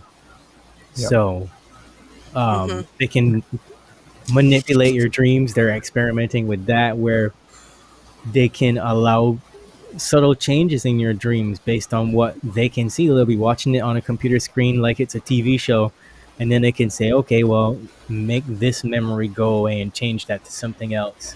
Um, they can insert visual and auditory cues that will change your thought patterns, change the way you make decisions, change the way you respond to emotions. So they tested all this, um, especially through the MK Ultra research, which is currently ongoing, where they're experimenting with lucid dreaming and stuff. They can target certain memories and reactivate them or deactivate them as they see fit.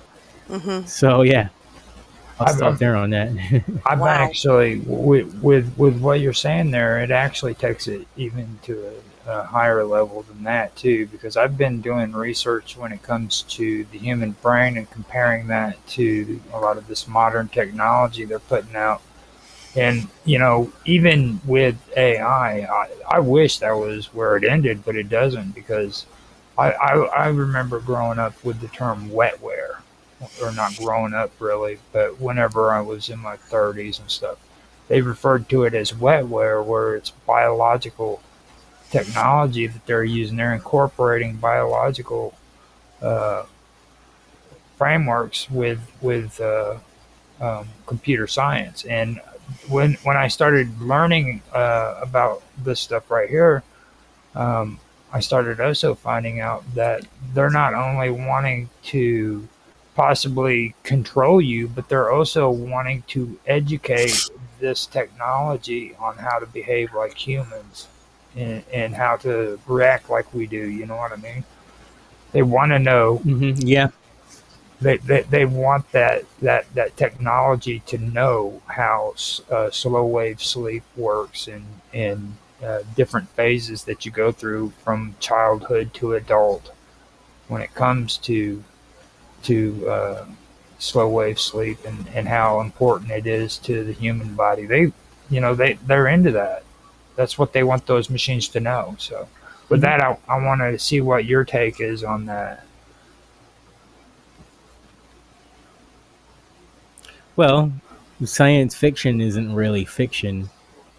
They've just been not even to say like because I don't necessarily agree with the idea of that they have to tell you what they're doing. I don't think they have to tell you what they're doing. I think it's a part of their sadistic process where they get a kick out of just saying, oh, I wonder what they think about this. Right. And if they think it's cool, then we can get them to consent to us implementing this over a short or a long period of time, depending on how they react to it, right? So you think about films like Inception or The Matrix, where you have human cognition pretty much infiltrated and manipulated, or just flat out hijacked. And you think about like Philip K. Dick and all the stuff that was very within the realm of contemporary speculative fiction. And a lot of the themes are basically the loss of mental sovereignty. That's all real stuff. I think maybe he was making a comment during his time period on it that became scarily real within a very short space of time after that. But the most scary part about it is that there's a big gap in the data where all of a sudden it's gone from being conspiracy theory and foolishness to you have 2022, 2023, 2024, 2025. You can find the most recent research that they've let come out on it about remote wearable neuroimaging devices for mental health and sleep monitoring and um, things from the Mayo Clinic that explain how EEGs are measuring electrical activities going in the brain, and they can tell how you're sleeping, to like targeted memory reactivation for people who have brain damage. And um, there's so much stuff. Yeah. UCLA has research that they're telling you about targeted deep brain stimulation, and it's supposed to be for memory consolidation, but we know it's not really just about that, because universities are essentially think tanks Hmm. where all of this stuff is thought up and implemented, and they always try to convince you, hey, we just did a study and it says this, when reality is that they've been experimenting for a long time and they already know exactly what they're doing. So Hmm. they're going to try to use, I predict within the next 10 to 12 years, they're going to try to use all of these wellness devices and VR headsets and smart TVs and smartphones as different ways to connect you to the cloud, essentially. Yeah. Well, Sabrina Wallace says we're already connected to the cloud through smart dust because we're breathing it in and it passes the blood brain barrier and it's all in our brains and everywhere. It's in clothes, food, it's pretty much everywhere. So, and she brings up uh, college classes where they teach folks this, as well as tons and tons of research from even on the government websites, like the nanotechnology website and stuff. I mean, it's very, very in depth. It's going on like right now, really. Yeah. Yeah. And I know we've had conversations before where you really got excited about the hippocampus. And the one thing that I kept quiet when we were talking because I wanted to remain where you think I was smart and stuff. But I'm gonna go ahead and show my stupidity now, okay? Because this is something that I wanted to wait for and ask you about. Now with the hippocampus, especially when it comes to memory, learning, and stuff like that. I know that it works real close with the neocortex, and it usually works during slow wave sleep. You know, now when you were talking about the brain being able to, well, I'll just say it the way I say it. When you're asleep and you're in deep sleep, the brain is basically filing information. You know what I mean? The information that it feels that is necessary, it keeps, and the information that it feels unnecessary, it just discards. You know, and what I'm wanting to know is, do you think by any chance that there is some kind of technology that would be set up that would make it capable, or do you think it's possible where it would make it capable to where they can make you just forget on that premise alone? They already have that technology. They've had that technology for a very long time, and they allude to it in a lot of movies and stuff. I mean, from back in the 80s, they kind of allude to it, including like Men in Black, which is that device. He presses it, it flashes the light, and you forget the moments that happened before. And they can set on a dial, you know, how much they want you to forget. If they want you to completely forget everything and be wiped, they can do that too, but it just isn't commonplace. um but I guess I have to get into it and provide context for the listeners, because they weren't with us in that conversation, so they don't know what I'm talking about or what you're referencing, and they probably are also asking, if you're just a hypnotherapist, why do you know all of this? And the answer to that is, I'm a very curious person. I believe that curiosity is a form of love. I have training as well in human behavior, which leads you down a very dark path if you're actually interested in the application of it. But hypnotherapy is a process. Hypnotherapy is the science of the subconscious mind.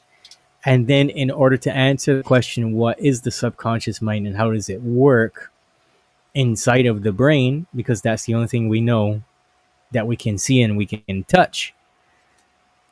Um, you have to go towards neuroscience. And so I've done a fair amount of working on learning about neuroscience over the years because I wanted to know, why is it that my clients were doing certain things? Why is it that I did certain things?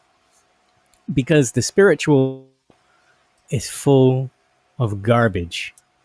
You always hear the hijacked narrative that comes from the New Agers or spiritualists, and they've stolen it from psychology, hypnotherapy, and neuroscience. But, anyways, I've got something to this say about conversation that we were having, say that. it. You were bringing that up, and it really reminded me of this guy. Look out for Charlie, and he studies sound waves. And he has a one point where he brings out in one of his videos about ascension symptoms and how these, the New Agers and things, talk about, having headaches or being ill in some form or another, as that means that, oh, you're just, you're upgrading and stuff like that. When in actuality, he's pointing out that it's this the technology that they have being used on the public, as opposed to, ascending kind of thing.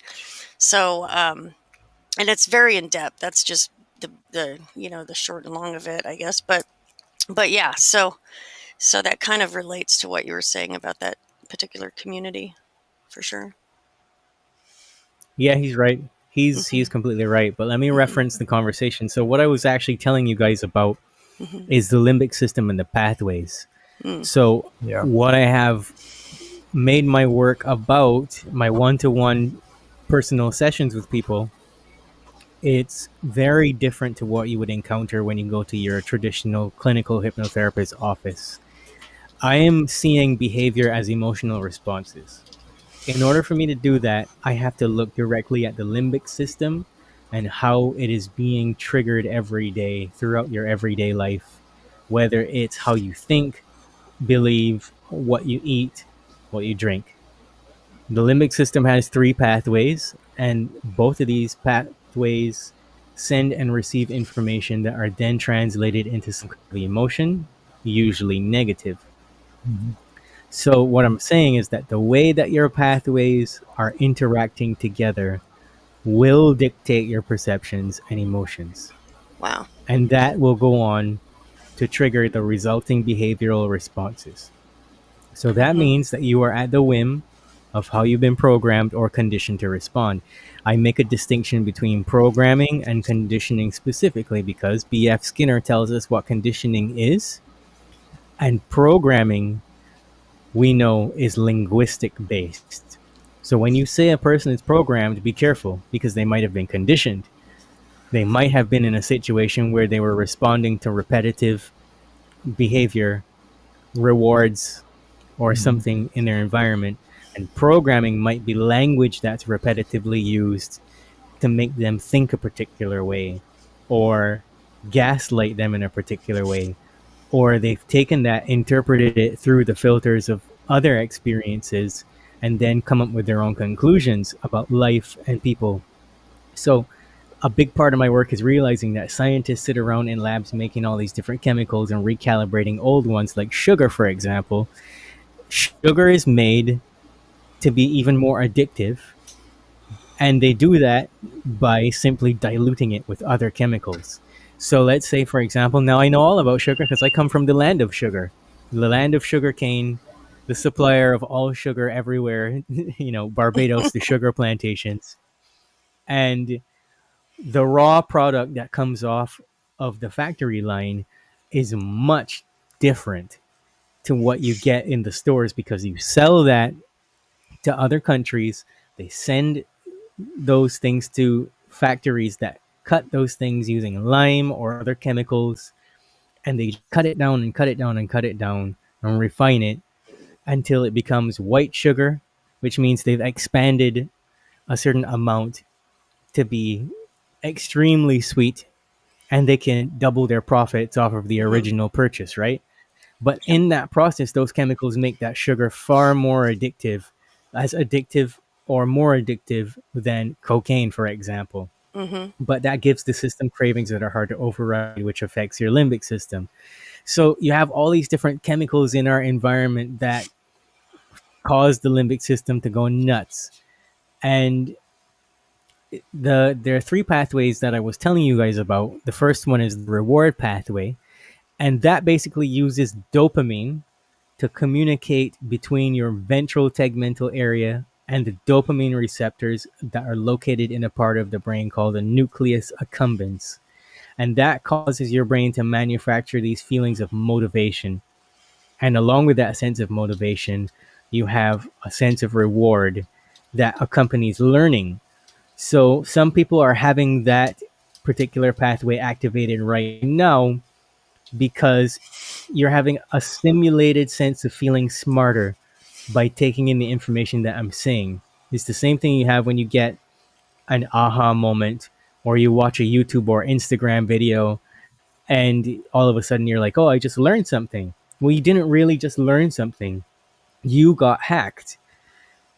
That dopamine was communicating back and forth between those two parts of your brain, and you got a simulated learning experience. So this is also how you will learn what feels good: sugar, alcohol, caffeine, masturbation, shopping, you name it. Because on the secondary end of that, you're having something called EOPs, which is endogenous opioid peptides. And these are being released by clusters of similar neurons which have the same effect in the brain as heroin or morphine. So Wow. that's why when you drink coffee or tea or alcohol or sugar, or you go rub one out or you watch porn or you're one of these people that has a shopping addiction, that's behind the feeling of pleasure that you get or blissfulness that you get, right? That's really what you're chasing. You're trying to activate that reward pathway. If you're a wicked person and you do bad stuff to people and you like how that feels, that's your reward pathway. So it's involved in many different applications. The second one involves happiness, and it's using serotonin to communicate between the dorsal raphe nucleus, the mouthful. That's a part of the midbrain that contains these neurons that manufacture serotonin. It's a very small percentage of serotonin, but it's powerful enough to travel to various areas of the cerebral cortex. I know I'm using a lot of big words, but that basically gives you the ability to process experiences and judge them as good or bad. So this pathway is called the contentment pathway. Now, how the serotonin actually acts in your brain differs depending on the various parts of your brain, and it will give you a different cognitive outcome depending on the clusters of neurons that you as a unique individual have built throughout your life. So when people say dumb shit like it's my childhood trauma, is it that? Or did you interpret a scenario between 0 to 7, 7 to 14, 14 to 21, and 21 to age 30 that you're referencing that response to something else because you've built these clusters of neurons that cause you to think that particular way, that cause you to assume a particular assumption, Mm. that Mm-hmm. cause you to emotionally respond in a particular way, even if you thought about it so that you didn't have a reaction. It's your contentment pathway because everybody just wants to feel joy, but the brain is hardwired for negativity. And so you have this pathway that's looking for it, that's trying to figure out how can I get out of here unscathed through Right. danger, right? So a lot of what you're doing is essentially trying to seek a reward through one of these pathways. The most problematic one for me is the stress, fear, memory pathway. And I believe that that was the one that we were speaking about specifically in the conversation that we had. And I'll tell you one of the most disturbing things that really caused me to get on that. When you're doing hypnotherapy and you have someone in a trance state, they're vulnerable. They will tell you anything that they have access to. And so when people say things about childhood trauma, we're conditioned and programmed, because a lot of it is language that's used, to automatically think that everything that happened to us between 0 to 7 is the reason why we behave the way that we do at 25, 35, 45, 55, etc. But from 0 to 7, we're just taking in blindly input from the outside. From 7 to 14, we are testing that information against our environment, with our friends at school, with our parents, our family members, and we're trying to formulate strategies that determine how we uniquely as an individual will deal with random scenarios. And so from 14 to 21, teenagers especially can be difficult because they're testing the information from 0 to 7, 7 to 14.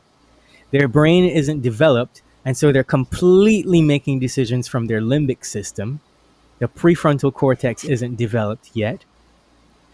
As a young adult, from 21 to 26 or 27 or 28, depending on your life experiences, the chemicals you put in your body, various factors, you are then struggling to close loops, test that information. And so the childhood trauma narrative suggests that you don't ever learn anything else throughout your entire life, and you don't ever have new experiences that are operating based on a reward basis. Mhm.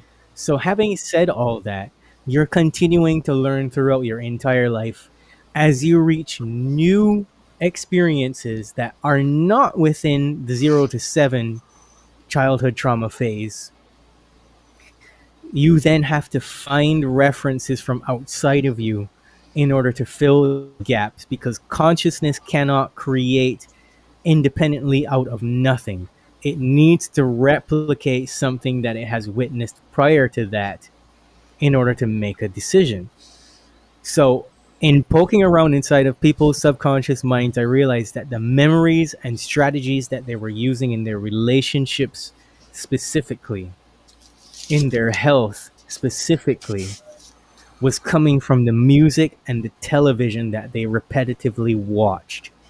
There were no reference points from their childhood that you could find to track an event and say, okay, this traumatic event, which is what is trauma? Trauma is when the medial prefrontal cortex deactivates and you filter a very small amount of information from which you determine a meaning about that event and how you will then survive and continue to cope throughout the rest of your life in events that your limbic system determines are similar to that. I hope that wasn't hard to understand. No, actually, But it It's very makes interesting. good sense because, like, I started getting caught up in delta wave and the activities that take place from the time when you're born up until the time that you become an old person. And I know that like delta waves or delta wave activity, I should say, is more dominant when you're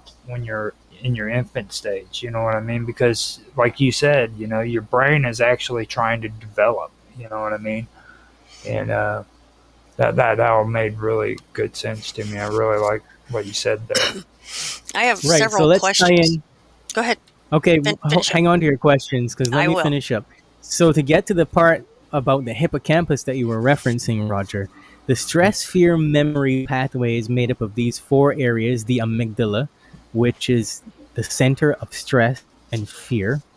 That then communicates to the hypothalamus, which is controlling hormones, including cortisol. Again, more stress. Mm-hmm. The hypothalamus is then talking to the sympathetic nervous system.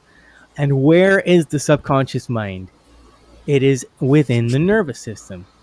So Mm-hmm. the sympathetic nervous system is trying to determine very simply, do I need to go into fight, flight, freeze, fawn? And it tells your vagus nerve, which is a really long nerve in the stomach, all the way up the spine to the back of the brain, to stop working because now you have to prepare for an emergency. The hippocampus, then, which is the memory center, it's like a tape inside of a tape recorder. It then interprets memories as either good or bad, but everything is stored there. Events from childhood or the content from the last movie you watched, the last song that you listened to, are all stored in there for reference.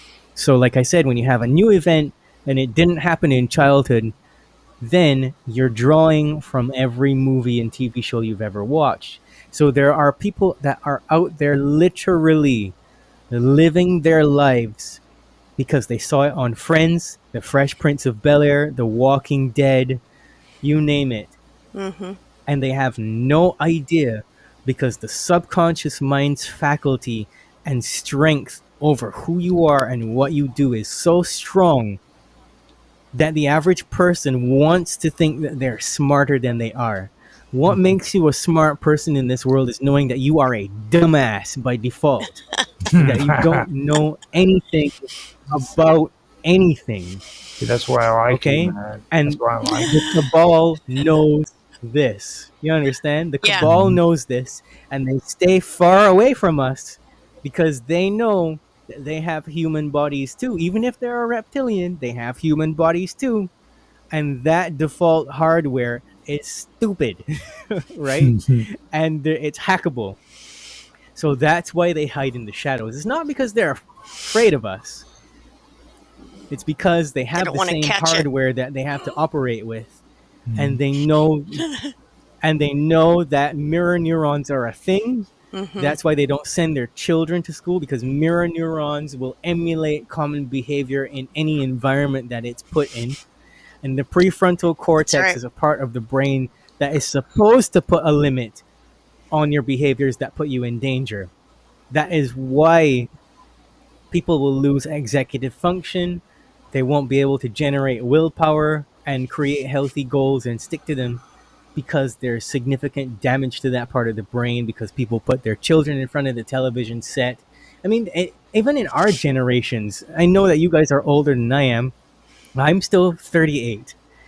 And there was nobody that stuck their face 3 inches in front of the TV set more than I did. I don't think. Me too. So, exactly. Mhm. So, you're degrading your brain function when you're exposed to this technology. So, basically, all those three pathways have been discovered by neuroscience to generate all human emotion.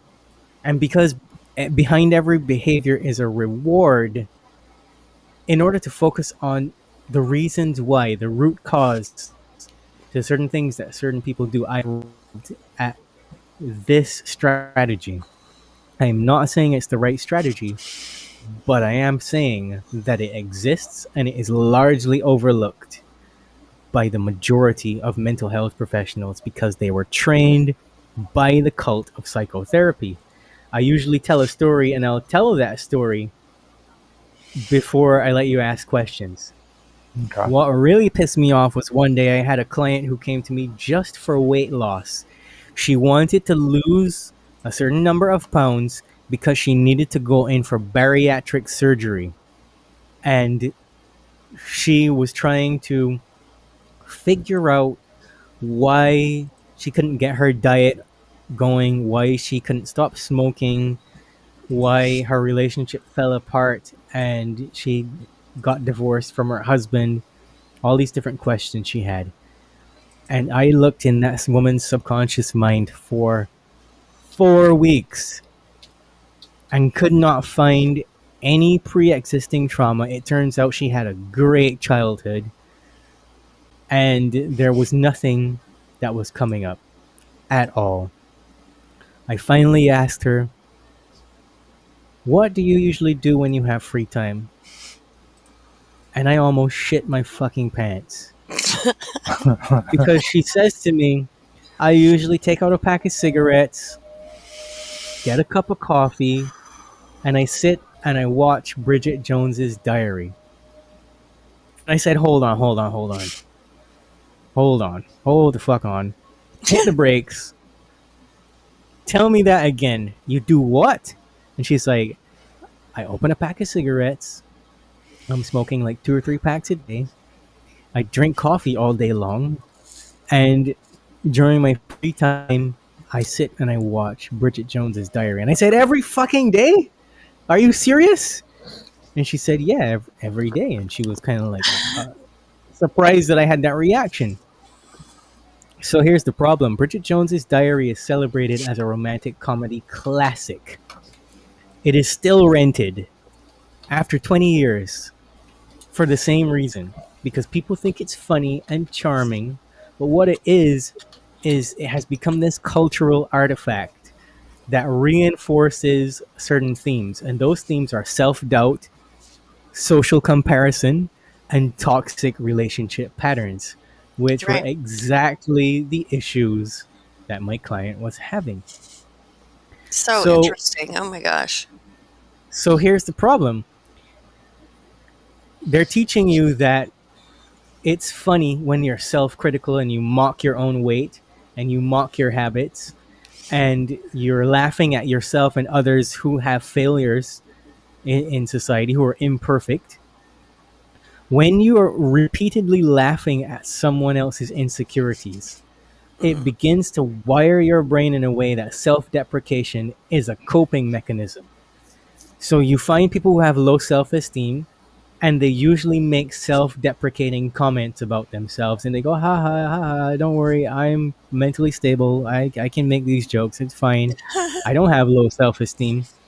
But being constantly self-critical is one of the purposes for Bridget Jones's Diary. It conditions you to think that that's acceptable or charming. In her diary entries, for example, she exaggerates her focus on calories and how like she's triggered by her appearance and stuff like that, compares to other women different things. And then also there's the theme of romantic idealization and relationship anxiety. So it's reinforcing that you're only worthy of love if you struggle for it, if you have to run someone down and change yourself or do all these extravagant things to make that person love you. Basically decrease your worth and worry about whether you're lovable or not. Okay? So it kind of normalizes that the idea that messy and dramatic relationships are exciting or normal. So yeah, it's just a clusterfuck because it's normalizing social pressure and perfectionism. If you don't have the right body image, if you aren't successful in your career, then you're not socially desirable as a person. So my client was having this psychological effect where watching that movie every day, in combination with the effect of the television bypassing her prefrontal cortex, going through the stress fear memory pathway and entering that directly into her hippocampus, she learned to obsess about her weight, compare herself to everyone else, which caused her to overeat. The caffeine all day long was having an effect on her brain chemistry, her brain activity, to where she was lacking self-awareness of her patterns. And then she would just sit there and smoke herself into oblivion and never know any different, because she then had to self-soothe, because that was probably the first time throughout the day that she took a deep breath was through smoking that cigarette. So long-term exposure to any media that's portraying self-doubt as funny or romantic is going to create imposter syndrome, social anxiety, perfectionism, which cause viewers to subconsciously adopt self-sabotaging behaviors in love, career, social life, you name it. Hmm. And they will never think any differently outside of that box because it's TV. It's just funny, right? Haha. Yeah, I'm not it's not screwing myself real over kind of at thing. all. Right. Hmm. So, long story short, that really, really pissed me off, and it put me even more on this path of basically going through things and looking at, okay, where is this coming from? Why is it happening? And Tavistock is who's behind that. But I'll let you ask questions because time's Yeah. getting away, and I know Roger has to do another show after this. Now with me, I'm going to hold off because I know Sonya's excited. She's just sitting there. I Oh my know gosh, I've she's got got. lots of questions. So you start drilling them, get them good because Well, there are some things I do want to bring up, but I want to do it for another interview because I mhm. think that this goes deeper too. Oh, certainly that crossed my mind as well. But Um, well, some of my questions go back to when we first started talking, and I just took kind of messy notes. So let's see if I can make them out. I was just curious about sleep paralysis. I know you've talked to many people who are in the, I guess, I don't really want to say new age community, but many spiritual type of people, I suppose you could say, dealing with esoteric type topics or etheric type stuff. So, what is your take on sleep paralysis? Well, first of all, let me not be completely disrespectful to the New Age community. They're good at hijacking information and repurposing it for their own good. So they do draw relevant points from parapsychology, which is where you'll find the empirical data on topics like this parapsychology, right? mhm. Sleep paralysis is a real thing. Entities do exist, and they do have the ability to, hold you down on your bed Hmm. and do things to you because they're energy harvesting. Right. Okay. What Thank else would you. you like me to say about that? That's kind of just that's fine. And there again, that topic can go deeper, but we can wait for another time. Let's see. Another thing was the sugar that you were talking about, and I know that in the stores, a lot of stores have something they call raw sugar. Do you think that's actually raw sugar, or is that just kind of a label they slap on it? Unless they purchase that sugar from a plantation and then repackage it in their packaging, Hmm. it's not raw sugar. But Okay. if they do that, then it is raw sugar. You have something called demerara sugar, which is from another area in the Caribbean, which is also raw. How you can tell that your sugar is raw sugar is if it's dark brown or has bits of brown crystals in it, and the crystals are relatively big in size. That tells you that it hasn't been ground down very much and refined very much because it will decrease in size by being tossed around. It's a crystal, for Christ's sake. It'll break, you know? Okay. So, um, that molasses content signals whether it's raw or not. Okay. Now, do you think that that type of sugar is any less like poisonous than any other type of sugar? I mean, I know it's less poisonous, obviously, than white sugar, but should we even be eating any sugar? The closer to the earth, the better time you're going to have. Hmm. Um, Okay. so, let's say, for example, you get your hands on some nice raw Barbados sugar. It hasn't been touched. It would have gone through that crystallization process on a sheet, broken into those tiny little pieces, Hmm. and then sent off to somewhere else to be broken down into smaller pieces. And that's the better sugar. Is it 100% healthy for you? No, it's not. But in terms of moderation, which I Right. try not to use that word because moderation is the affirmation of the ignorant. Mm, It's moderation and mediocrity tend to go hand in hand because right. people think that you can eat a bunch of garbage and then eat 80% healthy all the time. But realistically, if you want to mitigate long-term effects on your organs, 95% of the time you need to eat healthy.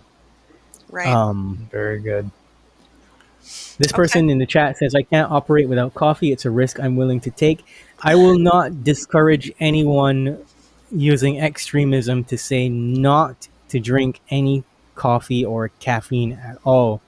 No. However, within 10 minutes of drinking coffee, the brainwave activity reduces to minimal, which is responsible for that feeling of calm that many people get.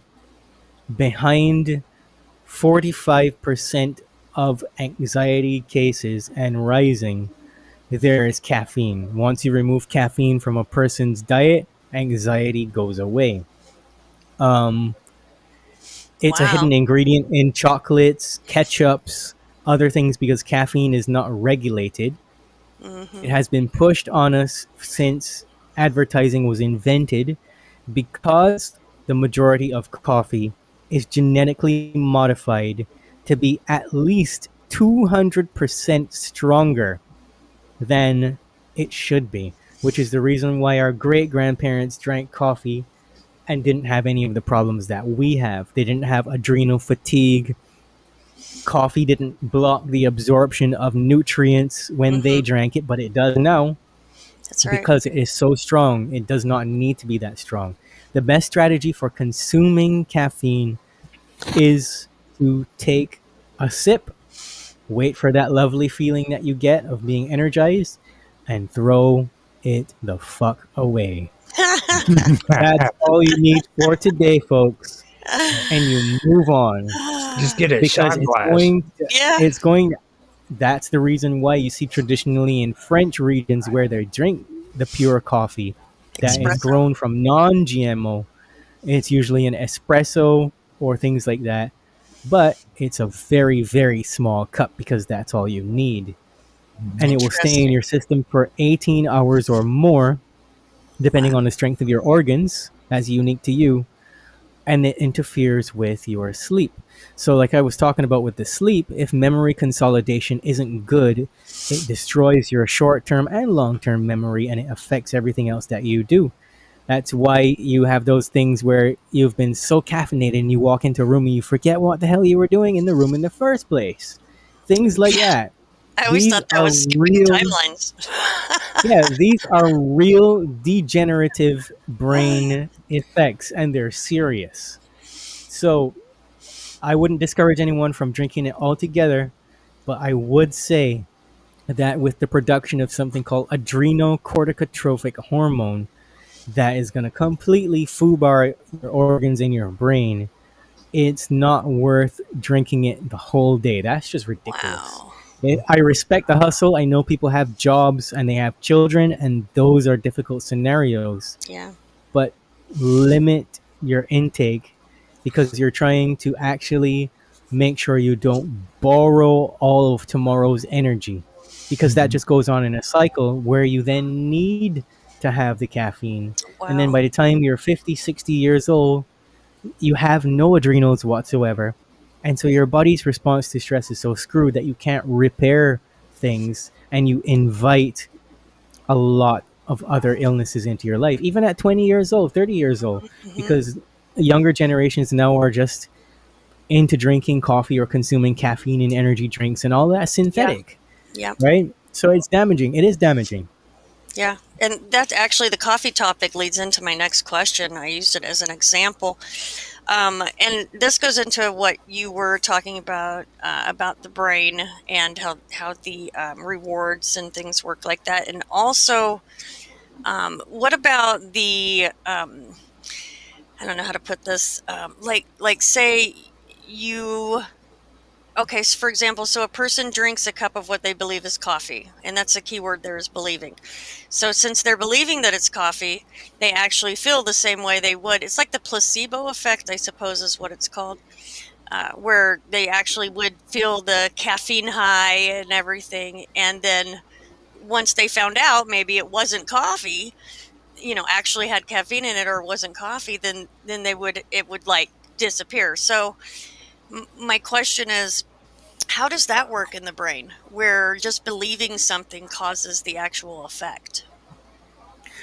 Believing makes it so. So the saying is not seeing is believing, believing is seeing. Yep. Beliefs cause you to manufacture consciousness, essentially.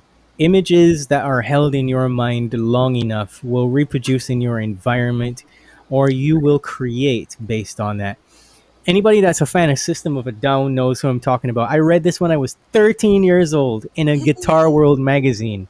Sweet. Serge Tankian, the singer of System of a Down, said very succinctly, I do not watch anything, I do not listen to anything when I am trying to create, because it will dictate exactly what I create.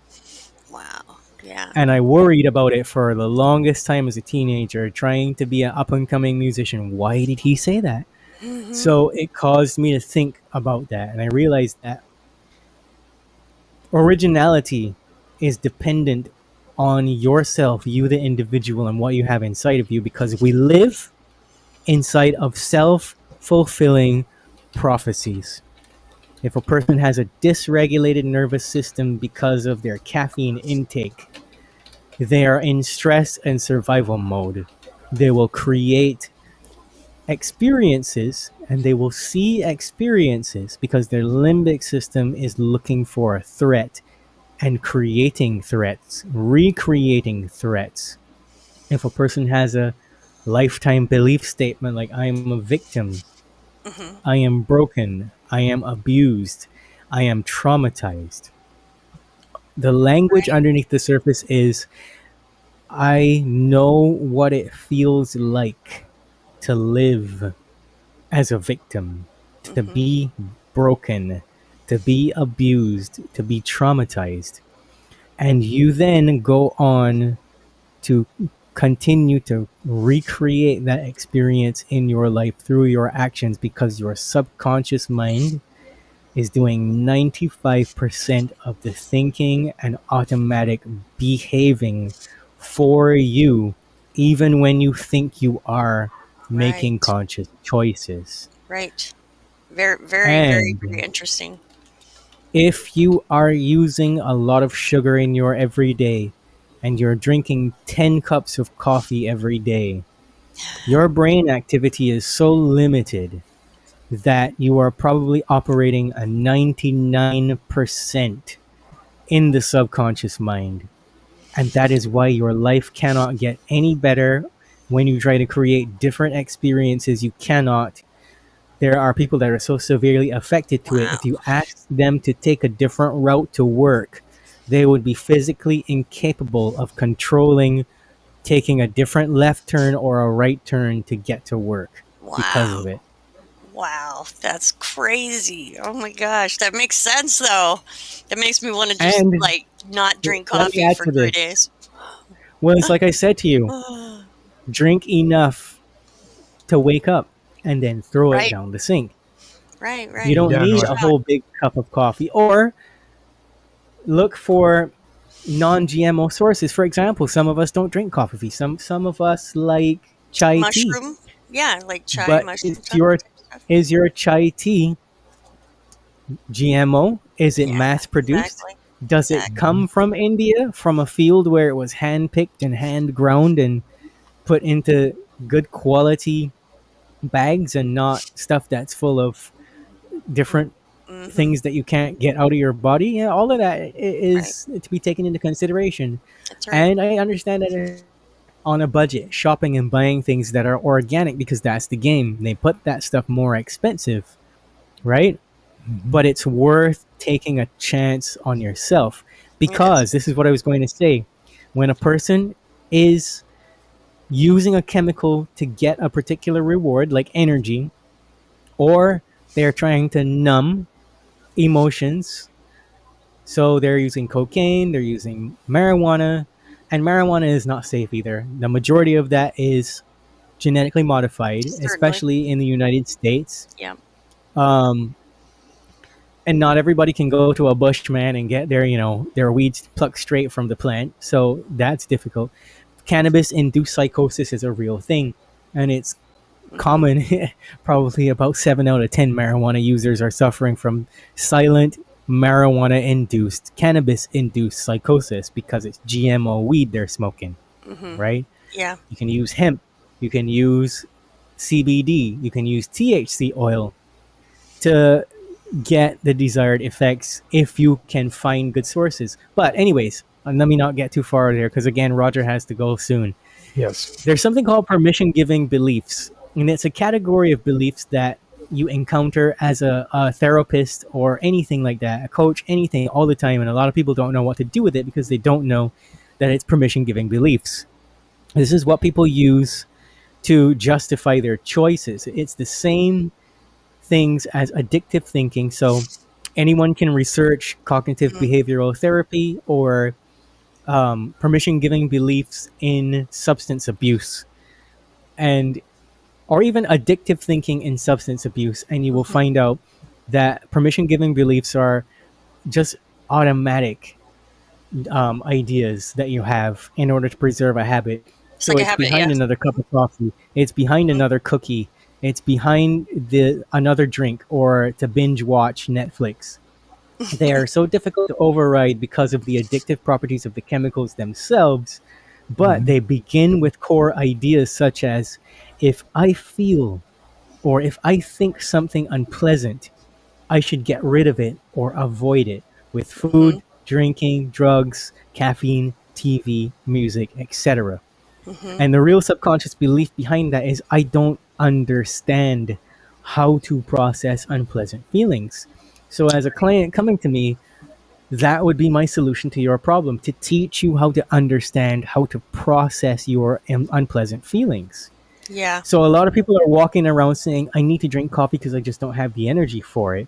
But when in reality, they're saying, I just can't tolerate the unpleasant feelings of being a human, because life is inherently difficult in all arenas. So my Hmm. coping strategy is, how can I avoid? And so there's a reason why rats are used in all scientific studies, because humans or rats are fundamentally the same in their makeup. They're both what psychology calls risk aversive. Hmm. So permission giving beliefs are things like, I can't cope as others can. Or people will have an underlying belief, I am needy and weak. And that is usually followed by that morning hit of caffeine, which spirals into putting too much sugar in that same cup of coffee, or, the snack on sugary stuff. And, I need to smoke a joint, or I need to go out and get some crack or some cocaine or some meth. I need to go out And, and get some crack. Yeah. yeah. So Well, let's permission giving beliefs, hang on. let Permission giving beliefs also go into the category of, it isn't hurting anyone. So what's the problem? yeah. People use that to give themselves permission to numb themselves or indulge in something bad or indulge in something that is sexually perverse or Mhm. depraved. Yep. And a lot Right. of people, because of the media conditioning over the years, especially from the 60s up until now, you're conditioned to believe that you're a rebel or nonconformist if you're doing something like that. Mhm. And it teaches you to neglect the obligations and responsibilities of being a functional human. You see how sick that is? Yeah. Hmm. Yeah. It's well designed, if you Now ask me. I have Yeah. 15 minutes before I have to get set up and ready for the start of the next show. I do want to bring you back because there's a lot more Oh that yeah. I wanted. And the one thing I think you would probably be cool with having a conversation about would be, you were mentioning oscillations. And I would love to get into a conversation with you later on concerning natural oscillations that are around us, things that like govern time and like the biological phenomena that go on, like migration of birds, things of that nature. I think I'm hoping that maybe that would get you interested in having a conversation, how that relates to some of the stuff you're talking about. Because I've found a lot of that kind of correlates with the human brain and the way it functions. You know, we're finding patterns and rhythms that kind of Wow. are similar to it. So that's Well, we could talk about that in depth, but in order to talk about it in a way that would be understandable and relevant to all and actually serve a purpose, it would be a very short conversation because in reality, the game is about how our biology reacts to external stimulation or what we put inside of our body that determines all of that stuff. So we would just be talking about um, scientific jargon. It could be a very confusing conversation. Anyways, But yeah. Well, I before I would like to have you come back at some time, but before we go, I would like for you to be able to give your socials so that everybody knows how they can contact you or get to see your shows because I know you have your own show as well. So let everybody knows how they can find you. yes. So all you have to do is search for me on Instagram at Boundless Authenticity. I'm also on X, Boundless Authenticity. Facebook, Boundless Authenticity. Although the Facebook page is not very active, you can send a request to join my private Facebook community. There's about 1,000, maybe 1,900 people in there. And it's a great place to network and meet people of like mind and learn from others, get support if you're trying to do certain things in your life. A lot of people who have been in there also have podcasts or are experts on topics, and they'll be willing to talk to you and help you. I'm in there. I can give advice. I can give help. Well, you will get access to things that I find interesting on the internet and new episodes of Boundless Authenticity. Um, and let's see. The podcast itself, if you want to listen, is available on Spreaker. All you have to do is search for Boundless Authenticity. I'm on Spotify, but I think that's going to change soon due to the new rules that Spotify has passed. So don't get too attached to me on Spotify. I suggest following on Spreaker. It's on Apple. Some of it is on Rumble, not all of it. Very little of it is on YouTube because YouTube does not like the things that I say or that my guests say. So I think that should set you up to find the podcast. Any other questions, you can reach me at selfsabotageinfo@proton.me. And I do have a Patreon where I am going to be publishing every few weeks a lot of the information that I just spoke about and even more that would be too controversial that it would immediately get banned by all the other platforms. So just search on Patreon, become a free member for now if you want to, and if you find the content is worth keeping, you can become a paying member if you so desire. There's different levels of access that will be implemented on there. All right. And now it's your turn, Sonia. You got to give yours too. Oh, okay. Yeah, just galacticfire.com, TEC instead of TIC. And I do t-shirts mainly on there for now. There's a little bit of info. And I started kind of doing a little bit of a blogging, but it's kind of a cross. It's kind of weird. It's not your normal stuff. Okay. So yeah, if you're interested in t-shirts or anything like that, or you think I'm awesome or awful, you can hit me up on there. Okay. And you can find us on Rumble, YouTube, DLive, Kick, as well as Twitter. I go by The Wonderful World of Weirdness on YouTube, as well as on Rumble. I also have a channel that I had before I got involved with The Wonderful World of Weirdness on there called Strange Stories, if you guys want to check that out. Now, if you want to see these streams on DLive and Kick, you're going to have to look for Roger_Hanson. On Twitch, you can find me at Infamous1969. And with that, I am going to say, if you liked what you heard today, please like, subscribe, share, make comments in the comment section below, guys. That is so important. Just you don't even know how much that means to a content creator when they get comments in the comment section. Just say hi. You know, you don't even have to talk about the topic. Just say hello and have a conversation. So, with that being said, I'm going to shut up now, and I'm going to end the show. I hope you had a good day or good evening, whatever time of day it is. I know it's getting late for you, um, um, Jahan. So I'm gonna. It's getting late now over there, isn't it?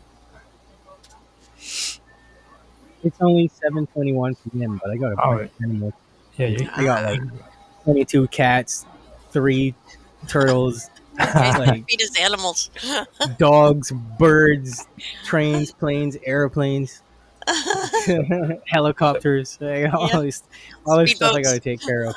So here in about another 10 minutes, Mark Wojcicek is going to contact me to where we can start Cafe Enigma. I invite you guys. Me. Yeah, you're definitely going to be there. We're gonna. That's what I said. Invite us. Oh, you did? I thought you said me. He's going to invite us to be on Cafe Enigma. So I'm going to end this stream, and you are welcome to come on the show too if you want to. I don't know how you want to do that, but it's promising to be a pretty good show, and you are welcome to show up too, Jahan, if you wish. All right, just leave a link for me, and I'll pass through in between doing chores. Okay, and with that being said, thank you for being here. Thank you for being a part of the panel, Sonia, and I'm going to go ahead and end the stream.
Theories proven can also be disproved.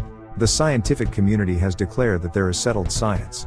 Try to convince most scientific minds in the medical field to use fractal math and see how far that will get you. Evolutionists discuss how animals adapt to their environments. Now the common misconception is that evolution was the sole cause for our advancement as a species. It is a well-known fact that there are just as many holes in the theory of evolution as what there are in theology. If we based our thinking on the mindsets of most scientists, which have contributed to scientific progress throughout history, we would still believe that the planets within our solar system are all protected by invisible spheres. Our sun is in the center of the universe, and the Earth is flat.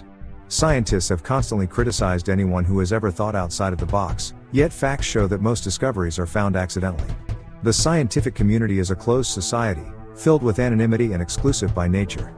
For years, esoteric practices have been used to keep information quiet. This goes back to Aristotle, the Dark Ages, and into the Age of Enlightenment. Science first became public when the Royal Society was formed from old Hermetic groups. Eventually, the society developed into what we call science today. For a scientific paper to be approved within the scientific community today, it must be reviewed. These critics either accept or deny the research, anonymously and without ever being identified. Instead of calling Darwin's theory flawed, evolutionists say that it was incomplete or unfinished. The fact is, most of the theories today about evolution don't even come from Darwin. The majority of the research is only incorporated into Darwin's unfinished theory. Just as it was with other theories about the universe and solar system, the theory of evolution evolved. Intentional or not, lack of communication due to the secrecy within the scientific community has created this mistake. Instead of educating the public, false information only seems to come from science. stating that evolution is the fundamentals of natural science, when the fundamentals of natural science is physics, along with both optics and astronomy. This is the result of an ongoing war between physics and evolution, which concerns the age of the sun. Lord Kelvin made his predictions on the age of the sun and was wrong, and scientists today still brand him as a creationist. His estimates of the Earth's age was between 400 million and 20 million years. This number went against what the creationists estimated the Earth's age to be also. Throughout the 19th and 20th centuries, the debate over whether science really flourished during the Dark Ages arose. Pierre Duhem wrote a book in the 13th century called The History of Science, which fostered the idea that the Church contributed to the advancement of science. The only thing that can be seen resulting from these debates are issues concerning inductive reasoning. These debates were used to also attack creationists. Examples like Petrus Peregrinus de Maricourt show that science did flourish in the Dark Ages. He improved the astrolabe and invented free pivoting compass needles, with inductive reasoning and magnetism. These two things affected society in a major way, allowing us to travel both on water and on land much easier than before. Evolutionists also wish us to believe that humans have been on this planet for 85 million years. That we only began to evolve within less than 1% of that time. We just wandered the Earth aimlessly for 99% of our time on Earth. Without learning how to farm the land, build structures, or even how to write. We finally found a home in Mesopotamia though, and went from being hunter-gatherers to farmers that settled in that region. The reasoning for why this took so long is due to the harsh environments that man faced. This of course does not take Egypt's into account though. The environment of that region changed from wild forests into a harsh desert, and the Egyptians' culture flourished after these changes. This is not considered as a civilization either. Scientists classify this only as a culture. Civilization began when humans learned how to write, not when we learned to farm and build homes. My findings show that the first culture was the Jiahu in China. Estimated at about 70,400 years ago. Pictographs were found on turtle shells and bones resemble modern script. These symbols were used in ritual practice, and the Jiahu went through a very long period of sign use. These were determinants that classified them as a culture. Other cultures in the region were developing too, and evidence is being presented that show horse riding developed earlier than thought. Archaeologists find burial sites of humans, with European descent and with red hair, all over the world. Found in America, Asia, and along the Silk Trade route, in the Middle East. Even though science differentiates cultures from civilizations, in Mesopotamia, cultures existed long before any civilization. They were influenced by other areas of the world also, according to what evidence is now showing. Ancient pictographs and wall paintings are not signs of writing. Is it odd though that animals seem to have evolved faster than we humans have through selective breeding? Lord Kelvin claimed that the Earth was not old enough to allow evolution to evolve naturally as Darwin suggested. His book, Degrees, in chapter 24 was what he used as his argument. This though was discredited with educated guesses and assumptions. In turn his critics began learning radiometrics, gravitational collapse, and understanding carbon in the atmosphere. Even though they learned these things, they still could not discredit Kelvin's math, only bring it into controversy. Both Darwin and Kelvin were wrong, but they both contributed to the science we now know. Kelvin did not have the resources available to find out the facts that we now know, even though his math was good. It was eventually found too, that using gravitational collapse and radiometrics produced false evidence as well. We now know about thermal fusion, and those theories are finally put to rest. Though we know so much, Lord Kelvin is still considered the grandfather of quantum mechanics and the laws of thermodynamics. The scientific community seems to have moved away from scientific method to either priori, or authority models instead. Most use these methods in order to overcome disagreements. These models are unable to suppress doubts, learned from discovering other societies, both in the present as well as in the past. Supporting the idea that opinions are a matter of taste, comparing perspectives, and what is also agreeable to reason. Authority models are dependent on molds and standards, which are based on a methodology. With specific themes, framework, and ways of thinking that consist of assumptions. Scientific inquiry is a broader array of varied but related ideas that goads and urges. Verbal and exaggerated doubt is fruitless, and the most successful model is scientific method. Purposefully considering itself fallible, but tests, criticizes, corrects and improves itself. In order for someone to learn, he must first want to learn, and proposed conclusions should not hinder inquiries. The idea that people do not truly search for truth, but the ability to subdue doubts, must be the starting point. Through struggle we submit to truth, for the sake of integrity. Scientists are usually required to archive scientific data, entailing detailed experimental procedures, raw data, statistical analysis and source code. This is used to help further research being done by scientists, as well as engineers, who have found new discoveries. When information is needed, the author can easily find it also. As technology has advanced, science has began to use more models that involve classification, probation, and sentential induction. Quick, easy experiments are now preferred over long observations, regulated by economics and time spent on research. With cheaper and less time-consuming experiments, the scientific community combines their findings. These accumulated findings are what scientists refer to as settled science. Settled science is a term that was invented by scientists in order to retaliate against weather deniers. The whole idea of science is asking questions and inquiries, then answering those questions through experimentation. Abduction presents explanatory content taken from a theory, which also guesses new ideas. Often a well-prepared mind guesses wrong, but moderate amounts of successful guesses are gathered together. Induction is the most fertile but unsecured mode of inference. It gathers guesses now that are chosen according to caution, freedom of restraint and simplicity alone.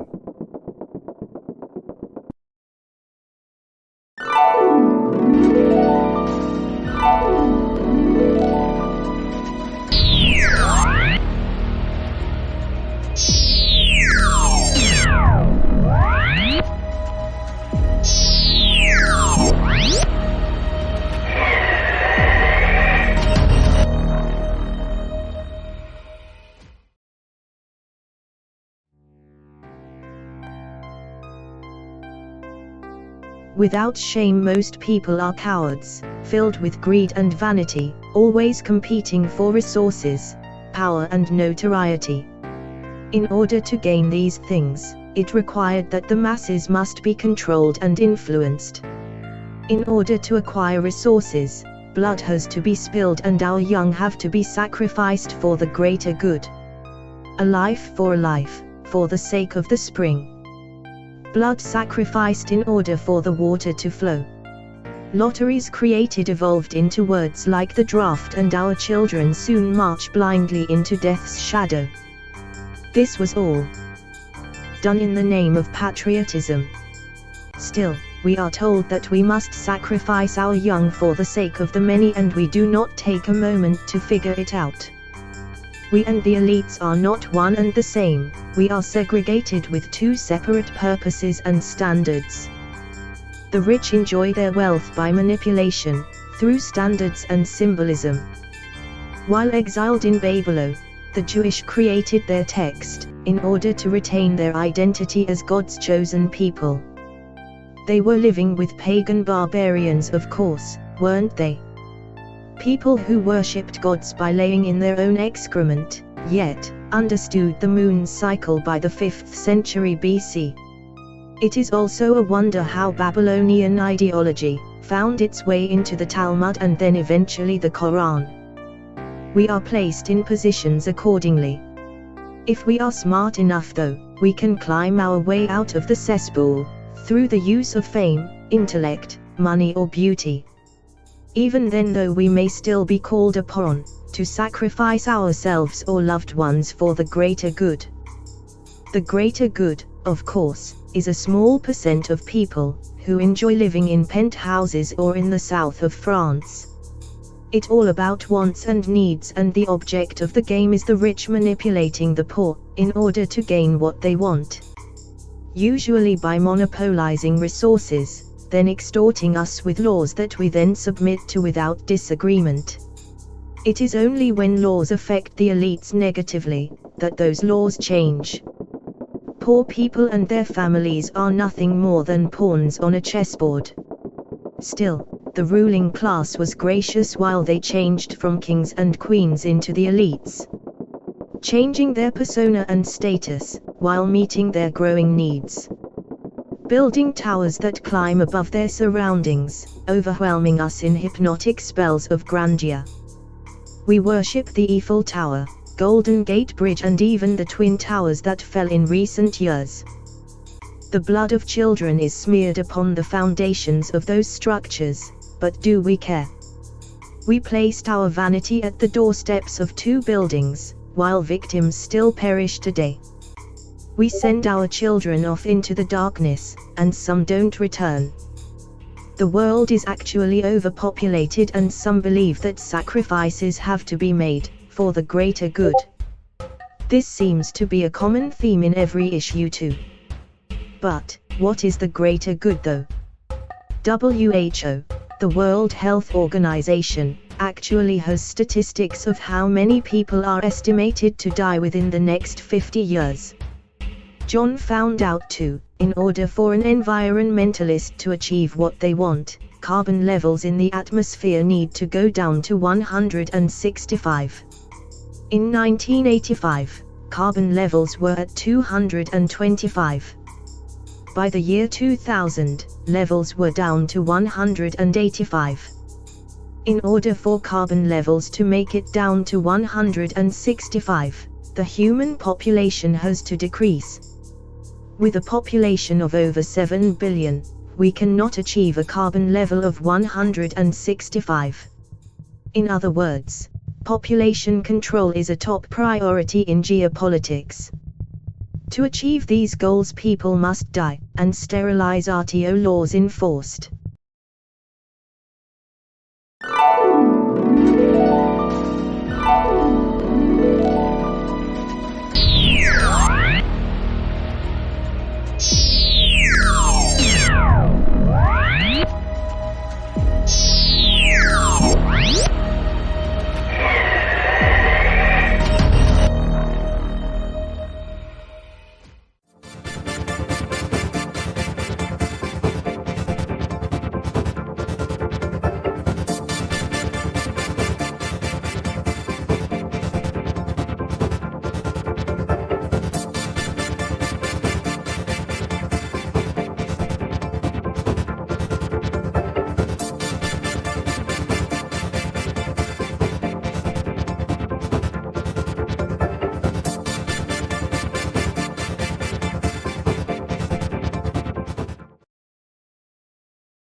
Martin Ohm, 1792 to 1872, is believed to be the first to use the term goldener Schnitt, which is golden section, to describe this ratio in 1835. Edward Lucas, 1842 to 1891, gives the numerical sequence now known as the Fibonacci sequence its present name. Mark Barr, the 20th century, suggests the Greek letter phi, the initial letter of Greek sculpture Phidias's name, as a symbol for the golden ratio. Roger Penrose, B. 1931, discovered a symmetric pattern that uses the golden ratio in the field of aperiodic tilling, which led to new discoveries about quasi-crystals.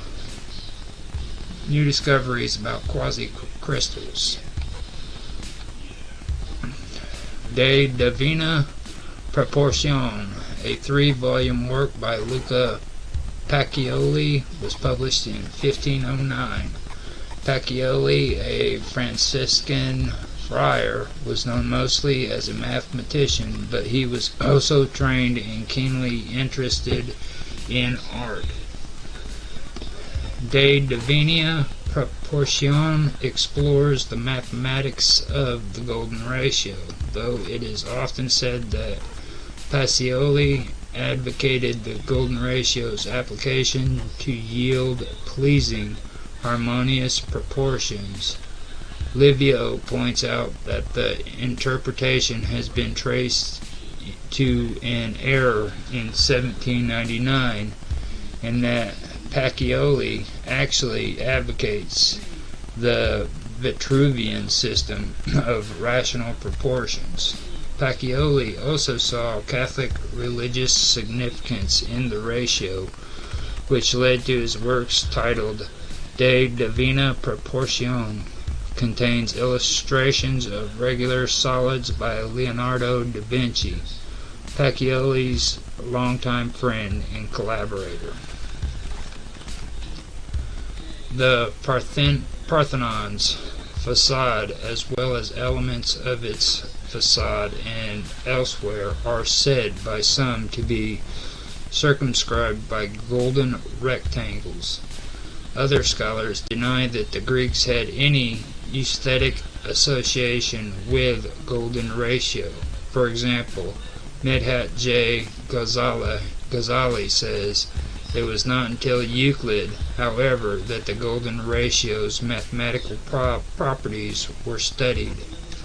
In the Elements, 308 BC, the Greek mathematician merely regarded that the number as an interesting irrational number in connection with the middle and extreme ratios. Its occurrence in regular pentagons and decagons was duly observed, as well as in the dodecahedron, a regular polyhedron whose 12 faces are regular pentagons. It is indeed exemplary that the great Euclid, contrary to generations of mystics who followed, would soberly treat that number for what it is without attaching to it other than its factual properties. And Keith Devlin says, certainly the oft-repeated assertion that the Parthenon in Athens is based on the golden ratio is not supported by actual measurements. In fact, the entire story about the Greeks and golden ratio seems to be without foundation. The one thing we know for sure is that Euclid, in his famous textbook Elements, written around 300 BC, shows how to calculate its value. Near contemporary sources like Vitruvius exclusively discuss proportions that can be expressed in whole numbers, i.e., commensurate as opposed to irrational proportions. A 2004 geometric analysis of earlier research into the Great Mosque of Kairouan reveals a consistent application of the golden ratio throughout the design, according to Basora and Mazos. They found ratios close to the golden ratio in the overall proportion of the plan and in the dimensioning of the prayer space, the court, and the minaret. The authors note, however, that the areas where ratios close to the golden ratio were found are not part of the original construction, and theorize that these elements were added in a reconstruction. The Swiss architect Le Corbusier, famous for his contribution to the modern international style, centered his design philosophy on systems of harmony and proportion. Le Corbusier's faith in the mathematical order of the universe was closely bound to the golden ratio in the Fibonacci series, which he described as rhythms apparent to the eye and clear in their relations with one another. And these rhythms are at the very root of human activity. They resound in man by an organic inevitability, the same fine inevitability which causes the tracing out of the golden section by children, old men, savages, and the learned. The Le Corbusier explicitly used the golden ratio in his modular system for the scale of architectural proportions. He saw this system as a continuation of the long tradition of Vitruvius. Leonardo da Vinci's Vitruvian Man, the work of Leon Battista Alberti, and others who used the proportions of the human body to improve the appearance and function of architecture. In addition to the golden ratio, Le Corbusier based the system of human measurements, Fibonacci numbers, and the double unit. He took suggestion of the golden ratio in human proportions to an extreme. He sectioned his model human body's height at the navel with the two sections in the golden ratio, then subdivided those sections into golden ratio at the knees and throat. He used these golden ratio proportions in the modular system. Le Corbusier's 1927 Villa Stein in Garches exemplifies the modular system application. The villa's rectangular ground plan, elevation, and interstructure closely approximate golden rectangles. Another Swiss architect, Mario Botta, based many of his designs on geometric figures. Several private houses he designed in Switzerland are composed of squares and circles, cubes and cylinders. In a house he designed in Origlio, the golden ratio is the proportion between the central section and the side sections of the house. In a recent book, author Jason Elliott speculated that the golden ratio was used by the designers of the Naqsh-e-Jahan Square and the adjacent Fala Mosque. The 16th century philosopher Heinrich Agrippa drew a man over a pentagram inside a circle, implying a relationship to the golden ratio. Leonardo da Vinci illustrations of polyhedra in Divina Proportione on the divine proportion, and his view that some bodily proportions exhibit the golden ratio have led some scholars to speculate that he incorporated the golden ratio in his paintings. But the suggestion that his Mona Lisa, for example, employs golden ratio proportions is not supported by anything in Leonardo's own writings. Similarly, although Vitruvian Man is often shown in connection with the golden ratio, the proportions of the figure do not actually match it, and the text only mentions whole number ratios. Salvador Dali, influenced by the works of Matilda Geica, explicitly used the golden ratio in his masterpiece, The Sacrament of the Last Supper.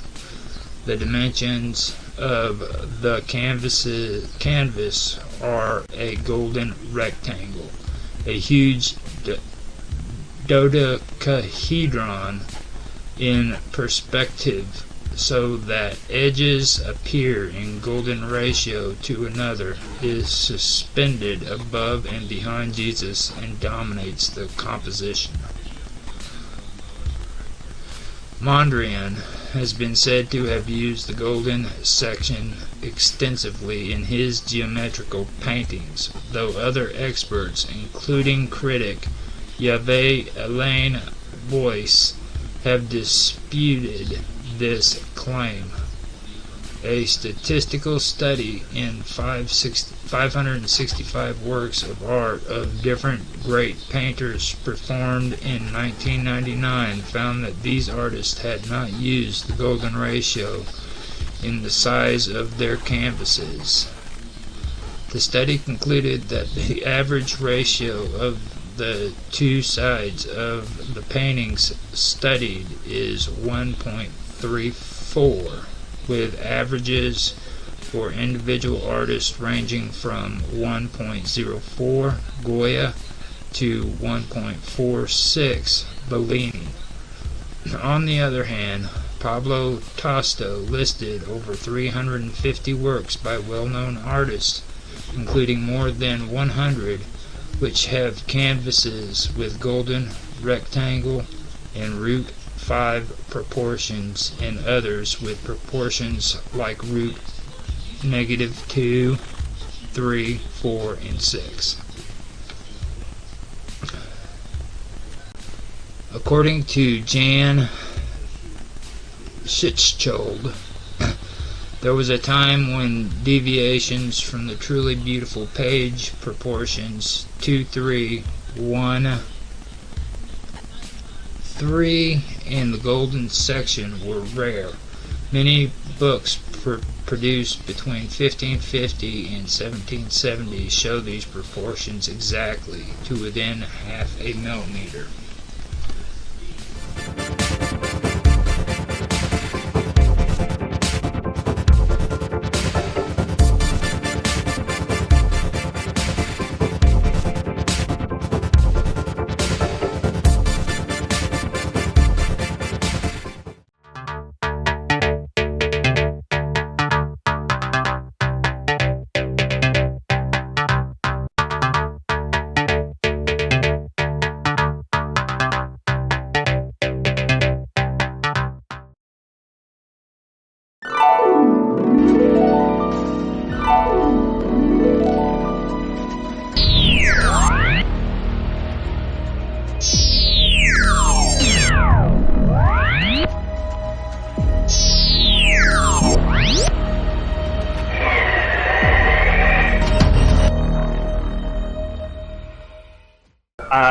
Conspiracy theory is a prediction based on thinking for yourself by looking at the information available to you and basically drawing conclusions from that. And usually it's around deception, powerful interests, that sorts of things. And conspiracy is when that stuff is proven to be true, which often happens. I love how you said that, because that's the best way to say it. I've been having a hard time, trying to formulate good words that go with it, but that pairs it up. That's exactly my. I have a T-shirt that says something like, "I need new conspiracy theories because all mine came true." Now, in chat on Minds, we've been seeing this thing that Mark and Tan almost got into a skirmish over, an intellectual skirmish, I guess. And it was about these regulations that they want to allow the UN to have for, I would like to say it's COVID, but it's more than COVID. It's more health. UN or World Health Organization? Yeah, and they posted it, and because I know about the World Health Organization they basically want legally binding powers that can force governments to abide by their health regulations, which is super fucking dangerous, because that's like one step away from like global fascism, tyranny. You saw what our governments did to us during COVID.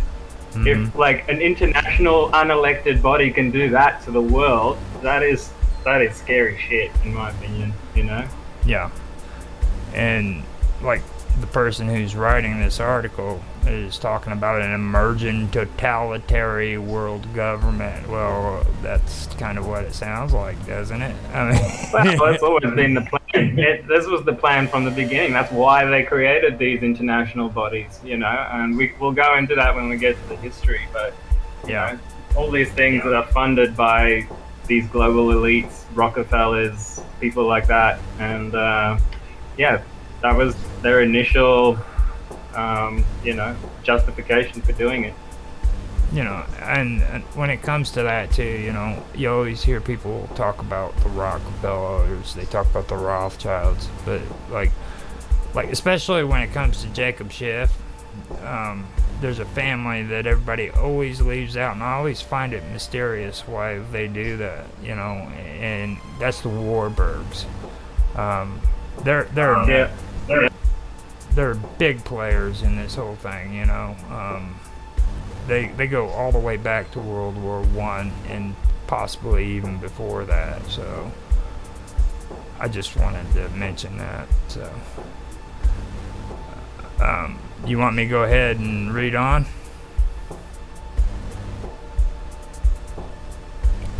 Okay. So yes, please. Sorry, I lost my tab there. Another one that was left out is the Habsburgs. Oh yeah. Habsburgs family. Oh, yeah. You know, they go all the way back into ancient Germanic times, but yeah, they're mega rich, just like the Rothschilds. They got a whole city named after them. Well, with them too, they get into the real nitty gritty. Like everybody talks about secret societies, but they don't understand that the royals actually had their own secret societies too. Like, you know, whenever they were fighting against the Ottomans. The Ottomans, 100%. The families of royalty would actually be taken as hostages to make sure that their followers followed their rules. You know what I mean? So. And ever since ancient times, the only way that these royal skirmishes or power grabs was resolved was to intermarry, right? Like your prince's son would marry some other princess in another country you're fighting, and therefore they won't kill each other. And this has been happening for thousands of years, which means all the royal families of all the countries around the world are already intermarried. So why would they not collude, right? They got all the resources. Mm-hmm. And like you said, this was actually the origins of secret societies, because going all the way back to Egypt and stuff like that, who got most access to the ancient mystery secrets was the pharaoh and his priesthood, his high priests. Yeah, exactly. And it was the same in Israel, it was the same in every country. Exactly. And a good example of that modern day is so like I'm sure we're all familiar with Freemasonry. Yeah. They're all over the world, right? Yeah. But one thing you probably don't know is that Freemasonry is a male fraternity, right? No females allowed. I mean, there's like another one that they've made for females, but it's not inside Masonry. But the sovereign of all Freemasonry is actually a part of a royal secret society called the Order of the Garter, and this is all the kings and queens of England and like the princes and stuff like that all become part of this Order of the Garter. I'll put a link in there soon, but you have to be of royal blood to be in it. So the sovereign of the monarchy is actually the sovereign of all Freemasonry. Yeah. And that was Queen Elizabeth until recently, which now it would be King Charles. So yeah, I find that interesting. And they actually have these. A garter is like a band that, like, you know, a woman would normally wear around her thigh, right? But in ancient times, it was also for witches that they would inscribe text on these garters. That were like magic amulets, sort of.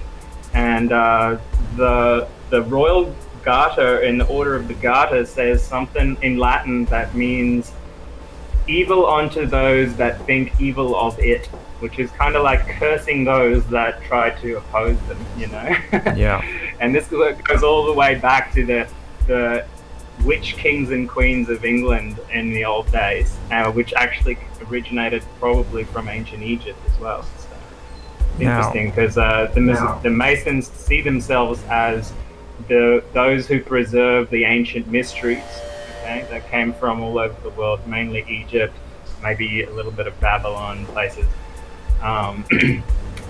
But now it's been speculated, and I'm going to post this right now, which is Manly P. Hall is a 33rd degree Freemason, and all the Freemasons around the world, like, you know, really look up to this guy because he was like very, very well studied in all the different aspects of Masonic lore.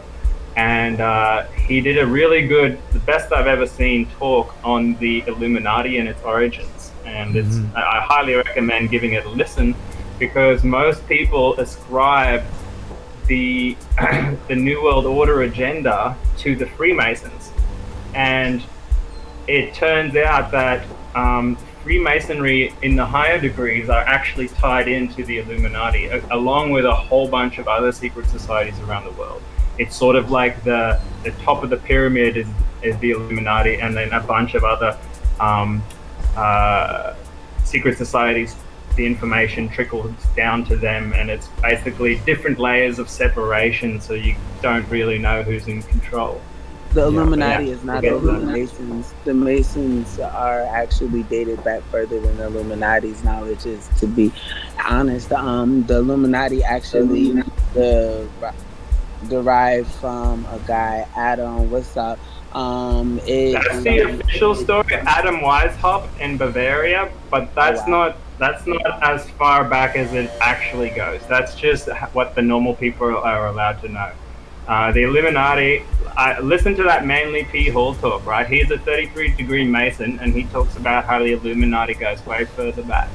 Most Masons are more than 33 degrees. They only stand on 33 degrees. Most Masons go beyond 33 degrees, but the normal people know of 33 degree Masons because it's considered to be evil to stand on anything other than a 33. When you stand on the 360, it's known to be quote unquote evil. But I was just using him as an example before you cut me off. But like I was saying, the Illuminati is not predated before Masonry, because Masonry is an ancient practice, because that's just like how you have the Eye of Horus, and you have the Masons get their information from. Yeah, but the Masonic order actually isn't that old. Like it is. They've borrowed a lot of their mythology and rituals and stuff from ancient times, but it's not like the modern day Freemasonry is actually like a very watered down version of the ancient stuff, and is a little bit more modern. Most of what I've found when it comes to a lot of the secret societies and their traditions and stuff, it mostly comes from Hellenistic beliefs, and we've been kind of discussing the Hellenistic and Phoenician deities and stuff like that with history, you know, and like when it comes to like Alexandria,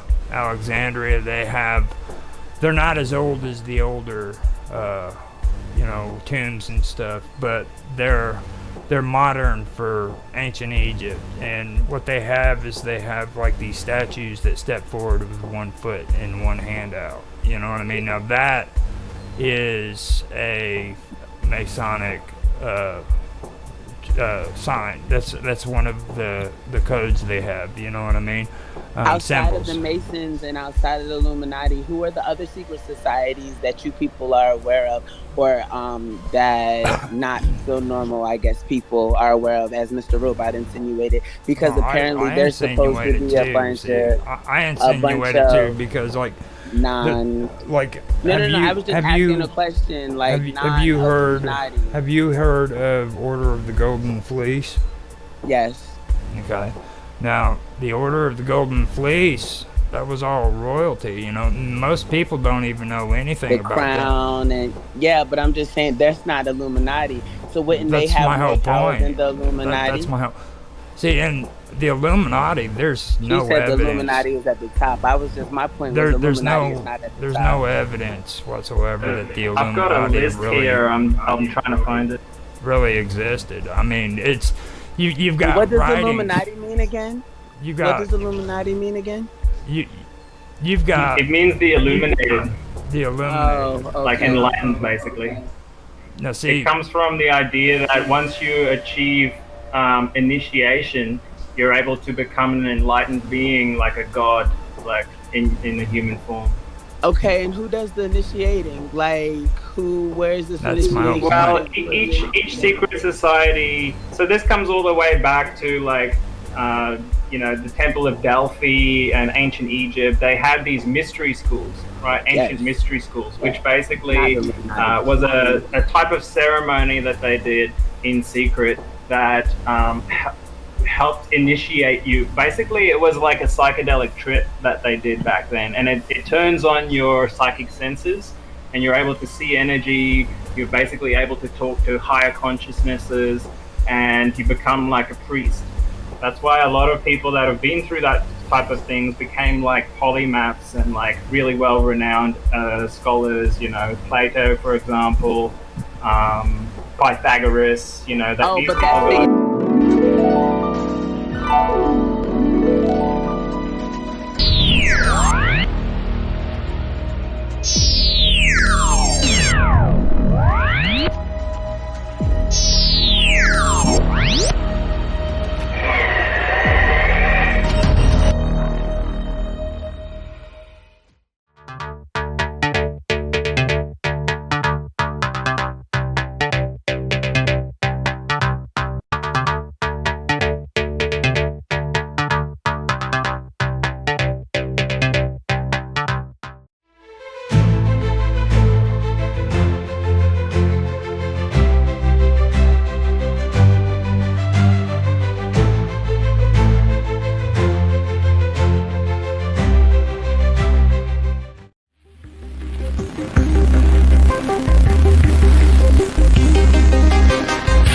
This divergence allows for extremely detailed supervision without requiring the creators to themselves exist for billions of years. It is a way to bypass the temporal limits imposed by biological lifespans, aging, and decay. Some versions of the theory even suggest that the supercomputer might remain connected to the universe to create, at least for a time. This connection could be used to inject information, monitor progress, or even steer the early stages of galaxy formations and elemental synthesis. Eventually, the connection might sever, either due to energetic constraints or philosophical reasons. Perhaps the creators believed in non-interference, allowing the new universe to evolve freely. Or perhaps they see it as a kind of cosmic seed that must be let go in order to grow. The ethics of such a project cannot be ignored. If a new universe contains conscious beings, then the act of creating it carries responsibility. What if the universe is unstable? What if its inhabitants suffer? These concerns mirror ancient theological questions about divine creation, suffering, and free will. In this light, universe replication becomes not only a scientific feat, but a moral undertaking. The creators must weigh the risk and benefits, the potential for flourishing versus the dangers of harm. It is a form of stewardship on a scale previously unimaginable. Although this theory remains beyond the reach of current technology, the foundations are already being laid. Our understanding of black holes is improving through observation of gravitational waves and higher resolution imaging. Quantum information theory is pushing the limits on what can be computed and how systems can be entangled across space. Philosophers and scientists alike are beginning to take serious the idea that intelligence may be an essential component in the life cycle of universe or universes. If these trends continue, then what now seems impossible may eventually become the focus of real engineering and exploration. Now, it's like I said, I only have maybe an hour before I have to go and do a simulcast for Dragus Production. They're doing Censorship Sucks tonight, so I wanted to come on and get this episode done.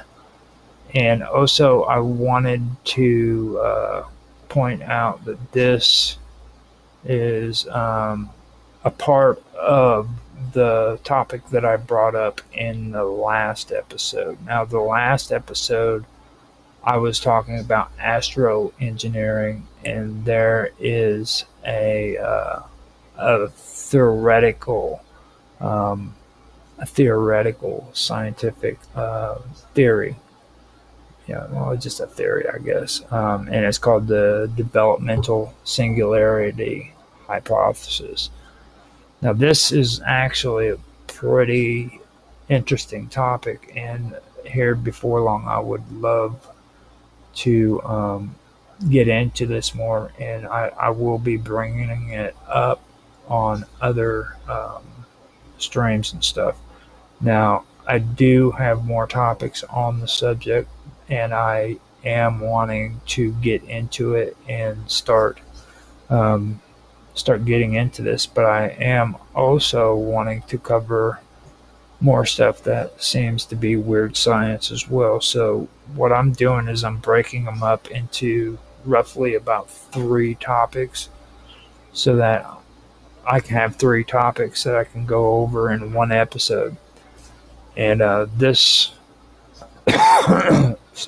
this was one of the 3 topics that I was going to bring up. And like I said, I am in a kind of in a jam at the moment. I have less than 40, I have a little bit over 45 minutes to get everything set up and do another simulcast tonight.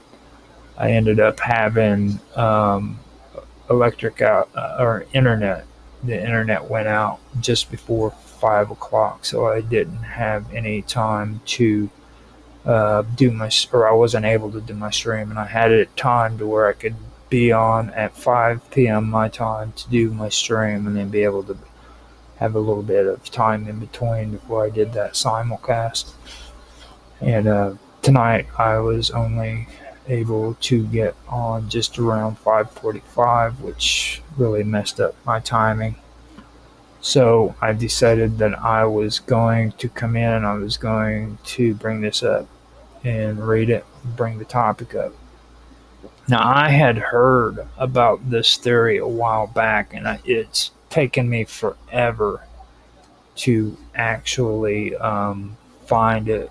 And when I did finally find it, I started doing some research into it. The thing that really caught my mind is this developmental singularity hypothesis.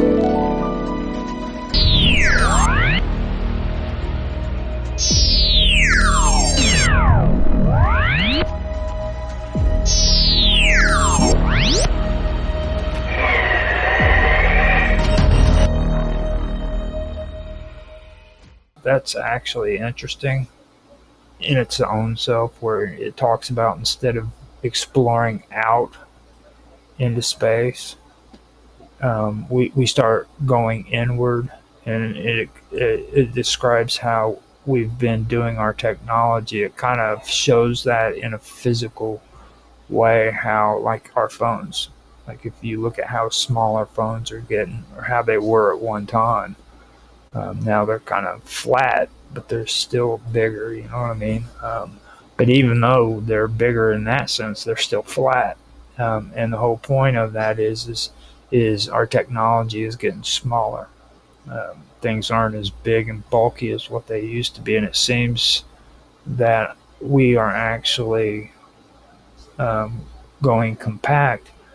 And that theory poses the question on what if we're looking out into space and we're doing all the wrong things when it comes to looking for intelligent life.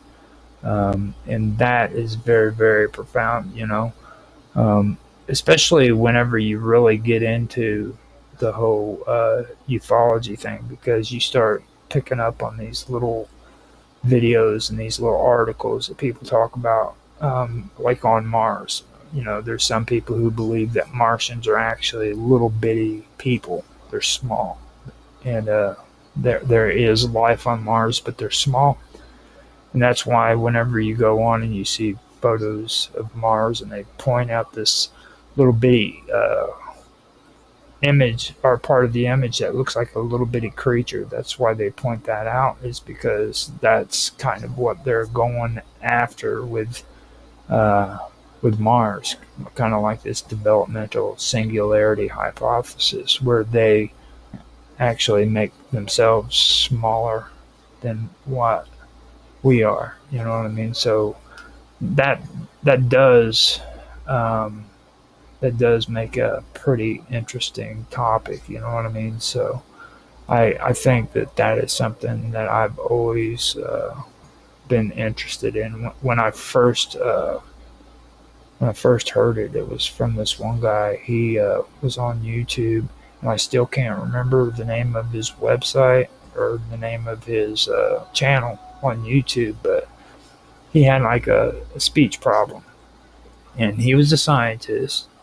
He wasn't into ufology or anything. He just wanted to say, he wanted to say if there was aliens, this would be the most logical thing, And he came out with this, and he also started talking about quasars, how quasars could be beacons for like aliens to map out where they are in the cosmos. And I thought that was pretty cool too. So eventually, if I'm lucky, I will be able to get that going and maybe do some more stuff into that. And like I said, I apologize for today's stream being short, because it is going to be short. And the only reason why it's going to be short is because I lost my internet, and I do have to actually do a stream tonight for somebody else. So now the whole thing that I was talking about with this theory, what I said in the last one is it's an inward trajectory, and that's how they defined it.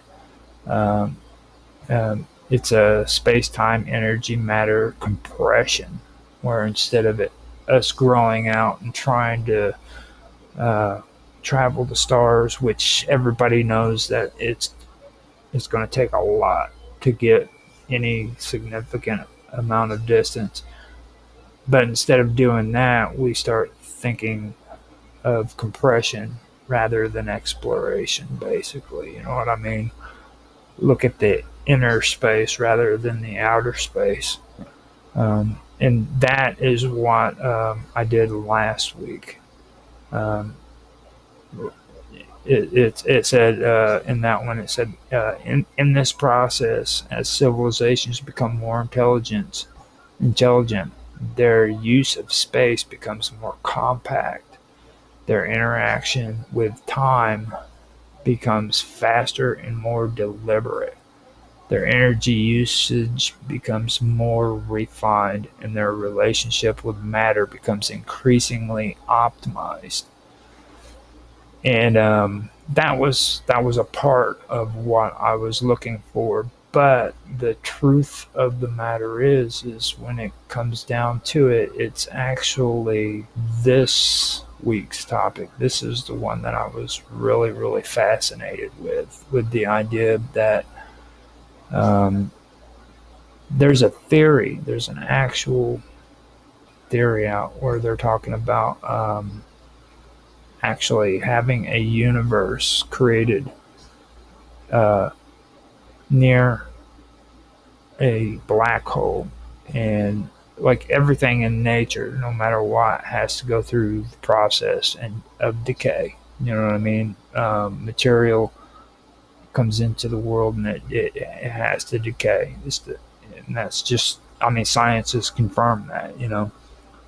But what this brings up is the idea that it doesn't have to be that way later on as technology grows. If you can put this, or if you can create a universe near a black hole, and you can have this computer, this super computer,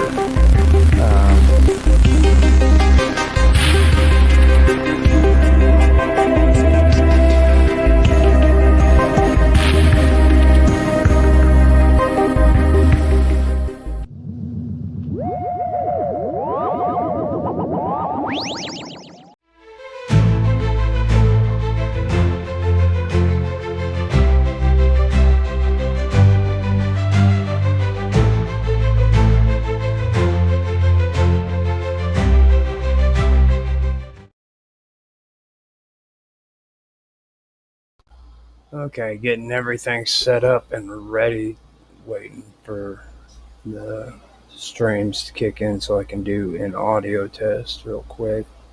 Make sure that YouTube's got my stream in the right playlist, stuff like that. Let me see. Sounds good on YouTube. Doing a live stream for the playlist, and then thumbnail. And this is Weird Science.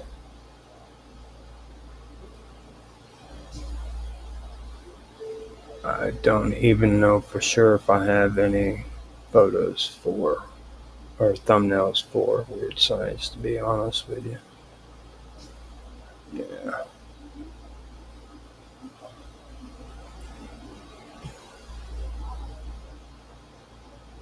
Okay, yeah. So I can just pick one out, I guess.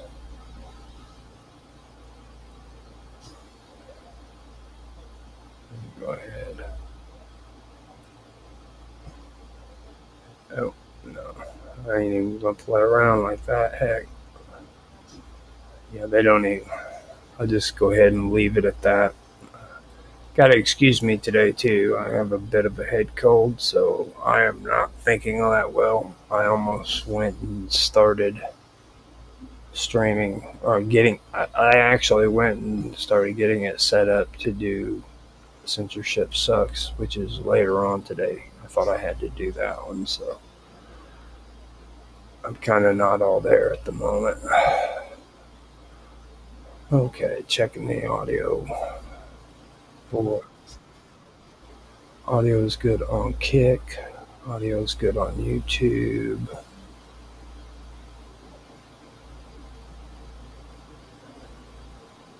Audio sounds like it's good on Twitch and DLive. Let's see what that sounds like. Okay, DLive is up and running, so we are good to go. Today is Sunday. It's my my next episode for Weird Science. So I might as well just go ahead and get it started. Hello, everybody, and welcome to the wonderful world of weirdness and strange stories. I am Roger Hanson. Today I am doing an episode of Weird Science. This is, I believe, the third or fourth episode. I'm not quite sure. It could be more. But anyhow, I have pulled up some more topics that I wanted to talk about when it comes to weird science. I've also been debating on it, and I think that I'm going to actually do some weird science that pertains to history as well, because there's a lot of weird stuff that took place back in the day when it comes to science and things of that nature. So I may be coming out with some weird science that involves historical events that took place too. So, like I said, my name is Roger Hanson. I'm your host for today. And with that, I'm going to get on with the readings. Among many strange transmissions that have puzzled listeners around the world, none is more haunting and enigmatic than the signal known as the buzzer. This curious radio signal, commonly referred to by designation UVB 76, has been broadcasting from somewhere in Eastern Europe, likely within the borders of Russia, since at least the last 1970s or early 90s, or early 1980s or early 1980s. It transmits on the frequency 4,650 kilohertz on shortwave radio, and is most famous for its repetitive droning buzz that plays continuously throughout the day and night. Despite decades of attention from radio operators, conspiracy theorists, and curious minds alike, the true purpose of this signal remains officially unexplained. The signal's basic structure is simple and persistent. It consists of a short buzzing tone that repeats approximately 25 times per minute. This drone is consistent, mechanical, and monotonous,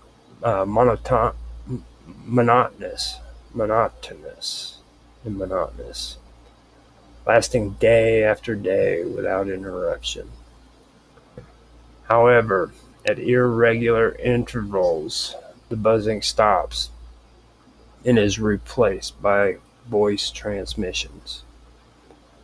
These voice messages are always delivered in Russian and are often cryptic, consisting of strings of seemingly meaningless words, names, or numbers.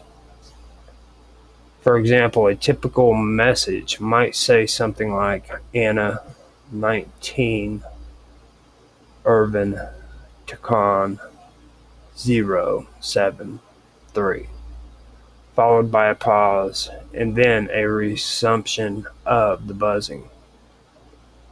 Such messages occur sporadically, with long periods of buzzing in between. The origin and purpose of the buzzer has been the subject of extensive speculation. Early on, listeners assumed it might be some kind of military communication system. Its continuous operation and the use of Russian language suggests it was a government-run station, because the messages appeared coded and irregular. The idea developed that this was a form of numbers station, a type of clandestine broadcast used to connect or to communicate with spies or military personnel using a one-time pad encryption. However, the buzzer differed in tone and content from other known number stations. Most number stations are clearly structured, containing large amounts of speech, and are run for limited durations. The buzzer, on the other hand, transmitted its peculiar tone continuously, regardless of whether there were voice messages or not. One theory has persisted over time. One theory that has persisted over time is that the buzzer is a military channel marker. A radio communication, a channel marker. In radio communication, a channel marker is used to keep a frequency open, making sure it remains reserved for future use by the entity that owns it. The constant buzzing would prevent others from using the frequency and make it easy for operators to locate and resume communication if needed. Under this interpretation, the voice messages are real-time orders or test messages for military units. Another theory, more ominous and speculative, is that the buzzer is a component of a doomsday communication system. Some have connected it to a supposed nuclear retaliation system known colloquially as the dead hand. According to this theory, if the signal even ever stops permanently, it would indicate that the command structure had been destroyed, and an automated response would be triggered to ensure mutual destruction. There is no public confirmation of this, but the idea continues to hold a strong place in the lore that surrounds the buzzer. Occasionally, the station behaves in ways that further deepen the mystery. On rare occasions, the buzzing has been replaced by unusual audio fragments, such as snippets of music, background conversation, or mechanical noises. These occurrences suggest that the broadcast is not entirely automated and that someone, somewhere, monitors or operates the signal manually, at least some of the time. At various points in its history, UVB 76 has also changed its transmission characteristics, such as shifting its broadcast frequency slightly or moving its apparent location. Amateur radio direction-finding efforts have traced the signal into various locations in Russia, including near the city of St. Petersburg and other military or government facilities. While most theories suggest military intelligence origins, not all interpretations are purely utilitarian. Some have imagined that the buzzer is a form of psychological operation designed to sow unease or confusion among those who happen upon it. Its eerie, ceaseless sound and cryptic interpretations have certainly contributed to its mystique, capturing the imaginations of those who listen. In this context, it becomes more than a communications tool. It becomes a symbol of the unknown and unknowable. Adding to its mythos, the buzzer has entered popular culture and inspired countless works of fiction, music, and internet discussion. And online communities dedicated to mysterious broadcasts and numbers stations. UVB 76 often appears as a central topic of debate.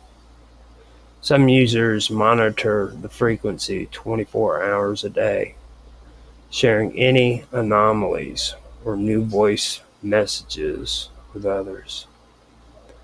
Entire forums and databases have been created to catalog each transmission, building a shared archive of the buzzer's activity that stretches back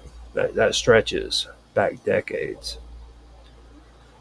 Despite this global attention, no official source has ever publicly acknowledged the purpose of the buzzer. Russia or Russian authorities have not confirmed nor denied its origin, leaving researchers to piece together information from direct evidence. Attempts to contact institutions or individuals associated with the signal have been met with silence or dismissal. As a result, even the most plausible theories remain unverified. Part of the fascination with the buzzer lies in its persistence. It has continued to broadcast through global upheavals, technological revolutions, and political changes. During the collapse of the Soviet Union, the rise of the internet, and the modernization of communication technologies, the buzzer has remained unchanged in its essential character. This endurance gives it a ghostly, timeless quality, as if it belongs to another era, yet refuses to fade away. There is also the haunting possibility that the people who originally created the buzzer may no longer even remember why it was made. In a large bureaucracy or military organization, systems and protocols can outlive their original purpose, becoming ritualistic artifacts. The buzzer might continue simply because it always has, maintained by technicians who were trained to keep it running but never told why. For some listeners, this notion is the most unsettling of all.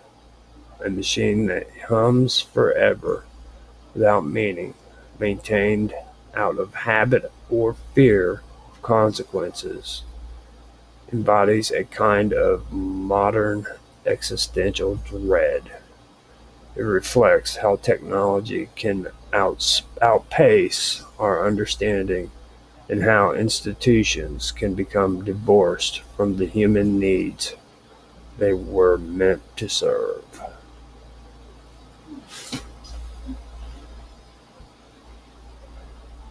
Genetic pollution refers to the uncontrolled or unintended spread of genetic material, usually from domesticated, genetically modified, or non-native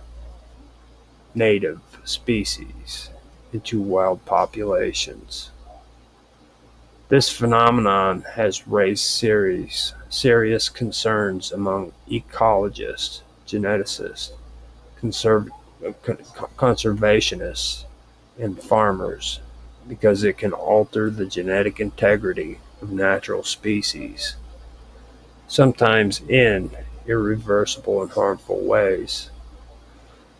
The term is most commonly used in reference to genetically engineered crops and organisms, but it also applies to any situation where artificial or foreign genes make their way into wild gene pools through natural reproductive processes like pollination and breeding.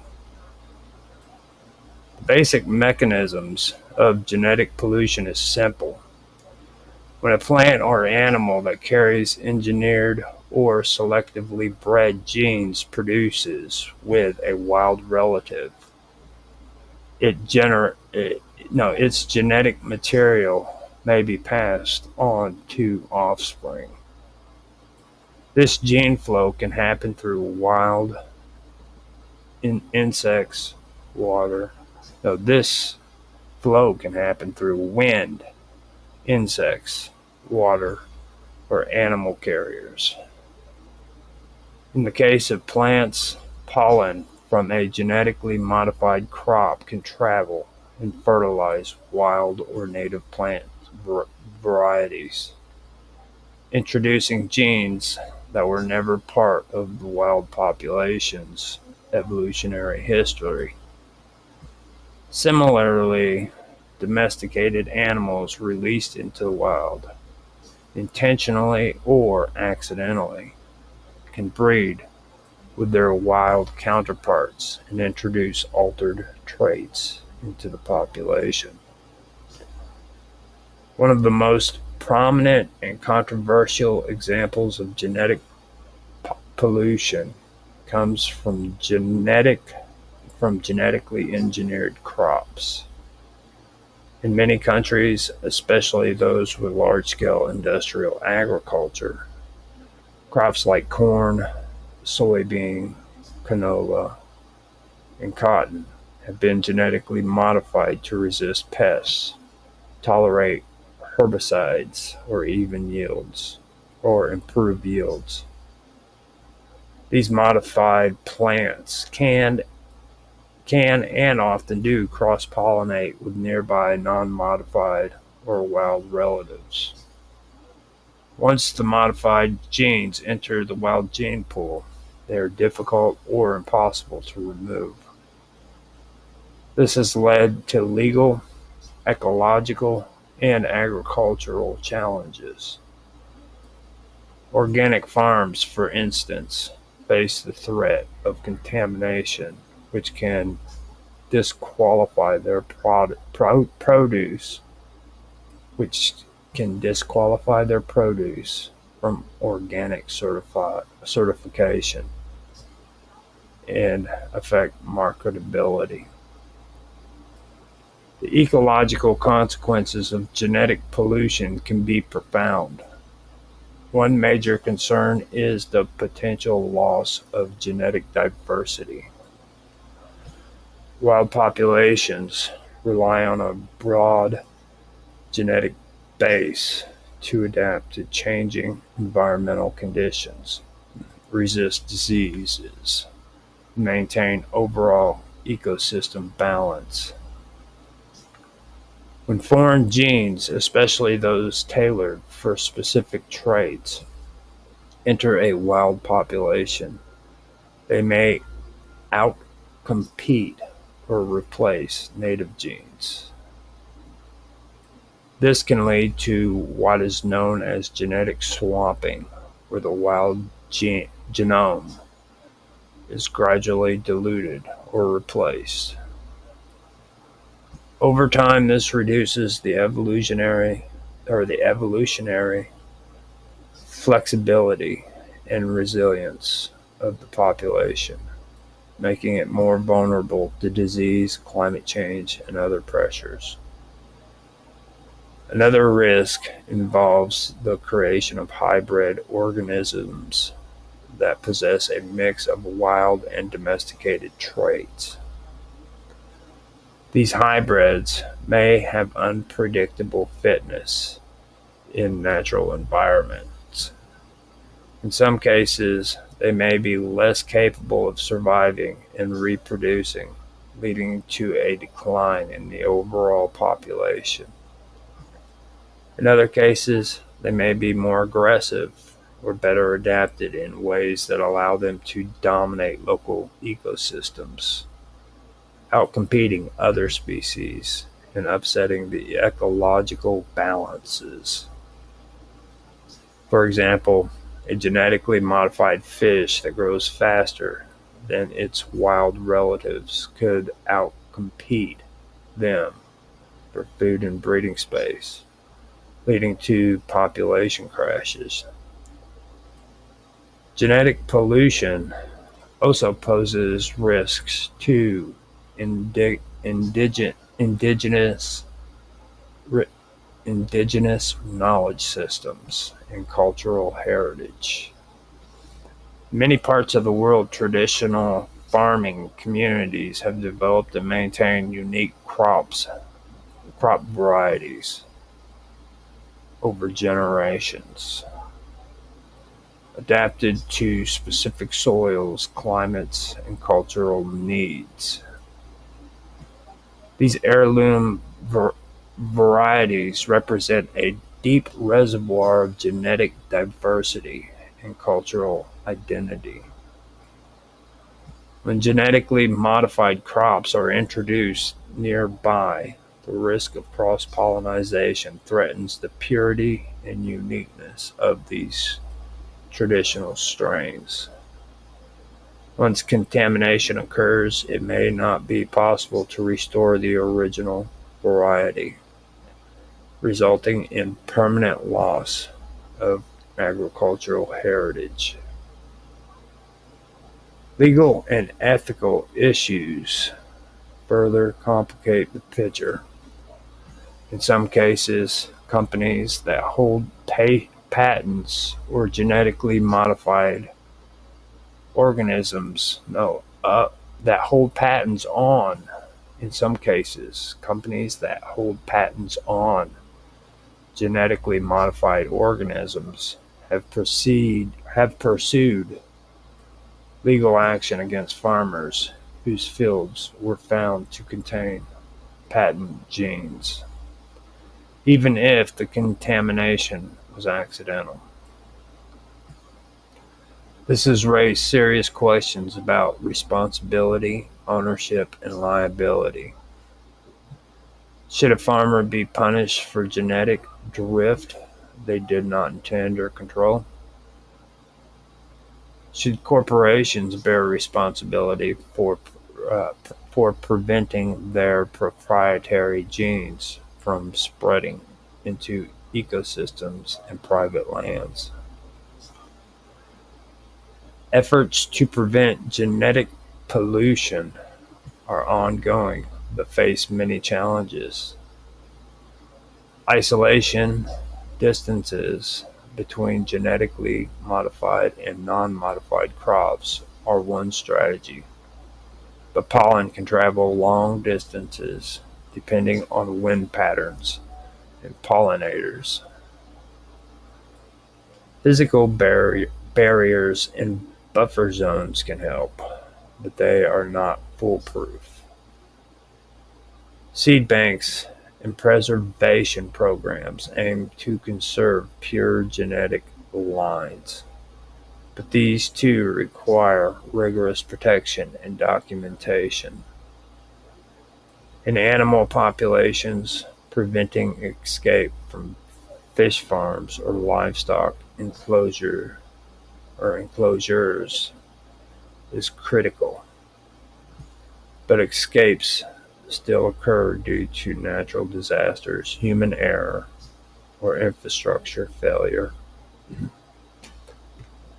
Some scientists have proposed genetic use restriction technologies, also known as terminator genes, which are designed to prevent modified organisms from reproducing.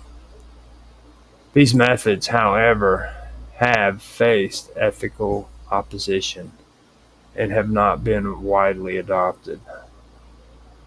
Others suggest that better labeling, stricter regulations, and more transparent risk assessment are needed before genetically modified organisms are introduced into new environments. It is also important to distinguish between intentional genetic modification and more traditional selective breeding. Though both can result in gene flow, selective breeding involves choosing parent organisms with desired traits to produce offspring with those traits. Over time, this can create new breeds or varieties that differ significantly from their wild ancestors. If these domesticated forms escape or are released into the wild, they too can affect native gene pools. In many cases, the results are not beneficial. Wild trout populations, for example, have been weakened by interbreeding with domesticated trout used in fish stocking programs, leading to reduced survival and reproductive success. Beyond agriculture and aquaculture, genetic pollution has implications for conservation biology and the protection of endangered species. Efforts to breed endangered animals in captivity sometimes results in the introduction of non-native genes, either through hybridization or poorly documented lineages. Reintroducing these individuals into the wild may compromise the genetic integrity of the remaining wild population. Similarly, planting non-local seed variations in restoration projects can lead to genetic homogenization,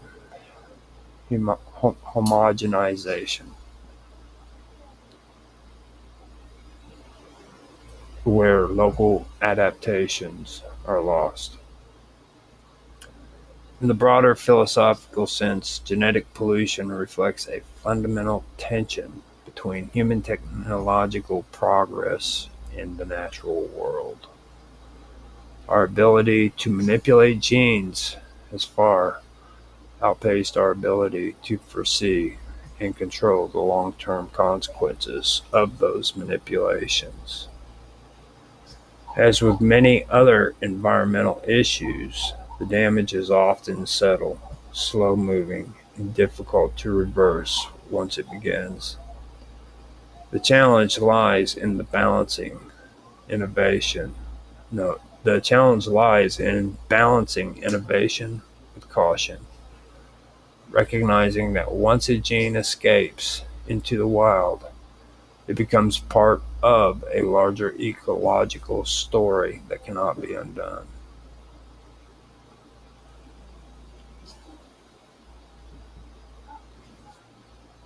The Hebrew or Jewish calendar is a complex and ancient system of timekeeping that has guided the religious and cultural life of the Jewish people for thousands of years. Unlike the Gregorian calendar, which is purely solar and used by most of the modern world, the Jewish calendar is lunisolar, meaning it incorporates both lunar months and the solar year. This blending of celestial cycles creates a system that is both astronomically rich and deeply tied to religious observances, agricultural rhythms, and historical remembrance. The structure of the Jewish calendar is based on the phases of the moon. Each month begins with the new moon and a full moon of the month, approximately 29 and 1/2 days, determines the length of the month. To maintain harmony with the solar year, which is about 11 days longer than the 12-month lunar year, the calendar periodically adds a 13-month in certain years. This adjustment ensures that the major holidays remain aligned with their appropriate seasons, especially the spring festivals of Passover and Shavuot, and the autumn observance of Rosh Hashanah and Yom Kippur and Sukkot. A typical year in the Jewish calendar contains 12 months, but in a leap year, an extra month is inserted. This leap year is called Adar Aleph and precedes the regular month of Adar, which becomes Adar Bet during such years. The addition of this month follows a 19-year cycle in which 7 of the years include the leap month. This 19-year cycle, known as the Metonic cycle, was adopted in ancient times to harmonize lunar and solar calendars. It has remained a central feature in Jewish timekeeping. The names of the months in the Jewish calendar were adopted during the Babylonian exile and are still in use today. They are, in order, Nisan, Iyar, Sivan, Tammuz, Av, Elul, Teshri, Chesvan, Kislev, Tevet, Shabbat, and Adar. In leap years, the added month Adar Aleph is inserted between Shabbat and Adar Bet. Each of these months has specific associations with agriculture, historical, and religious events. For example, Nisan is the month in which Passover occurs, commemorating the Exodus from Egypt, and Tishrei contains the high holy days of the festival of Sukkot. Days in the Jewish calendar begin at sunset rather than at midnight, as in the Gregorian system. This convention is rooted in the biblical account of creation, which repeatedly states, "And there was evening and there was morning." As a result, all Jewish holidays and observances begins at sundown and continue until the following evening. This rhythm reflects a worldview in which rest, reflection, and spiritual preparation begin as darkness falls, ushering in a sacred time. The Jewish week consists of 7 days, culminating in the Sabbath or Shabbat, which begins at sundown on Friday and ends at nightfall on Saturday. Shabbat is considered a central pillar of Jewish life, a day set apart for rest, worship, and family. It is a time when work is prohibited and spiritual renewal is emphasized. The 7-day week is one of the most ancient and enduring aspects of the Jewish calendar and has been adopted by many cultures around the world. The Jewish calendar also marks years from a traditional count that begins with the creation of the world, as calculated by ancient rabbinical scholars. using genealogies and events described in the Hebrew Bible. According to this calculation, the current year is more than 5,000 years since creation. This reckoning is not meant to be a scientific chronology, but rather a sacred timeline that frames Jewish history within a divine narrative. Several important holidays are fixed in the Jewish calendar, each with its own religious significance and observances. Passover, beginning on the 15th of Nisan, commemorates the liberation of the Israelites from Egypt or Egyptian slavery. It is celebrated with the Seder meal and the recitation of the Haggadah. Sabbath, occurring 7 weeks after Passover, marks the giving of the Torah at Mount Sinai. Rosh Hashanah, the Jewish New Year's, falls on the 1st of Tishri and is the time of reflection and repentance.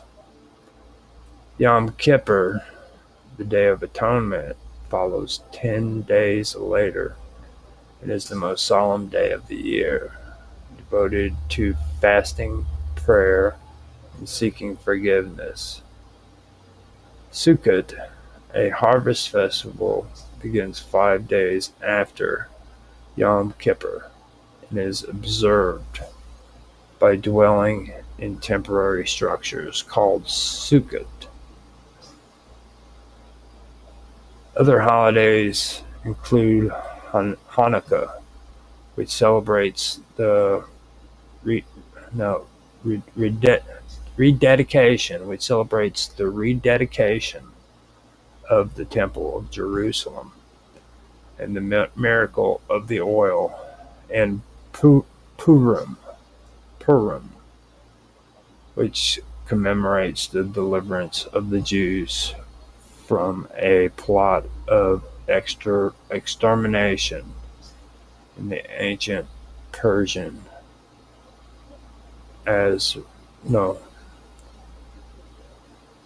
which commemorates the deliverance of the Jews from a plot of extermination in ancient Persia, as recounted in the book of Esther.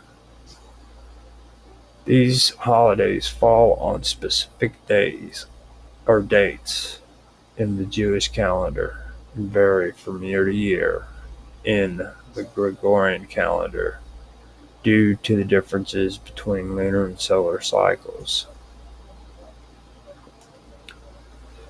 In addition to the major holidays, the calendar includes fast days, memorial days, and minor festivals.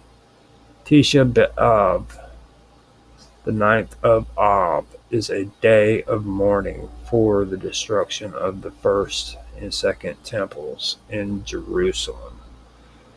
To beat Shavat, the 15th of Shavat, is known as the Year of Trees and is often marked by planting trees and eating fruits native to the land of Israel. Calculating the calendar and determining the dates of holidays historically required careful observation and mathematical expertise. In ancient times, new months were declared based on eyewitness testimony of the new moon. And the Sanhedrin,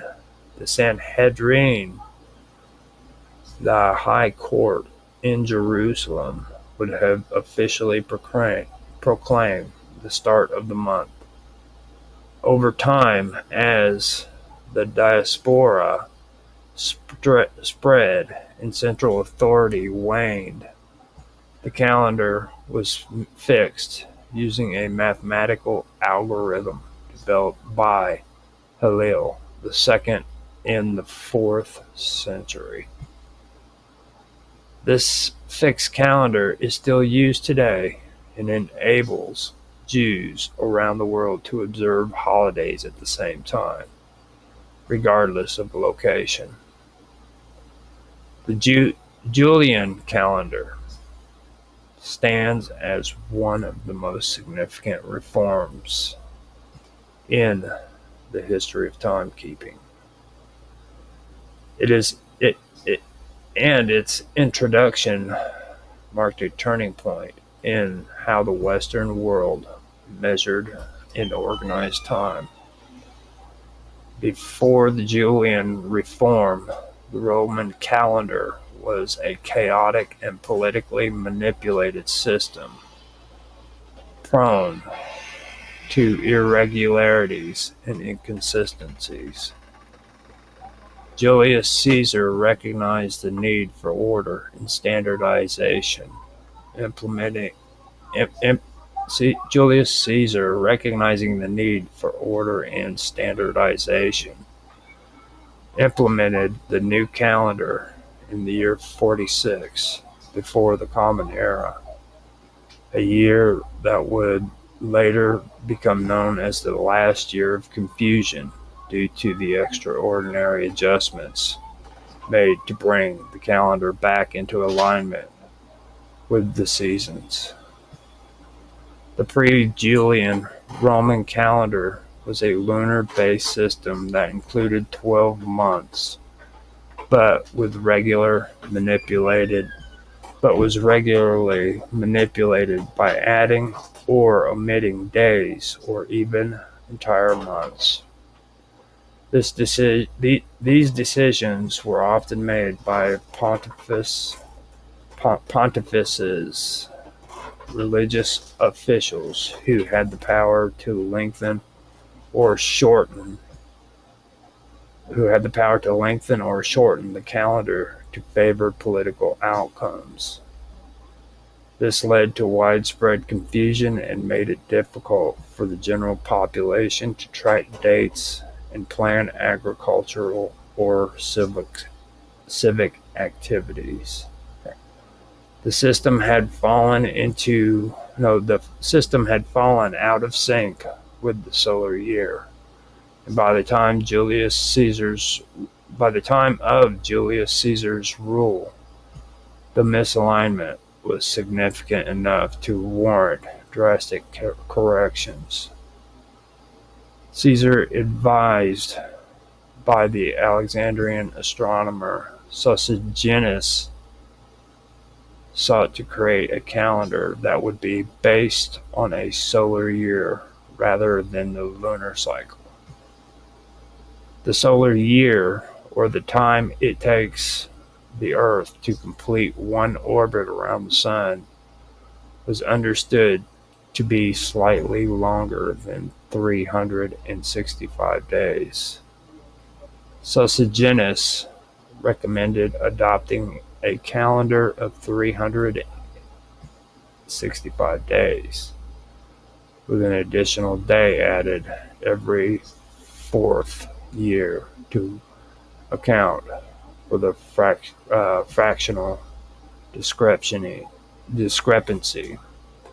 creating what would later be known as a leap year. This system approximated the solar year with much greater accuracy than its predecessor. To realign the calendar with the seasons, the year of implementation was extended dramatically. The year 46 before the Common Era was made to include 445 days by inserting multiple intercalary months.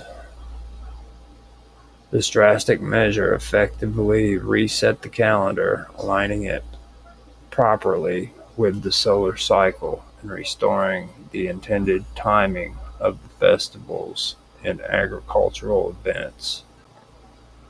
From that point forward, the Julian calendar would feature 12 months of fixed lengths: January, March, May, July, August, October, and December would each have 31 days. April, June, September, and November would have 30 days, and February would have 28 days, with a 29th day added every fourth year. One of the key innovations of the Julian calendar was the regularization of leap years.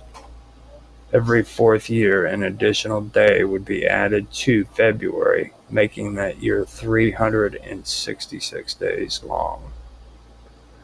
This approach provided a straightforward mechanism to approximate the actual solar year, which is approximately 365 and 1/4 days. While the system was not perfect, it represented a significant improvement over earlier calendars and provided a reliable framework for managing civic, agricultural, and religious life. The Julian calendar was gradually adopted throughout the Roman Empire and became the standard for timekeeping in the Western world for more than 16 centuries. Its influence extended far beyond the borders of Rome, shaping the calendars of numerous cultures and societies. Over time, however, the small discrepancy between the Julian calendar and the actual solar year began to accumulate. The Julian year was approximately 11 minutes longer than the solar year, which meant that over the course of centuries, the calendar began to drift out of alignment with the equinox and solstices. This drift had significant implications for the calculation of Christian holidays, particularly Easter, which was tied to the timing of the vernal equinox. By the 16th century, the cumulative error had reached approximately 10 days. The cumulative error had reached approximately 10 days, prompting Pope Gregory XIII to introduce a new reform, the Gregorian calendar. Introduced in the year 1582, corrected the drift by adjusting the leap year rules and eliminating 10 days from the calendar to realign it with the solar year.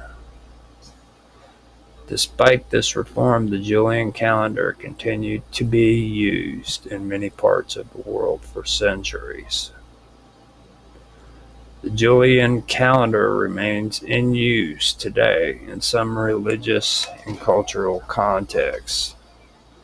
Several Eastern Orthodox churches continue to follow the Julian calendar for the calculations of liturgical dates and holidays. As a result, celebrations such as Christmas and Easter are observed on different dates than those in Western Christian traditions that follow the Gregorian calendar. The persistence of the Julian calendar in these communities reflects its enduring cultural and spiritual significance, even in the face of more precise astronomical alternatives. The legacy of the Julian calendar is evident in the names and lengths of the months we still use today. For example, the month of July was renamed in honor of Julius Caesar, while August was renamed after his predecessor, Augustus. These months were assigned 31 days to reflect the prestige of their namesakes. This legacy is a testament to the enduring influence of Roman political and cultural authority on subsequent generations. In addition to its practical and political implications, the Julian calendar also represents a moment of scientific advancement. The decision to base the calendar on the solar year, informed by observations of calculation from Hellenistic astronomy, marked a significant step towards the modern scientific understanding of time. It demonstrated a commitment to empirical observation and rational organization, principles that would later underpin the development of the modern scientific method. The Julian calendar also had a profound impact on historical chronology and the recording of events. With standardized and widely adopted systems of timekeeping, it became possible to more accurately document the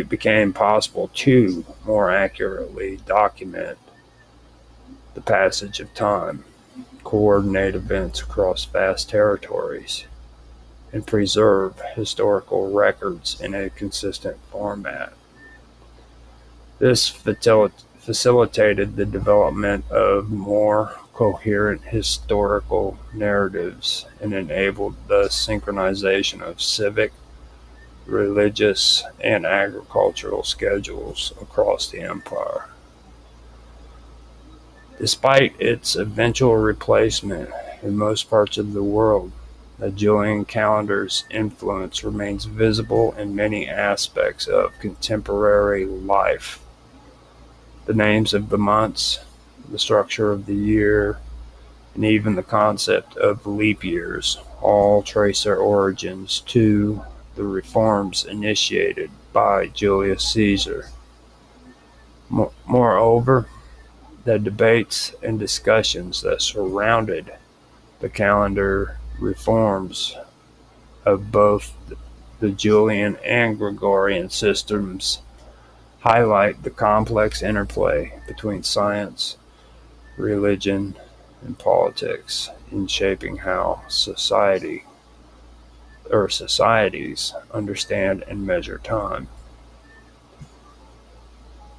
The transition from the Julian to the Gregorian calendar was not immediate or universal. Many countries resisted the change for political, religious, or practical reasons. Protestant regions in particular were initially suspicious of a calendar introduced by the Catholic Church. As a result, the adoption of the Gregorian calendar occurred gradually over several centuries.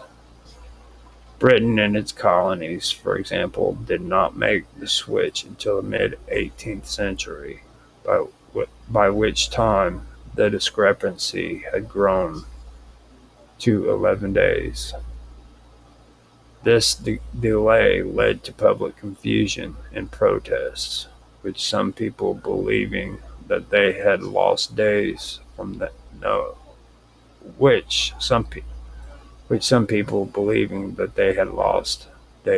their lives. In the Eastern Orthodox world, resistance to the Gregorian reform was even more profound. Many Orthodox churches continued to use the Julian calendar for liturgical purposes, creating a dual calendar system in which civil and religious observations followed different timelines.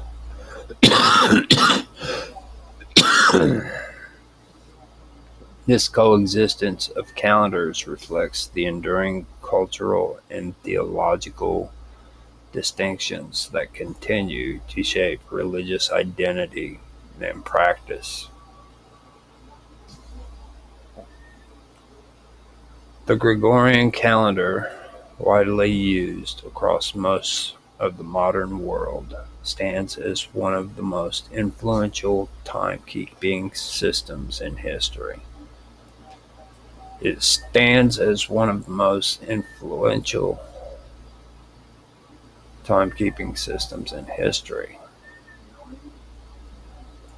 It succeeded the Julian calendar, which had served the Western world for over 15 centuries, but had accumulated a gradual drift from the solar year due to a small yet persistent miscalculation. The Gregorian reform sought to correct this misalignment and refine the structure of leap years, leading to the calendar that governs civil and religious life in much of the globe today. To understand the significance of the Gregorian calendar, one must first consider the context of the Julian system. The Julian calendar, introduced by Julius Caesar in the mid-first century before the Common Era, was based on the assumption that the solar year, the time it takes Earth to complete one orbit around the Sun, lasted exactly 365 and 1/4 days.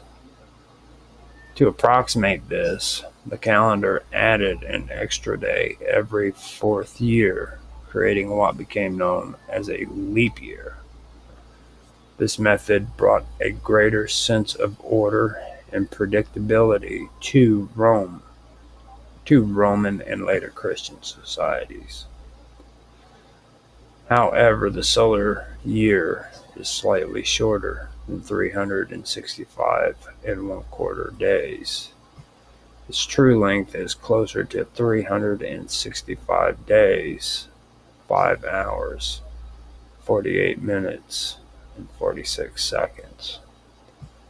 Though the discrepancy was minor, accumulating only a fraction of the day per year, it added up over the centuries. By the 16th century, the calendar was roughly 10 days out of alignment with the actual solar year.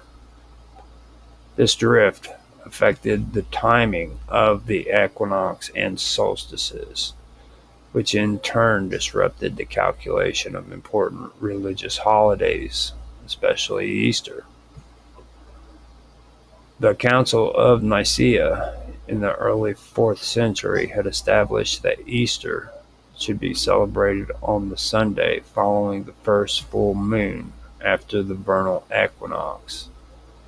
With the calendar out of sync, the date of Easter was moving further away from the intended seasonal alignment. This inconsistency prompted growing concern within the Roman Catholic Church. By the time Pope Gregory XIII, the need for reform had become urgent. Pope Gregory XIII commissioned a group of scholars, astronomers, and mathematicians to address the problem. Chief among them was the Italian scientist Aloysius Lelius, whose proposals formed the foundation of the new system. The Gregorian reform, implemented in the year 1582, introduced two major changes. First, it removed 10 days from the calendar to realign it with the solar year. In countries that adopted the reforms Immediately, the calendar jumped directly from the 4th of October to the 15th of October. Second, the leap year rule was adjusted to prevent future drift. Under the new rule, the year would be leap year, would be a new under the new rule, a year would be a leap year if divisible by 4, except for years rule no except for years divisible by 100, unless also divisible by 400. This modification eliminated 3 leap years every 4 centuries, bringing the average year length closer to the actual solar year. The implementation of the Gregorian calendar began the implementation of the Gregorian calendar began in predominantly Catholic countries, including Italy, Spain, Portugal, and Poland. However, its adoption was not universal or immediate. Protestants in Orthodox regions were initially skeptical, viewing the reform as a Catholic imposition. England and its colonies, for example, did not adopt the Gregorian calendar until the year 1752. By that time, the discrepancy had grown to 11 days, and the calendar was adjusted accordingly. The delay led to public confusion and protests, which some citizens believed that the government had stolen days from their lives. Despite the initial resistance, the Gregorian calendar gradually gained acceptance due to its superior accuracy and practical benefits. Over time, most countries transitioned to the new system of for civil purposes. In some places, religious observances continued to follow the Julian calendar for a period, creating a temporary dual calendar environment. Eventually, even more Eastern Orthodox churches adopted the Gregorian calendar for fixed date celebrations, which retained the Julian calendar while retaining the Julian calendar for movable feasts such as Easter. The Gregorian calendar consists of 12 months, just like the Julian system, but its leap year rules make it more precise. The 3 months alternate between 30 and 31 days, except for February, which has 28 days in a common year, 29 days in a leap year. The cycle of leap years ensures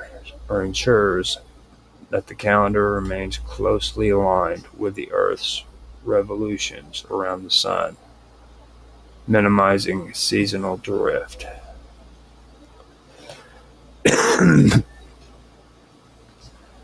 Beyond its technical improvements, the Gregorian calendar had far-reaching cultural, political, and religious consequences. Its adoption facilitated international coordination, standardization of dates, and the development of modern historical chronology. It also reflected the growing influence of empirical science and mathematical precision in shaping human understanding and organization of time. The reform marked a significant step in the transition from medieval to modern worldviews. One of the notable features of the Gregorian calendar is its enduring impact on global society. Today it is the internationally recognized standard for civil timekeeping. Governments, businesses, scientists, institutions, and educational systems around the world rely on it for scheduling, recording, keeping, and communicating. Record keeping. Right. Yeah, here we go. Let's start that one over again. Today, it is the most internationally recognized standard for civil timekeeping. Governments, businesses, scientists, institutions, and educational systems around the world rely on it for scheduling, record keeping, and communication. Its structure has become deeply embedded in the rhythm of daily life, shaping how people experience and measure the passage of time. The Gregorian calendar's influence extends to language and culture as well. The names of the months, inherited from the Roman calendar, are widely used in multiple languages. The division of the year into weeks of 7 days, though not unique to the Gregorian system, remains a central organizing principle. Holidays, seasons, fiscal quarters, and school terms are all framed by its structure. This widespread adoption has helped to unify human activities across geographical and cultural boundaries. Despite its broad acceptance, the Gregorian calendar is not without critics and alternative proposals. Some have suggested reforms to make months more uniform in length, or to establish permanent calendars with fixed days of the week for specific dates. Others have explored lunisolar calendars or revived interest in ancient systems. However, the entrenchment of the Gregorian calendar in global infrastructure has made such changes unlikely. The cost and complexity of transition to a new calendar system would be immense. Religious and cultural groups that maintain alternative calendars continue to observe their own timekeeping systems alongside the Gregorian calendar. The Islamic calendar, based on lunar cycles, and the Hebrew calendar, which is lunisolar, are also prominent examples. These calendars play vital roles in the spiritual and communal lives of their adherents, guiding rituals, festivals, and historical commemorations.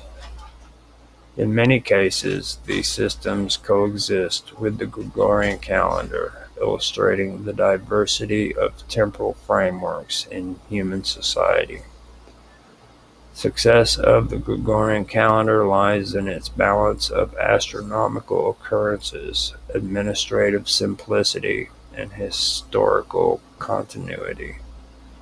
By correcting the shortcomings of the Julian calendar while preserving its familiar structure, the Gregorian reform achieved a lasting solution to the problem of seasonal drift. It harmonized the measurements of time with the rhythm of nature and provided a stable foundation for organizing human affairs. Okay, so I am done. I'm going to tell you guys right now, I am sick and I cannot stay awake very much. I'm gonna go take my medicine and get some sleep. Check the chats. Penny Rollins says hello from West Virginia on YouTube. The Wonderful World of Weirdness. Thank you, Penny Rollins from West Virginia, for coming in and saying hello. Hello back to you from West Frankfort, Illinois.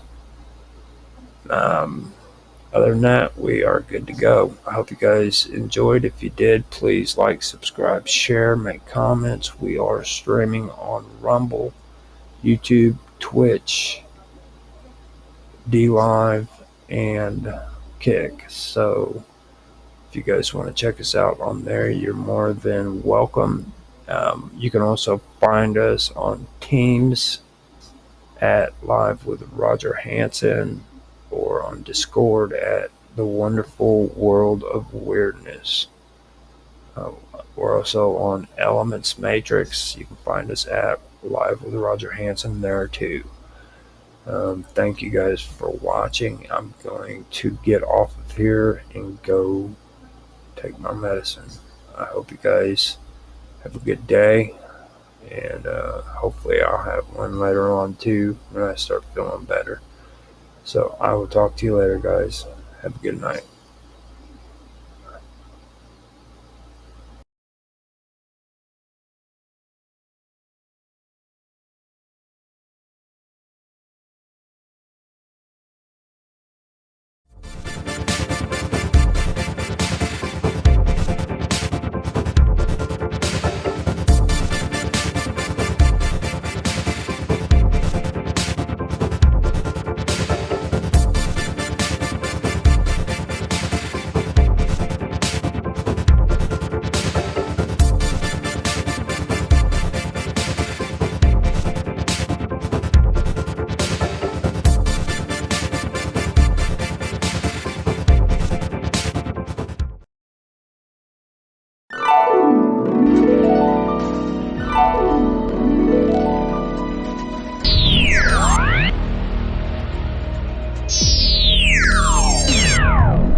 In the Semitic religion, it says see also religions of the ancient Near East, ancient Semitic religion, Canaanite religion, and Punic religion. Generic, see also Bel, Zeus, Belos, and other figures named Belus. Now Bel right here is actually that's actually Babylonian, that's not Sumerian. So Mesopotamia, at least they're saying it's just Mesopotamia. But here they're saying Akkad, Assyria, and well, yeah, okay, as long as they're not mentioning Babylonia. Akkad is kind of stretching it though, because the Akkadians didn't call him Bel. So what did they call him? Bel, I believe, is it's either, I think it's Enlil or it's Anu. So. I feel like, yeah, and I knew, no, that's, what's the name for father or dad? That's Anana. Anana, that's what it is. Okay. Yeah. Oh, yeah, Anana. Or Nana. Anana is Ishtar. Nana is her father. And Ishtar is Isis, and Isis can be sometimes correlated as the mother of Jesus in some stories. Yeah. Oh, okay. Now, like in Sumerian, the Akkadian Balu, in Northwest Semitic Baal, as well as its feminine form Baal-la, was used as a title of various deities. Now, In is what I was telling you about, it means Lord. Len is the Sumerian cuneiform for Lord or priest. Originally, it seemed to have been used to designate a high priest or priestess of the Sumerian city-state's patron deity. a position that entailed political power as well. It may also have been the original title of the ruler of Uruk and see Lagal. Now Lagal is Sumerian, and we'll come back to that later on. We're trying to focus on the Canaanites. Let's see. Now,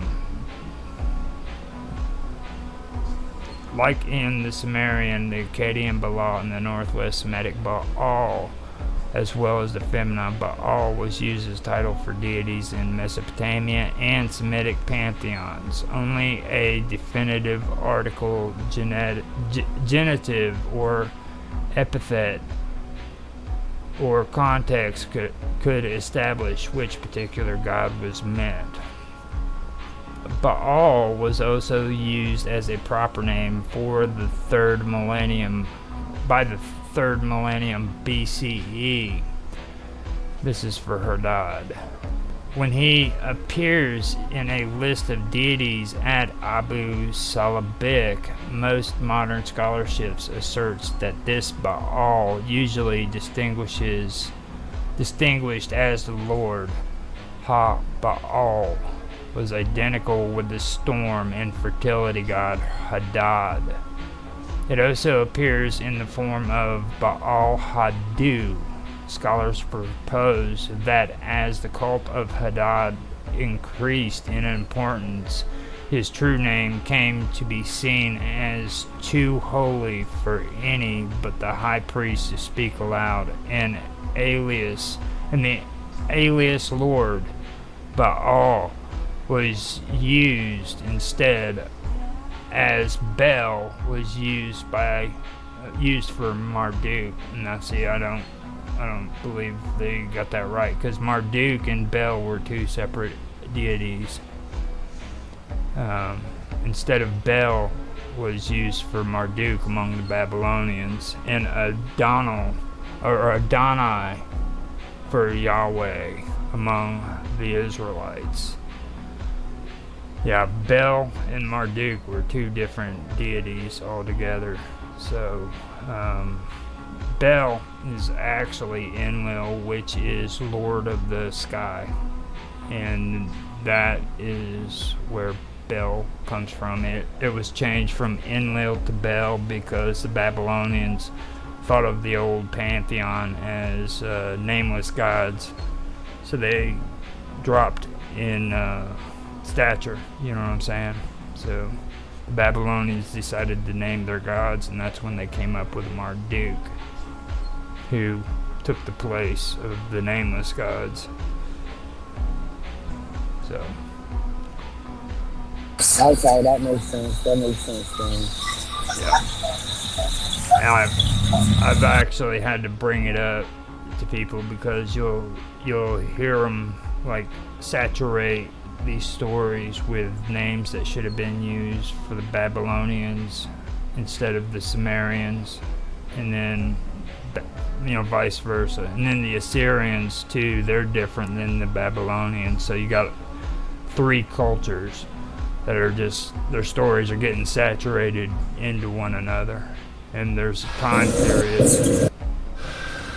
What's the major, why is it to where you think they would be getting paths crossed? Is it because of them having some type of alternate connection? No, it's just a matter of time.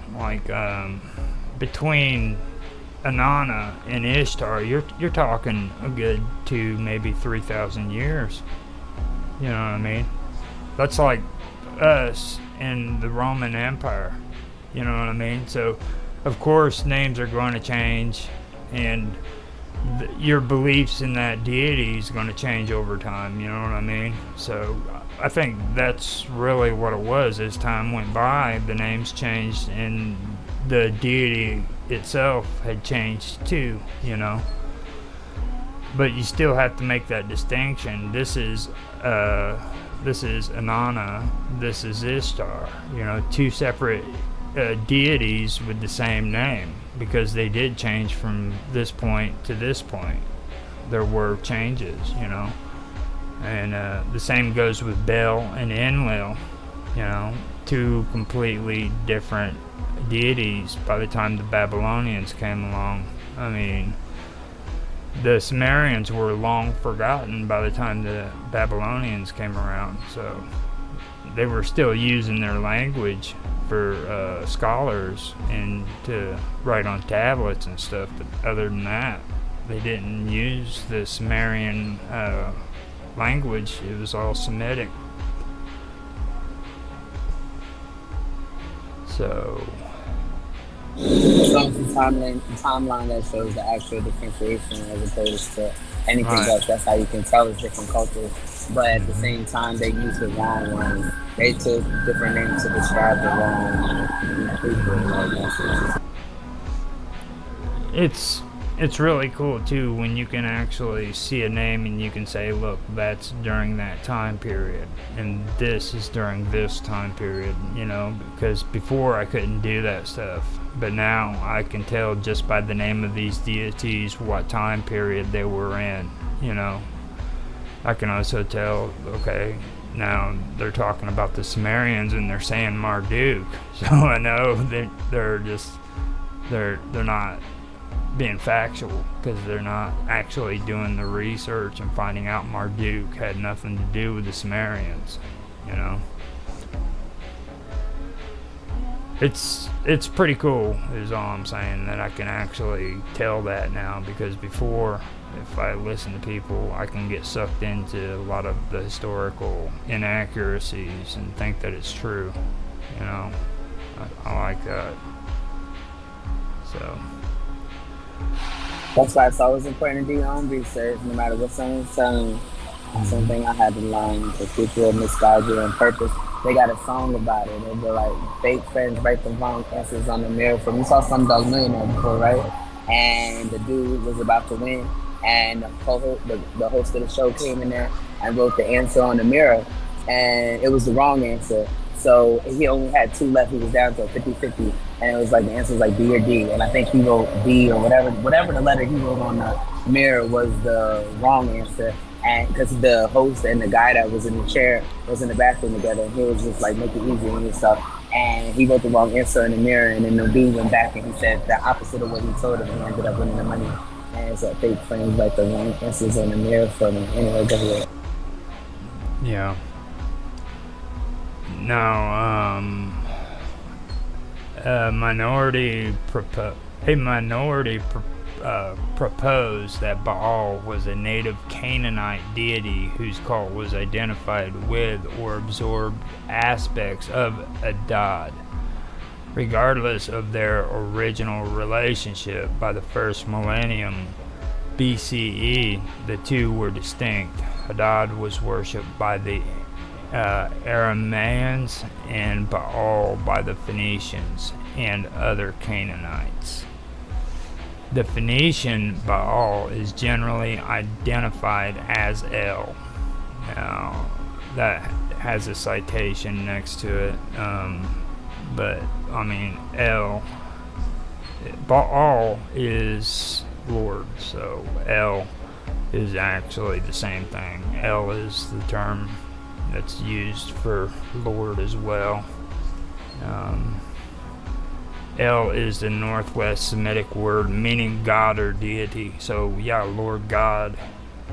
So maybe that would be it, like, because that's kind of a good point. Baal is Lord and El is God or deity, or referring to any one of multiple major ancient Near Eastern deities. Yeah, the Moors call themselves El and they. Like, they usually get, like, men can be they too, but for the most part, women are usually they and men are usually El for the Moors. Well, it's not religion, it's culture. A rare form, Elah, represents the predicate form in Old Akkadian and in Amorite. The word is derived from the Proto-Semitic Il, meaning God. It's interesting. Now, Baal is well attested in surviving inscriptions and was popular in theophoric names throughout the Levant, but he is usually mentioned along with other gods, his own field of action being seldom defined. Nevertheless, Ugarit records show him as a weather god, with particular power over lightning, wind, rain, and fertility. The dry summers of the area were explained as Baal's time in the underworld, and his return in autumn was said to cause the storms which revived the land. Thus the worship of Baal in Canaan, where he eventually supplanted El as the leader of the gods and patron of kingship, was connected to the region's dependence on rainfall for its agriculture. Unlike Egypt and Mesopotamia, which focused on irrigation from their major rivers, anxiety about the availability of water for crops and trees increased the importance of his cult, which focused attention on his role as a rain god. He was also called upon during battle, showing that he was thought to intervene actively in the world of man. Unlike the more aloof El, the Lebanese city of Baalbek was named after Baal. And Baalbek is where they have those mysterious structures that a lot of ancient astronauts talk about, which I ain't gonna get into it too much. I'll just mention it, but they have huge concrete slabs that, according to folklore, giants place these slabs down in Baalbek, which is impossible for people during that time period to have done themselves, because there's no explanation for it. Hey, I gotta go. I'm in the middle of a bunch of stuff right now. I'm getting really busy. But I'll tune in somewhere, okay? Okay. Alright, have a good night. So Baalbek is like I said, I don't want to get into the controversy and stuff like that, and the conspiracy on my history stuff, but I just did want to mention that there is folklores about that, and it has a lot to do with Phoenician folklore. It goes back, way back. I mean, they talk about it all through history, about the giants and stuff like that. So that is pretty interesting. No matter how you look at it, it's pretty interesting. It fascinated people all this time.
So the fact that he's doing it with his toes. Drinking a Coke, no big deal. But he's sitting in a chair, right? He's doing it with his toes. He's sitting in a chair, arms folded. I'm gonna just have a Coke now. Like, imagine being in a restaurant and seeing some mess like that.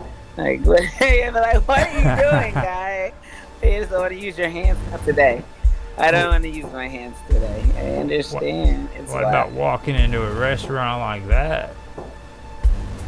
That would just freak the heck out of I anybody, know, right? When you gotta wait. That's his version of putting his hands on his hips when he's frustrated. Oh man, he wraps his hands completely around his waist and interlocks. I know. I'm not gonna flex. Being that flexible probably is cool. His girlfriend probably loves it, or not loves it if she cannot keep up. I could only imagine him.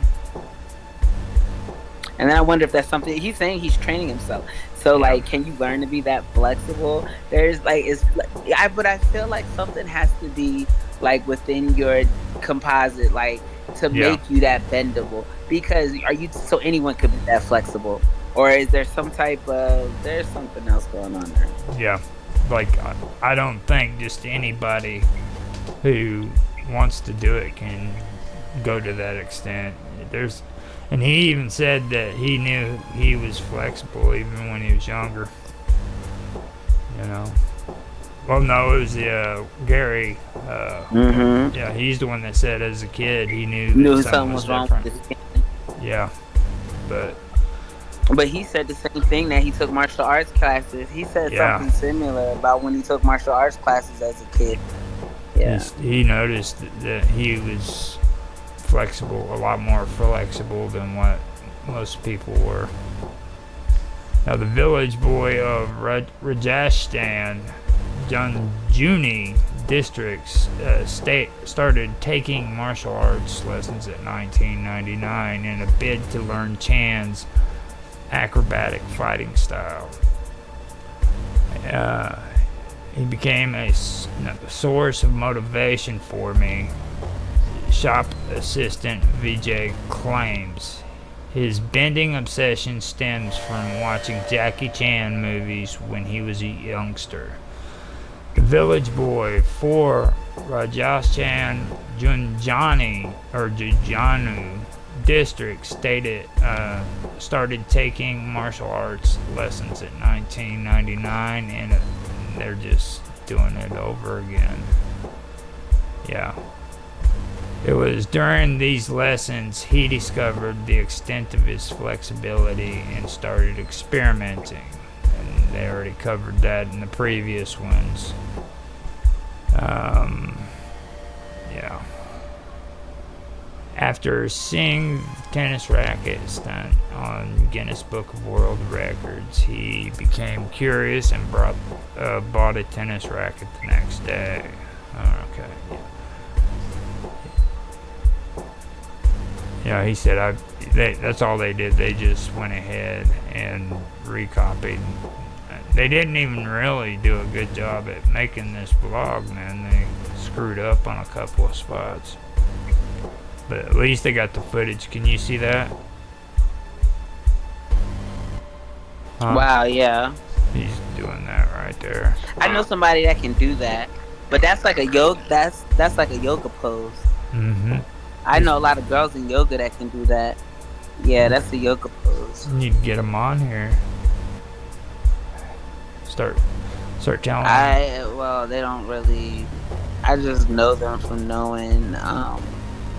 Why don't you get them on here?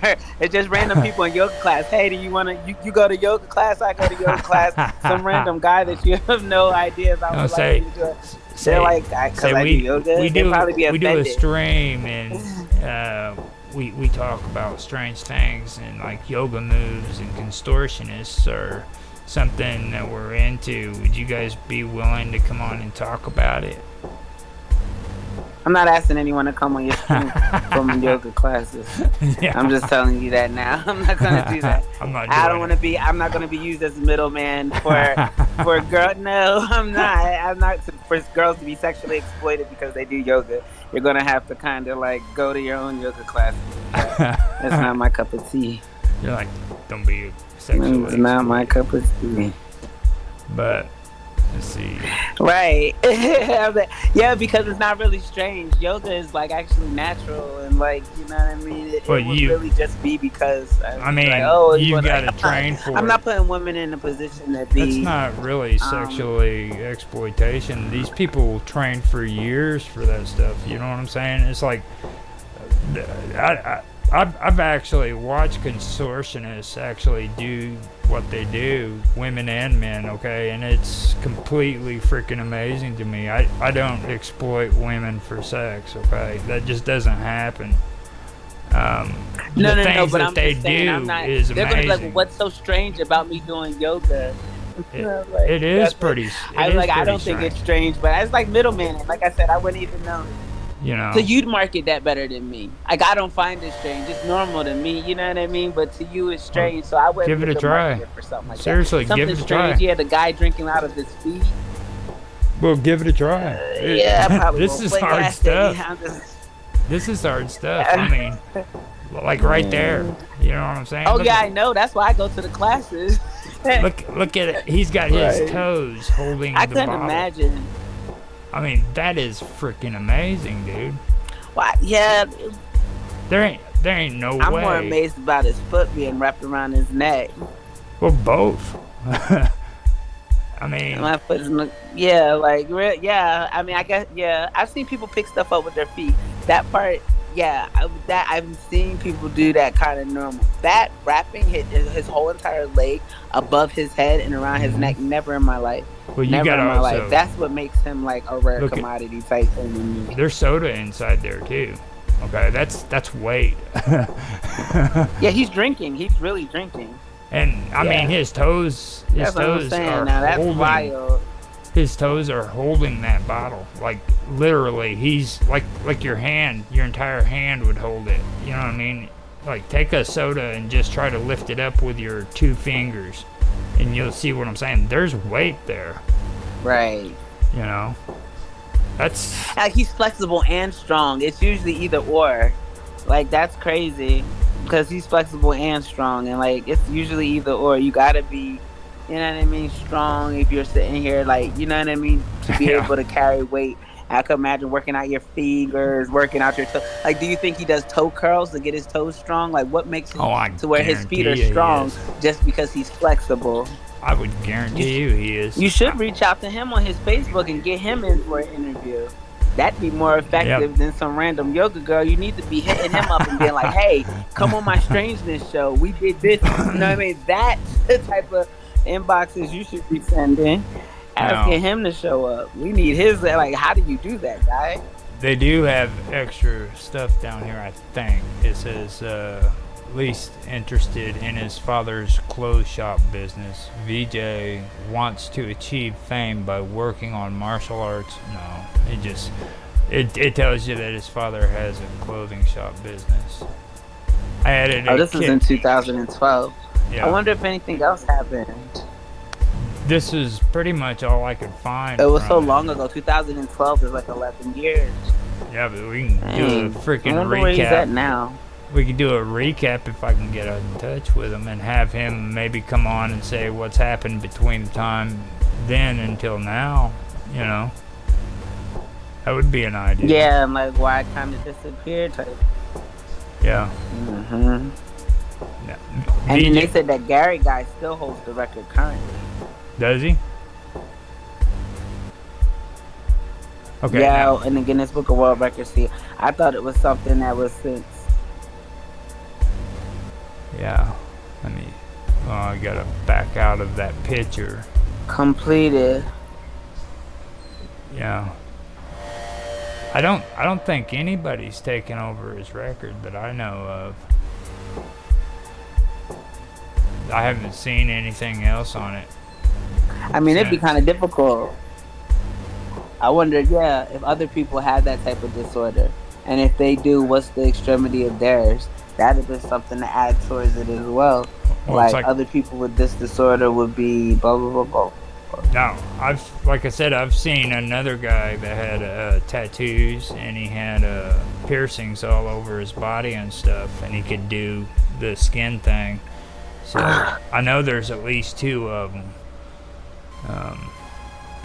He goes on to say, I added a kick to my stunt. That is, I pulled my leg up all the way so it was perpendicular to the floor and pushed my torso along with my leg out of the racket, he explained.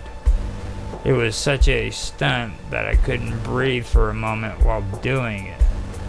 He has won a silver medal for body flexibility at a country level tournament held at Vijayawada in Andhra Pradesh in 2001. He also claims to have broken the world record for wrist egg crushing, which involves pushing your head backwards to lie flat against the arm, set by Lisa Patterson, CORR, in 2005. I made the claim and even got some documents from Guinness Book of World Records to complete, but I couldn't get back because of constraints of time and money, he said. Least interested in, and then they did that stuff again. It's not really that great of a blog. Like I said, it was most likely they copied and pasted, because I've dealt with Blogger before, and if you're not careful with your editing, you can screw it up. But that last bit of information is pretty good. Find out Lisa Patterson. You want me to do it? Huh? Lisa Patterson, read it. You want me to find them? Want you to do what? It mentions in here. Lisa, yeah? Lisa would be with two S's, right? Lisa. Yeah, Lisa. probably. But you said him, that's why I was unsure. Yeah, Lisa Patterson. World record holder. Let me see what we got. Guinness, look. Lisa Patterson, quick build, no. They got a quick build thing in here. Yeah. No. Yeah, held up. James, no. That's You're James. not sharing it though. You gonna share it? It doesn't. It wasn't the right one. It sent me to another one on there.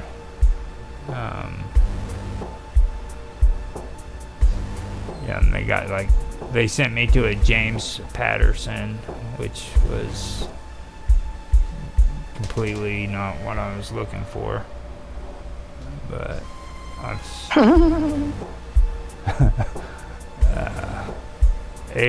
now let me see here. It says set by Lisa for egg crushing, wrist egg crushing.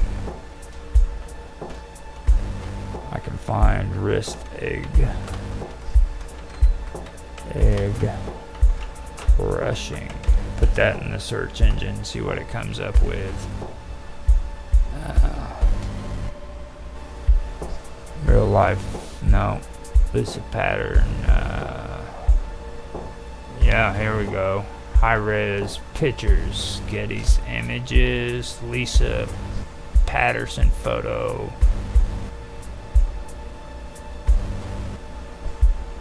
Let me see if that's it. No. No. That's not it. Yeah, I can probably find it later on and come up with, it was supposed to be in Getty's,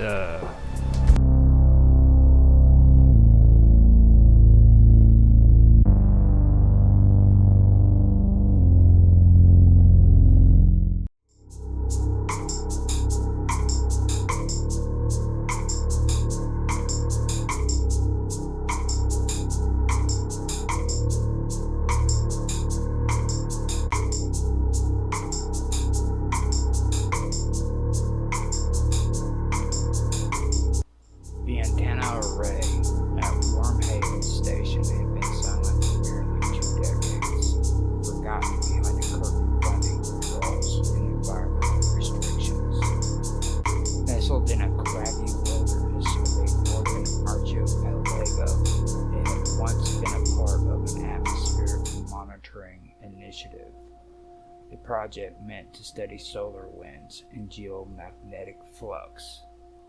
But deep in its core was something older, something never mentioned in documentation, buried beneath weather logs and in electromagnetic telemetry, was Protocol AN.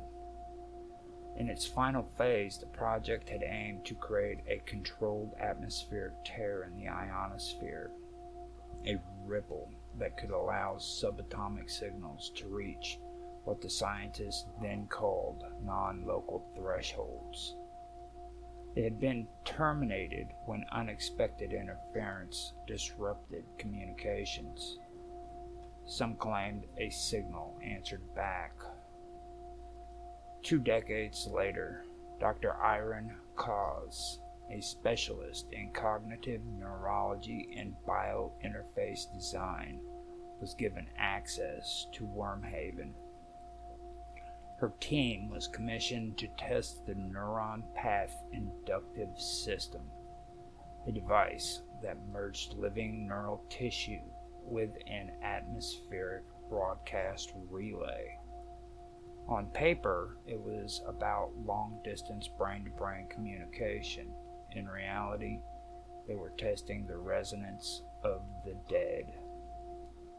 The project, codename Grey Whisper, utilized preserved cerebral tissues from anonymous cadavers, suspended in a nutrient solution enriched with synthetic neural lipid chains. When stimulated by specific frequencies derived from the station's original array, the tissue would generate waveform harmonics resembling dream state neural activity. The team called it the Lament Engine. On the 3rd day of full signal broadcast, the first anomaly appeared. It was a sound no louder than a sigh that came from inside the metal walls. It mimicked human breath, yet bore no source. The broadcast frequency had locked onto a forgotten shortwave band, one not listed in any of their equipment's auto-search protocols. When amplified, it resembled a low, warbling buzz that punctuated numbers spoken in a dry, toneless voice. The waveform was traced to an ancient abandoned frequency formerly used by UBB-76. Unknown to most of the team, the signal was not simply rebroadcast. It was fused with the neural harmonics of the Lament Engine. The hybrid signal was sent skyward, ricocheting through the weakened upper atmosphere, causing micro rifts in the ionosphere. These rifts behaved like wounds, shimmering with unreal geometries. Birds vanished mid-flight. Compass needles spun violently, and then the air changed. The smell came first, a metallic rot, thick with the undertone of scorched filth. Then the fog descended, not mist, but an opaque chemical haze composed of molecular compounds only present in advanced decomposition. Analysis confirmed this. The air was filled with trace elements of cadaveric decay. Something was waking. Dr. Koss and her team began to dream. Not abstract illusions, but shared landscapes. Each spoke of vast stone corridors suspended over black oceans. wind that moaned with voices that remembered but could not name. Towers of bone and sinew, drifting sideways in skies with no up or down. These were not hallucinations. They were bleed-throughs. The dreamscape had opened. The source of this penetration was the lament engine. The neural tissues, once dormant, now surged with signals independent of their input. The dead were dreaming again, and their dreams had power. Soon the field staff reported sightings, translucent figures walking just beyond the reach of light, sometimes forming, sometimes unforming. Time became unreliable. Shadows lagged behind movement. Voices called from intercoms not wired to any room. Then the air turned sour. Fungal growth spread across the equipment, thriving in the synthetic decay fog. Inside the broadcast chamber, slime formed patterns on the floor that resembled star maps, but when compared to known constellations, they matched nothing in our sky, not even ancient ones. The beings came after that. They rose not from light, but from filth. Their bodies were part rotted matter, part raw noise. They bore no faces, only vibrating cavities where perception failed. They walked like ideas in motion, not bound by space. They came from gray space, the borderland between what is and what should never be. These were remnants of the world before memory, beings who once ruled in dimensions parallel to ours, but collapsed into entropy. When the tear opened, it was not just into the dreamscape, but into their realm. The lament engine had summoned them, and more terrifyingly, signals to others still living. Beyond the breach, somewhere in the dark vastness, echoes returned. The UBB signal, now warped, sent coordinates, not in geography, but in essence. It called to those other remnants, living fragments of the ancient race that had fed on Numa, the breath of life, like vapor from cups. Their arrival was felt first in sickness. The researchers began to decay while alive. Teeth fell from mouths, hair turned brittle, minds frayed, lost in recursive nightmares. One by one, they became vessels for voices not theirs. Dr. Koss was the last to retain reason. She watched as the lament engine became a pulsing chrysalis, its organoid mass reaching up towards the ceiling like fingers made of marrow and wire. It was building something, a beacon. She realized then that the device no longer broadcasted across Earth's surface. It sent waves into space, into dimensional hollows, not for research, for summoning. Desperate, she returned to the core of Wormhaven and initiated the last failsafe, Protocol Graveglass. It was not designed to close the tear, but to slow its growth by channeling the decay energy into the remnants of the ionospheric array. But even that required sacrifice. The final component was living tissue, a willing neural sacrifice to anchor the counter-harmonic. She sat in the interface chair, the device connected to her cortex. As her thoughts fused with the lament engine, she saw them, thousands of dreams, things swimming in the folds of thought, each drawn by the scent of dying suns and unraveling minds. They did not speak, they consumed. With her last breath, she changed the tone. The signal faltered. The terror shuddered.